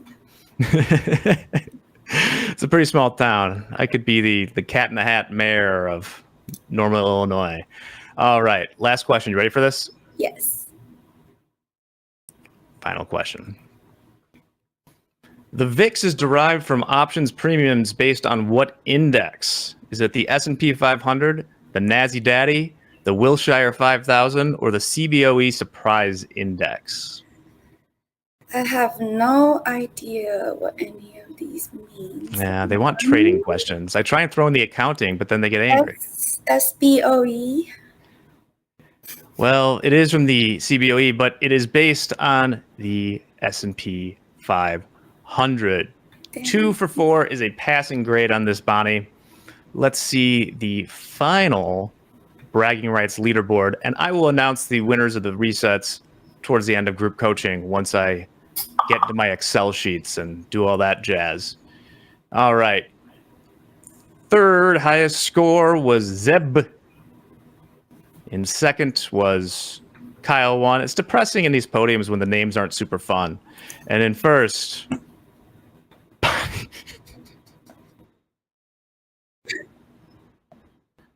okay, creeps. All right. That is what we got today for this. Group coaching is coming up next with Hogue. Bonnie, thank you so much for playing today. And I'll see you on Monday, if not before. Yes, thank you, Jack. All right, we'll take a break now. And I'll see you, or Hogue will see you for group coaching just after this. Talk to you later. Bye.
Welcome to Topstep's group coaching session we like to call Let's Crush 2023.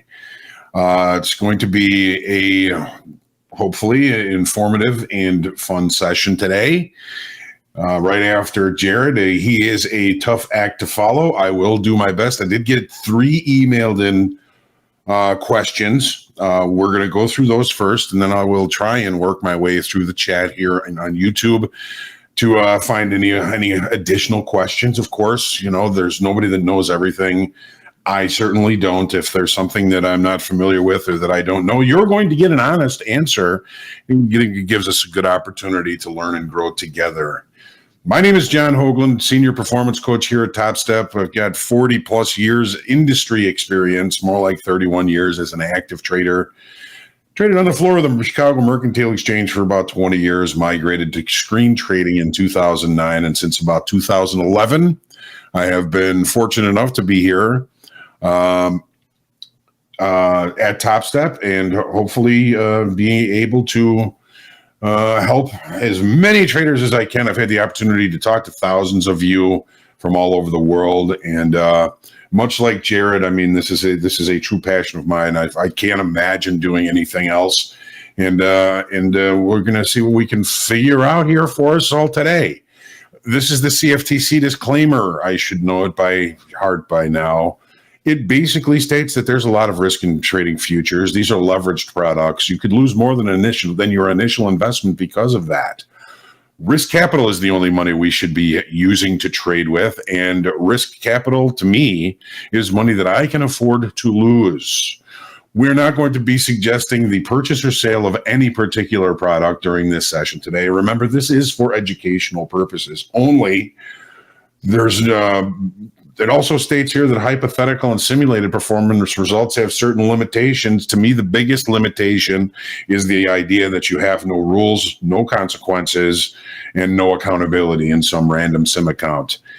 Folks tell me all the time how easy it is to trade sim and how difficult it becomes once you get into the trading combine because you have skin in the game. When you have skin in the game, it changes your decision-making process, and we are here to try and help you all get through a lot of those issues. Jared was here. I'm here. We're all here to try and help you to get to where you want to go, and that is, of course, eventual success. Of course, we are looking forward to your eventual success. All right. So you start with the questions. I'm going to put the charts up here just so we have something to look at other than a slide with a picture of me on it that says questions. So I'm going to just take this down for now. We're going to put these charts up. S&P has just put in new lows. Looks like maybe we're going to be getting into the value area special situation play here. Not currently in any positions, but we may do something here while we're in this session here. If I get a good entry on a potential continuation move to the low of value from yesterday. All right. So first question is from Hussein. Now, thank you, Hussein. It was such very nice things, and we're glad that you're here. And it's everybody's goal, like your goal, to be consistently profitable and to be a consistently profitable trader. Blowing up combines hopelessly is not what you want to do. So your goal is, as you're saying, you want to learn to trade the inside candles properly and profitably. He's talking about a 5-minute to a 60-minute time frame. Ideally, And I don't have any idea of your experience. I know you've been trading here for a little while. I don't know about your knowledge of candlestick patterns and any of that. So my suggestion to you, Hussein, is get to know candlestick patterns. You can look these up on Google and get a very basic idea of some of the candlestick patterns.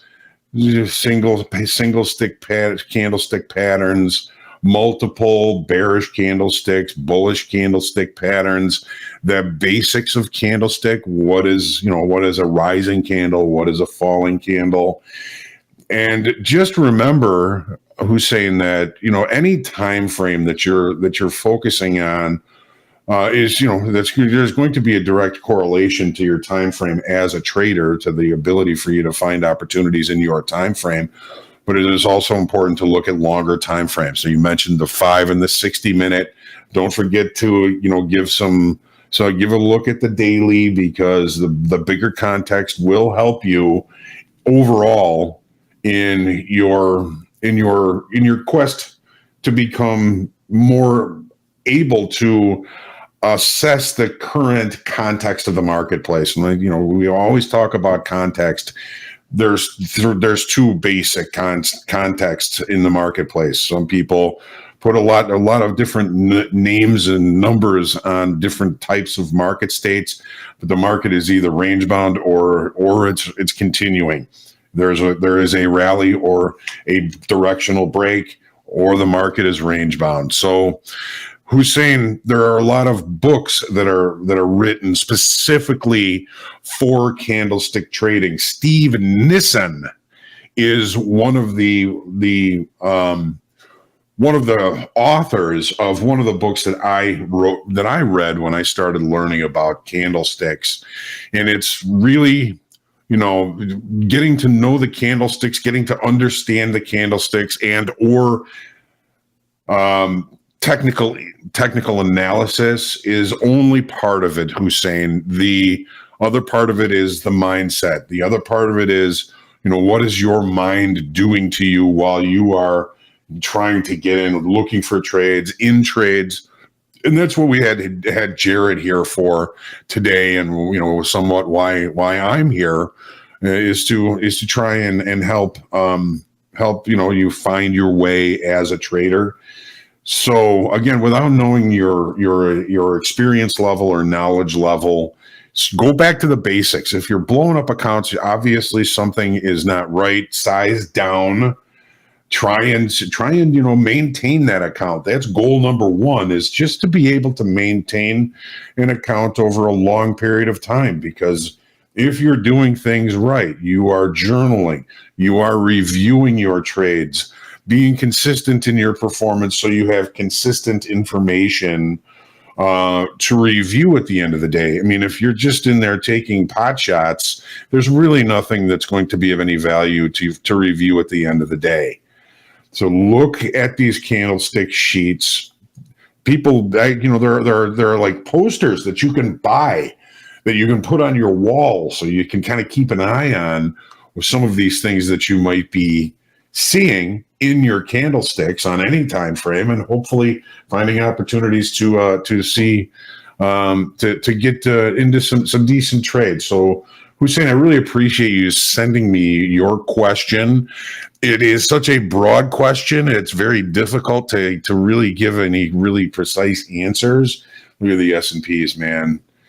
We just started to see some acceptance in yesterday's value. This move is likely to return to value low from yesterday. Down right here, down around 45.0203, that level right there.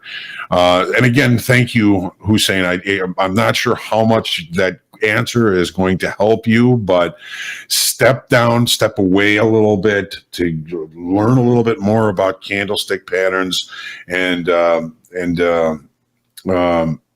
technical analysis, and hopefully, getting your mindset right and having a good understanding, you can start to build some trading knowledge and some intuitions from the things that you're learning. All right. We got another really good question from Fred. And Fred, as always, thank you very much for sending these in. He says he thinks he needs a strategy for limiting risk when trading major economic releases.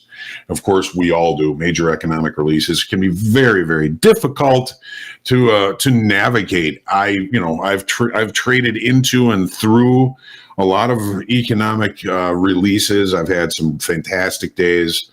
I've had some really bad days. And if I add up all the wins and losses, I'm about even for my career. So I made the choice a long time ago. I'm just not going to participate. A lot of this gray hair is from some of these economic releases.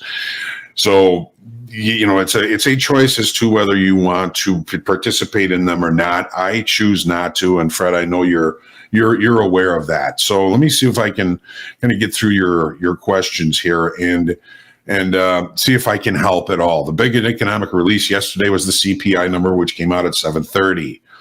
Tuesday, November 15th, I expected a volatile session. That's yesterday, right? Yeah. Well, Tuesday, November 14th. Today's Wednesday, November 15th. Sorry. I expected a volatile reaction, and the S&P responded to the number with a rapid move higher. I hoped to profit from the volatile price movement, but I didn't. I took 4 trades, all of which were losses. Son of a... All right. So pre-market long, buying a pullback using volume profile. So I don't have necessarily, yes, I do. So here is the volume profile from the end of the day after that big push to the upside. So you were looking for an opportunity to buy against a low volume node, probably pre-open, prior to the open. So without being able to really see what kind of price action we're seeing up here before the open, your best trade location would have been here where the volume started to accumulate, but we were leaving low volume below that. So your best trade location probably would have been here. And Fred, we all know that looking at this in hindsight makes it real easy to see, right? It's a hard trade to take. It's a hard trade to take, especially after a volatile move like that. So you probably, looked for an opportunity somewhere near the middle of this. Maybe none of this was even here when you took that trade. Very difficult to do, very hard to stay patient for. All of those things were true. So the next trade was he took the opening range trade, which I took as well. The opening range was initially left at the low of the session. The market opened out of balance, right? I mean, when we're looking at yesterday, so here's the balance that we were in. The market opened out of that balance. So I'm already peaked and looking for bigger opportunities as the day begins because the market has opened again out of balance. So now we take the opening range. So the way I do that is once 1 minute range has been established, and on this platform, this gold bar here, this gold line represents the first minute of trade. Not a lot of platforms have that. But once the first minute is established, I put an order in to get long 1 tick above the opening range. I put an order in to get short 1 tick below the opening range. The opening range broke to the upside first, so that got me into the long. Didn't really do much initially, and then the market came back. And if I had left my stop 1 tick below the opening range, I would have been stopped out. Whenever I take the opening range trade, I tend to move my stop just a few ticks the other side of the opening range. So I dragged my stop. I think my stop was down here around 83, because there's probably a lot of traders that are going to be taking that opening range trade right off the beginning, right at the very beginning. If the HFTs and algos sense that there were a lot of onesie-twosie buys that occurred right when the market broke out of the opening range. They know where their stops are going to be. Their stops are going to be a tick below the opening range. So quite often, the market will come, rotate, take out those stops.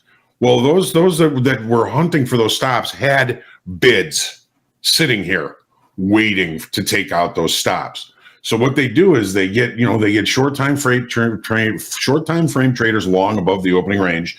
They know their stops are here. They place bids where those stops are. Then they evaporate all their bids and try and flash big orders to make people think that the market is going lower. They take out all those little stops down there, and then the market continues its push to the upside. Initially yesterday, we were looking at the NASDAQ, and I said, oh, it looks like I got my stop hit. And when we went back to the S&P chart, I was pleased by seeing that my move of my stop saved me and kept me in the trade. So we made about almost 10 ticks on that trade. We took it all the way up to 4,500, and that was basically our profit. Our risk on the trade was 91 down to 83. So 8 points of risk. By all rights, I should have been able to take more out of that trade, because I'm really not looking for opportunities at 1-to-1 reward over risk. When we got up to that 4,500 level, that's weekly kickoff high. And when we got up there, we bounced pretty far off of it. I was like, oh, great. I might have been looking for a short up there, and here I am long, and I don't get out of the trade. So the market comes up, lets me get out, and then we, of course, see the continuation for the rest of the day. The reason I took that trade, and I took it where I did, was because we did look below the opening range. There's a little bit of a sign of weakness in that. Well, that weakness never really presented itself. So we ended up having a good trade. I actually caught a good short late like after 2:30 that paid me pretty well. So I had 2 trades yesterday. Good day. All right. So Fred, don't forget, if you do take the opening range trade and you leave your stop 1 tick below the low of the opening range, sometimes you're going to get it. Sometimes it's going to work for you. Sometimes the market's going to come and take out those stops. Hence, that's why I push my stop a few ticks past the low of the opening range when I'm long, and past the high of the opening range if I'm short. Just for this reason, I don't want to get my stop taken like all the other traders that left their stop on just the other side of the opening range. Got to give it a little bit of room. It costs a little bit more, but in the case of yesterday, it actually kept me in the trade and had me able to take a pretty decent profit off that opening range trade. Not a great profit. My idea was, if we leave the opening range at the absolute low of the day yesterday, was to marry it, was to hold on to that trade and try and get out as late in the day as I could. And by the end of the day, I mean, we were basically trading up here. So that was a good trade. Today, opening range trade was nothing. Did we get to, well, we got to the volume point of control basically on this push to the downside. No real acceptance, I would say, of value from yesterday so far. So we also have a weak high in the S&Ps today. C and D period dead even, not a very strong high, low excess high, unfinished upside auction. Anyways, then you took a short at the weekly kickoff high. Initially, the first time it touched it, you would have had a pretty good pushback off of it, right? I mean, it came up, tested to it, went 1 tick above it, and then fell off about 3 or 4 points. Didn't hold, though. Once we get back above it, you took that short. That was a loss. Now you're looking at a long at weekly kickoff high. If you would have been just a little bit more patient and waited for the market to kind of see where this bar finished, and then to look at an opportunity of a pullback to the weekly kickoff low, 4,500, big fat round number, your outcome may have been a little bit different. If you basically cannonballed from short to long, that's probably has something to do with why you were unable to stay in that long. just that next bar traded right to it. What was the low on this bar? 44.99.50. Went 2 ticks through it, and then we started putting in the early high. Came all the way back to it, Fred. This low, 4,500 and a quarter, 1 tick from it. Remember, everything's a zone, and then we put in the high off of that one. So individually, these trades were within my strategy. Good. But collectively, they were too aggressive. While I didn't exceed my loss limit, I lost more than I should have based on my trading style. My losses on Tuesday were more than double my average winning day and a little greater than my latest and a little greater than my largest winning day ever. Felt like I got sucker punched by market volatility. We all do from time to time. And personal impatience. I think I would have been better prepared for Tuesday if I had a pre-planned strategy for limiting risk when trading in response to a major economic release by CPI. What do you think? Well, the volatile event that happened at 7:30 yesterday on the CPI was the most volatile of the entire day, but you still have to kind of keep in mind that the volatility can persist throughout the day. So demand good trade locations. If the market remains volatile, you're going to have to risk more to get into some opportunities, which could in turn offer bigger profitability. So, so rough day, Fred, yesterday. There wasn't anything that you did that I would say was wrong. You took the opening range trade. You didn't move your stop, which, again, they say moving stops is a bad thing unless it's part of the strategy. So when you take that opening range trade, always move your stop just a few ticks away from the other extreme of it. It expands the risk, but, in a small way. I added maybe $75 in risk on that trade by moving my stop further away, but it also was just enough to keep me into the trade. And then, try and be patient. I know we're probably jazzed up looking for a good opportunity yesterday. I know I was kind of jazzed up looking for a bigger opportunity because, we opened out of range, out of balance. Bigger opportunities come on those days sometimes. So just trying to be patient. I looked at this when it pulled back to the 4,500. By the time I saw it, I kind of missed the best trade location. So I didn't take it. Didn't catch this one. I was doing something else. But when we opened that 230 bar and we couldn't take out the high, I took a short on that and made a few bucks. And when there's a big up move like that, I'm always looking for the end of the day kind of pullback, and I was able to take advantage of that yesterday. So far, we're not really seeing any true acceptance of value high from yesterday for the value area special situation play. We got pretty deep into value, but this is showing some pretty stiff rejection. If we can't take out that low, our regular trading hour session high would be a pretty decent target.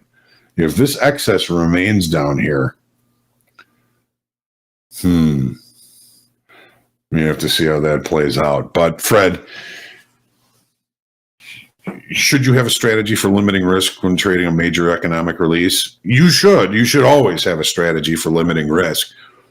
But when trading a major economic release, volatility jumps in at you, and it increases your risk. Be really demanding of trade location, because it's the only way you're really going to be able to limit the risk. Sometimes, if the market's not as volatile, we can let go a little bit of trade location in because it's not as volatile. We're probably getting more precise areas of invalidation for the trade.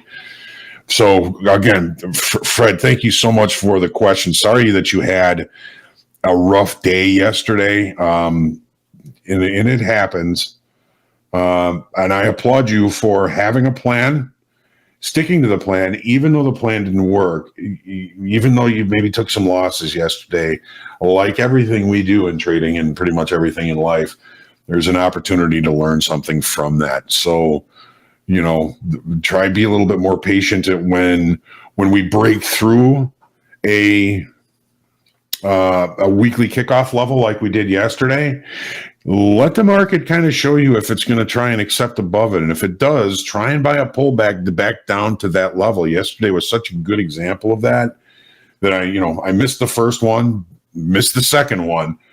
But it's okay. There's always more opportunities. It's one thing, if you miss the first one, Fred, sometimes there's always another opportunity later on for us to take a look and be able to limit risk against one of those important numbers. Okay, Laney. Let me see what we got going on here. Hang on just a second.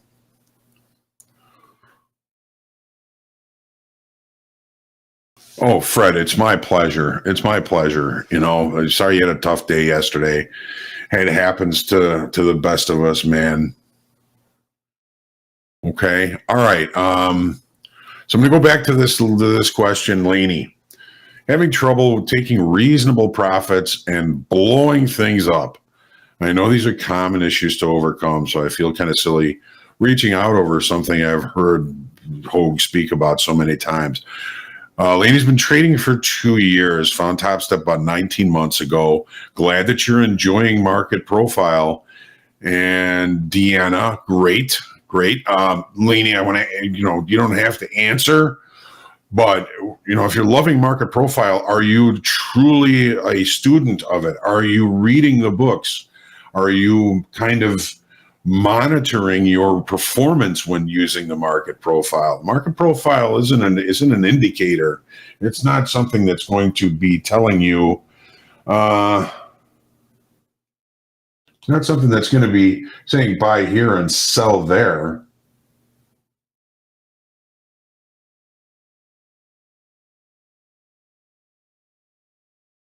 I got to keep an eye on this. I'm maybe doing something here. I'm not sure. It's kind of distracting though.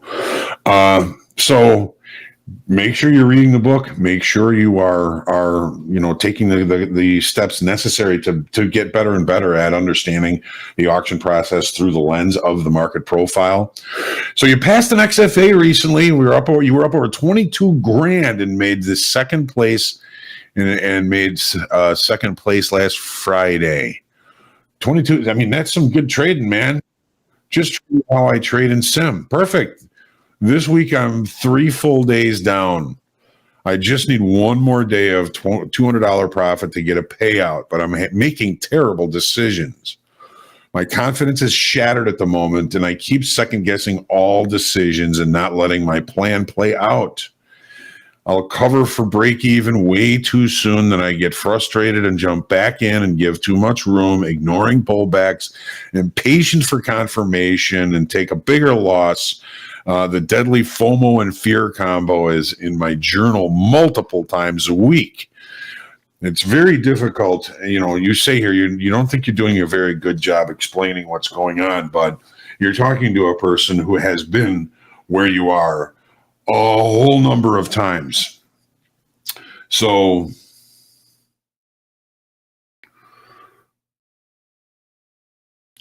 okay, you don't have to say anything in chat or anything. So I mean, you put up some really good numbers in that XFA. The glass ceiling that I kind of sense here is you're just trying to get to that profitable level, and if things don't go well that day, you're basically driving it all the way down to the daily loss limit. If I'm wrong on that, we can talk about that. But you're just trying to get that $200 and perhaps just trying to get to that payout level has you focusing more on that $200 than your actual strategies. Okay, your strategies have been working wonderfully. I mean, you were up 22,000,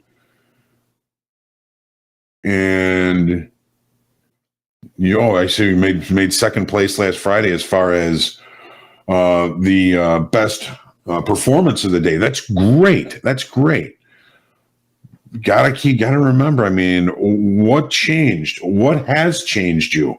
Has the market changed, or have you changed in what you're focusing on? Again, I think we hear this a lot when people are in the trading combine and they're getting close to their profit target. They start focusing on finishing the trading combine more than staying in their strategy. And we're letting that strategy carry them. They start taking trades with the pure decision of making that $200. And I just wonder if that might be part of the thing you're dealing with. If your confidence is shattered at the moment and you're second guessing everything, step away. Step away. Take a couple of days off. Take the rest of the week off. Look away. Do something else. It becomes so ultimately important for us to get to these levels and to get that payout. It changes your decision-making process. You start focusing on the money and not the process, not your strategies. And I'm looking so forward for you to pull out some nice profits and to take some of that cash and to be able to use it and spend it and feel it in your hands and get something for it. So again, take a little time off, step away for a little bit, get your head straight, get rid of any venom that's in your veins, because you may think that venom is for the market or for stop limits or whatever, for the other traders, whatever it is, but it's only going to affect you. Nothing that you're currently mad at is affected by your anger except you. I think Mark Twain said it best. Anger is an acid that does more damage to the vessel in which it is stored than to anything that it is poured on. So let go of the mouse, turn off your trading strategy, turn off your platform, do something else for a couple of days, take the rest of the week off, however long it takes for you to get your feet back on the ground, to kind of reflect on your experience and what you've been doing, and you really just want to let yourself think through it over time. They say sometimes that things will look better in the morning. Sometimes it takes a few days for your brain to digest the things that have happened to you, the things that you've done, and to be able to digest them and use them to your advantage at some point in the future.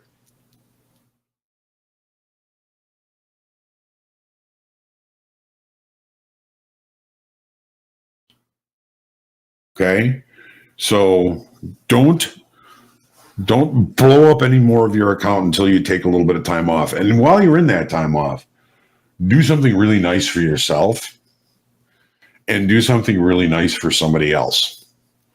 You've worked hard. You deserve it.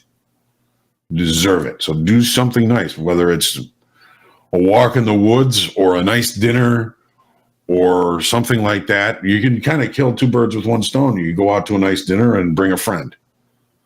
And you do something nice for yourself and something nice for your friend. But just step away until you can get your feet back on the ground. Let go of any venom.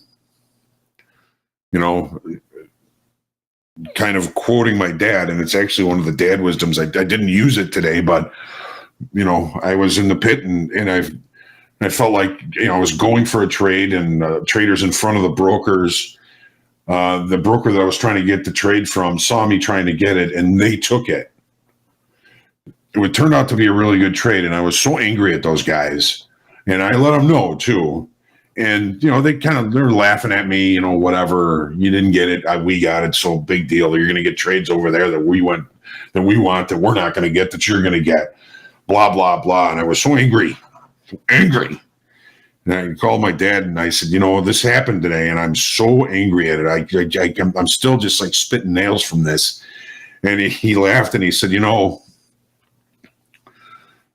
when you're mad at a person, or let's say you're mad at a group of people, half the people that you're mad at don't know you're mad at them, and the other half don't care. There's only one person that this is affecting, son, and that's you. You got to let it go. Forgiveness is for you. It's not for them. You forgive them, you can let go of the anger. But until you let go of that anger, it's going to affect you. So let go of any venom. Let go of any venom. Okay? All right. Okay. Thanks, Hussein. Hussein already sent me an email. And I appreciate that, Hussein. Thank you very much. And again, I hope to help. Okay. All right. We got a bunch of questions here that they were nice enough to kind of go through and weed out for me, which is wonderful. So one of the first ones here. How do you speculate single prints just before they happen based on market profile information, TPO charts? So this is a really good question. And it was a question I've been meaning to answer today, since there was a question about what are single ticks? What are single prints in the market profile? How do we anticipate, or how do we speculate single prints just before they happen on market profile? Okay, so what we're going to do here is we're going to look at the S&Ps right now. Okay, so these are single prints. Price pushed all the way back down to this level, basically the point of control volume point of control from yesterday, and was rejected. So price pushed all the way down here and didn't spend a lot of time. Didn't find a lot of volume. Sellers backed off. Buyers took over. This is a buying tail. So what I was trying to look at while we were in this session here was an opportunity for me to try and get into a long. Now, I kind of felt like the opportunity to look for the long was already kind of past the zone where I would be looking for that opportunity. And you can see that the market is rotating back to the high. This green number right here is the last price. So the market's already kind of rotating back higher. It does not mean that the market can't come around and start taking out these single ticks by putting another row of single TPOs alongside of it. For now, the market is basically saying that price got too cheap today and sellers backed off, buyers took over. And that's where we end up with these single print buying tails. Okay. Settlement, 45.11. Right there. 45.11 went right to settlement. Settlement is a visual level. Markets are very visual. So, yesterday in the opening range, price was viewed as too cheap. Buyers took over, sellers backed off, and we left a buying tail at the low of yesterday as well. So what we're talking about with single TPOs is this. Okay, here, the market opened and basically ranged for the first 2 hours on the 10th of November. The market started looking higher. We ended up closing out the single TPOs in D period here, and then we left more single TPOs. We left more single TPOs. We left more single TPOs up here. So the single TPOs in directional trade are kind of a degree of strength or emotion. On a day when we range and we break out and we start leaving lots of single TPOs and areas of single TPOs, that's an emotional, strong move to the upside. You don't want to fight those. Okay? So, if we're going to be speculating in single TPOs, I choose to use more of the volume profile to look for opportunities, because this is a fresh area of a high volume node. Here's a low volume node. Well, we can see here, I know it's kind of hard because this is yellow, but here's that high volume node. There's an overlap in the TPOs. We never closed out the single TPOs here. If this is the case, we got a low volume node here. We got a high volume node here. I'm looking to buy this on this volume shoulder. We may not have gotten the opportunity to do so here on this particular day. So we're always looking to see, I mean, if we're leaving single TPOs on an up move, these single TPOs can provide opportunities for entries. It's tricky though, because you're going to have a lot of other traders looking at the same thing. But speculating or trying to anticipate where single TPOs are going to be is going to be, of course, very difficult. I'm not sure if I'm really answering this question efficiently. And it's kind of almost a non-specific question, so I apologize if it hasn't been all that clear. Rich Free has a question: how many contracts can a trader trade before they run into liquidity problems as a day trader? Well, it's never a problem that I've run into because I'm not trading that big. But if we want to take a look, so we can look at the dome here. This is the S&Ps. We could execute probably a 80 or 100 lot market order and really not move the market at all. There's no way that I'm going to be executing any 80 or 100 lot market orders. So that's nothing that's really concerned me. But what does concern me, Rich, is if there's an economic release due out, you'll see 10, 20 contracts on each bid and offer. A lot of traders aren't going to trade it, so there's no orders there. That's where the illiquidity comes in if you're a size trader. Now, what about if we were trading the NASDAQ? Okay, look at this. Look at the size of the bids and offers. 7, 8, 9, 14, 20. 7, 8, 9. There's a 20 down here, but by the time price gets there, it'll probably go away. So if I were just to put in a 40 lot in the NASDAQ, I'm going to sweep the dome for about 5 or 4 or 5, maybe 6 prices. There's where you're going to run into your liquidity issues. What about crude oil?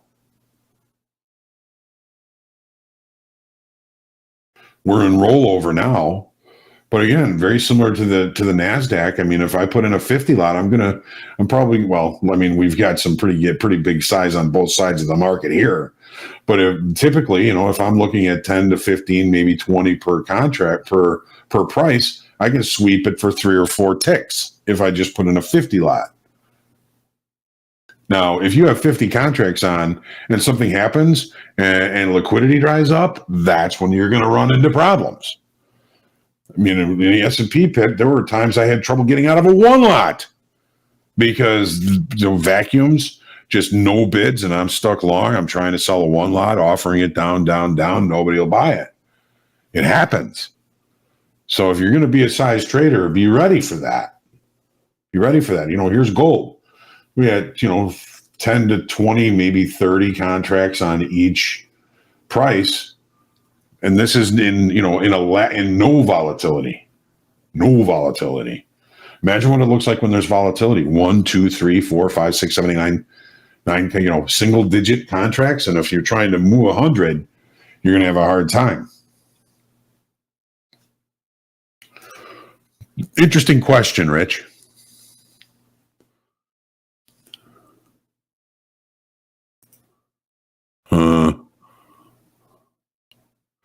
Can you talk about setup money management in day trading? Setup money management. Setup money management. Well, in anything that you're going to be taking a trade, anytime you see an opportunity in the marketplace, you could call it a setup. You know, some people look for specific candlestick patterns for setup. Some look for specific situations in technical analysis. There's a million different tools to look for setups. Managing the risk on those is, of course, what's most important to those setups. So, you know, what are we looking at here? I mean, we're looking at finding the ability to trade close to points of invalidation for a trade. So more important than the setup where you're going to get in is the setup where you're going to get out. Okay. Yesterday in the S&Ps, we had just put in a new high. I've been waiting all day long for an opportunity for like happened yesterday. You know, I'm thinking, you know, there was a big up day. We've been coming up for a long time. I was thinking probabilities were probably pretty good that after we put in the high on and then at the 230 bar, we might see a pretty decent pullback, which is what happened. So that setup, if you want to call it a setup, you know, offered. Here's the high. Let's say we sold it at 45.21. Okay. Well, where's our risk? 24.25 is the high of the day. 21 to 4/4 is 3.25 ticks. We add a couple. So we're risking 4 points. If we're going to see a pullback, I don't want to see the current regular trading hour session high get taken out. So we're risking 4 points on that. If we sold it at 21, the market came all the way down to 06. Maybe we didn't stay in it that long, but it offered more than 2-to-1 reward over risk. Okay, I risked 4. I took 9. Happy. So it's less about managing the setup, the money management. It's knowing the money management. If I'm going to take this short, where is my risk? Where does price have to go to prove me wrong? And sometimes, you know, you're going to get your stop hit and the market's going to turn around and go your way. There's something to learn from that. Maybe if I see this situation, a similar situation, again, at some point in the future, and I'm going to be more apt to remember that because I'm journaling and thinking about each trade and reviewing each trade at the end of the day and doing my mental work as to, okay, how did that happen? Why did it happen? Maybe it was an obvious opportunity. Maybe it was an obvious play where a lot of folks traded it and they put their stops where your stop was going to be.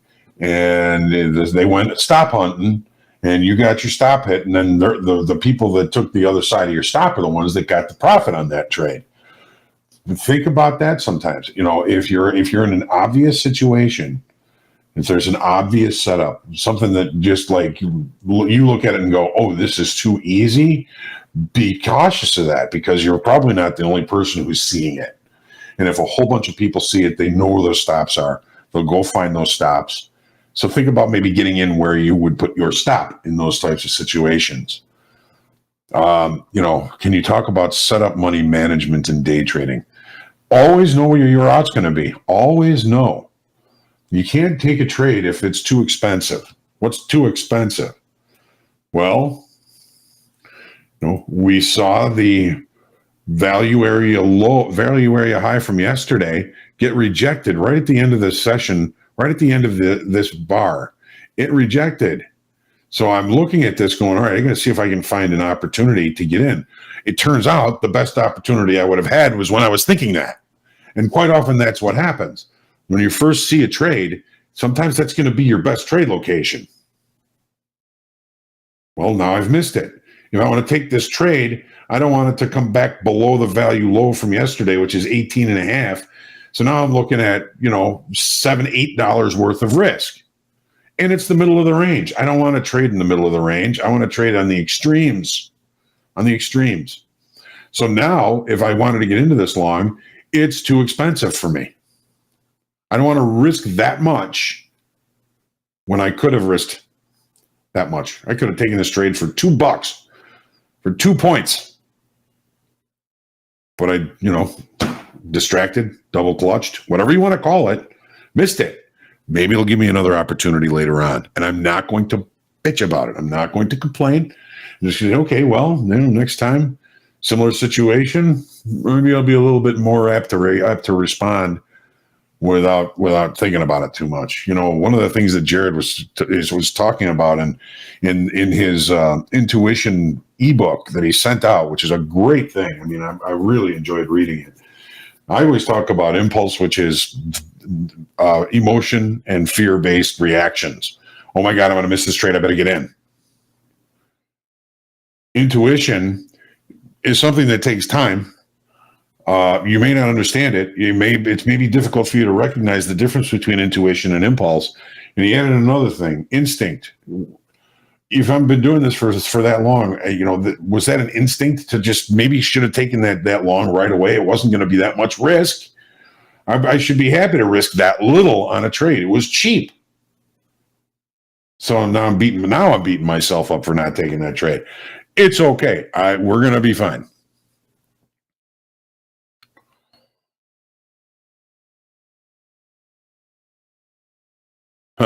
The Wiz has a more of a statement here. Oh, hang on. I got a couple more questions before I get to that.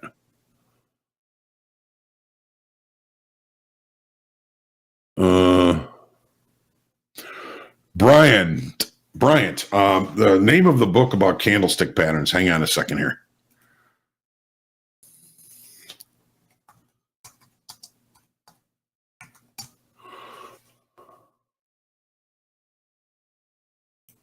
Okay. The gentleman's name is Steve Nissen. He's got a whole bunch of books. Japanese Candlestick Charting Techniques, The Candlestick Course, Beyond Candlesticks, Profiting with Japanese Candlestick Charts. They're all available, and they're all on Amazon. Steve Nissen, SteveNison.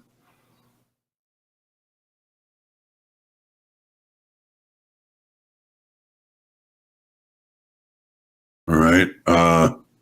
We got a couple more questions here. We'll go with a couple of lightning round here.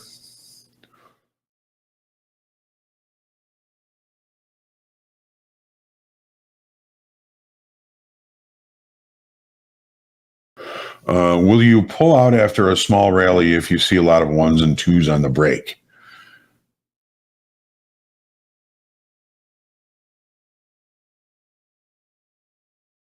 Huh.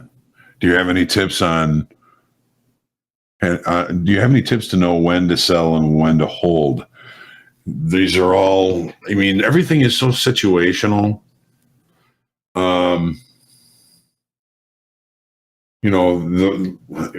think the first question there is, will you pull out after a small rally if you see a lot of ones and twos on the break?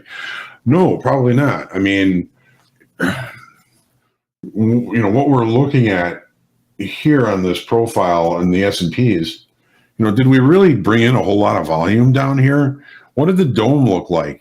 Did the dome come down here and just kind of die and really just not do much?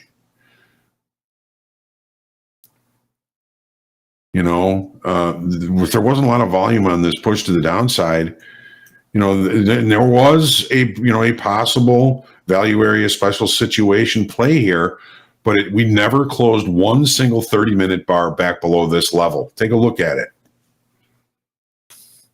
Here's a value high from yesterday. 1, 2, 3. Basically, we tested that level 4 times. We looked below it, couldn't close below it. That's excess, ladies and gentlemen. Auctions die in excess. It got too cheap. Sellers wouldn't sell it anymore. Buyers took over and off they went. We still have delta divergence, ladies and gentlemen. We've got negative 15,500 in negative delta. We're sitting here in the middle of the range. There may be a lot more short time frame shorts in this market than we know. We also have an unfinished upside high. Unfinished upside high. Week high. I should be, and I hate saying that, I should be long here. Not here, but lower. But no crying over spilt milk, right? How do you establish the direction of the opening range trade? It's whatever the first minute is, whatever the range is for the first minute. Here, I'm going to show you an example from last week. These were wonderful examples. This is the first minute. It never looked below it. So once that first minute is finished, you put a stop to buy above, one tick above. You put a stop to sell, one tick below. If you got your stop filled here, move your stop on the other side a few ticks away from the low. So if we get ticked out, right, by all the other stops that are going to be down there, we stand a chance of staying in the trade. It expands the risk a little bit, but I've been ticked out on on that bottom tick so many times, you have to move your stop further away. So the direction is established when the market breaks out of the opening range. First, the market broke out above. We're long here. We're long here. Stop's going to be down here. We never even take any heat on. We barely even take any heat on this trade. This market moves higher and higher and higher the rest of the day. The day before that as well. Small opening range. Once the market takes out the buy stop, you're now long above. Move your stop a little bit below. And now you just sit and wait. And you just take the ride. I mean, this was a great trade. You could have risked 8 points, maybe 6 or 8 points on that trade. You got 44 points by the end of the day, and it closed up near the high. It's an all-day sucker. You're going to have to withstand some jerking around. But if you can, you get paid. Okay, here's a day the market opened, tried to close the gap, missed it by a tick, and off to the races again. All right, so I apologize if I didn't get to a lot of the questions here. We can announce the winners whenever you want, Jack. Got to announce the winners of the session. Yeah, let's do it, and I can hit send then as well in this email. Cool. Let me see what I got. He's got everybody all set up already. Of course. Well, very efficient, Jack. M today, not always. Get my drafts here. Okay, cool. So, James, if you want to show the winners, you can do that. Hidden Gap sucks at trading. Hope you don't. Johnny D, let's go Blues. Blues suck. Go Hawks. Bob Sleepy, if your name's up here, you'll be getting an email at just about now. So, congrats. We'll be back tomorrow for it. Congrats, everybody. Thank you, Jack. And thanks for everything you do, man. Thank you, Hogue, for everything you do. Thanks, James. Thanks, JD. Thanks, Robert. Thanks, Michael. Thanks, Eddie. Thanks, Andre. Thanks, Jared. Thanks, Deanna. Thanks, Matt. Thanks, everybody. Let's finish up with the dad wisdom of the day. I love this one. If we can put it on the screen.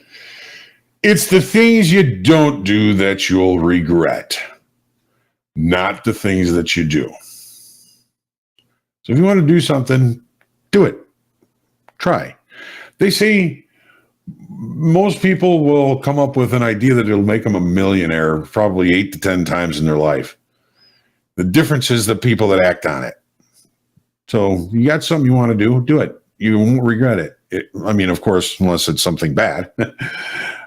He told me this when I was thinking about taking 3 months off from the markets and taking a motorcycle trip across the country. And I called him and told him I was thinking about doing that. He says, "Oh, you have to. You have to go. You're going to be 59 one day, and you're going to look back and you're going to wish that you had done that. So you got to go, but don't tell your mother I said that." So. All right, ladies and gentlemen, thank you all very much. And we're looking forward to seeing everybody back here again tomorrow, Thursday. And have a good rest of the session, and we'll talk to you later. Oh, don't forget, pray for peace.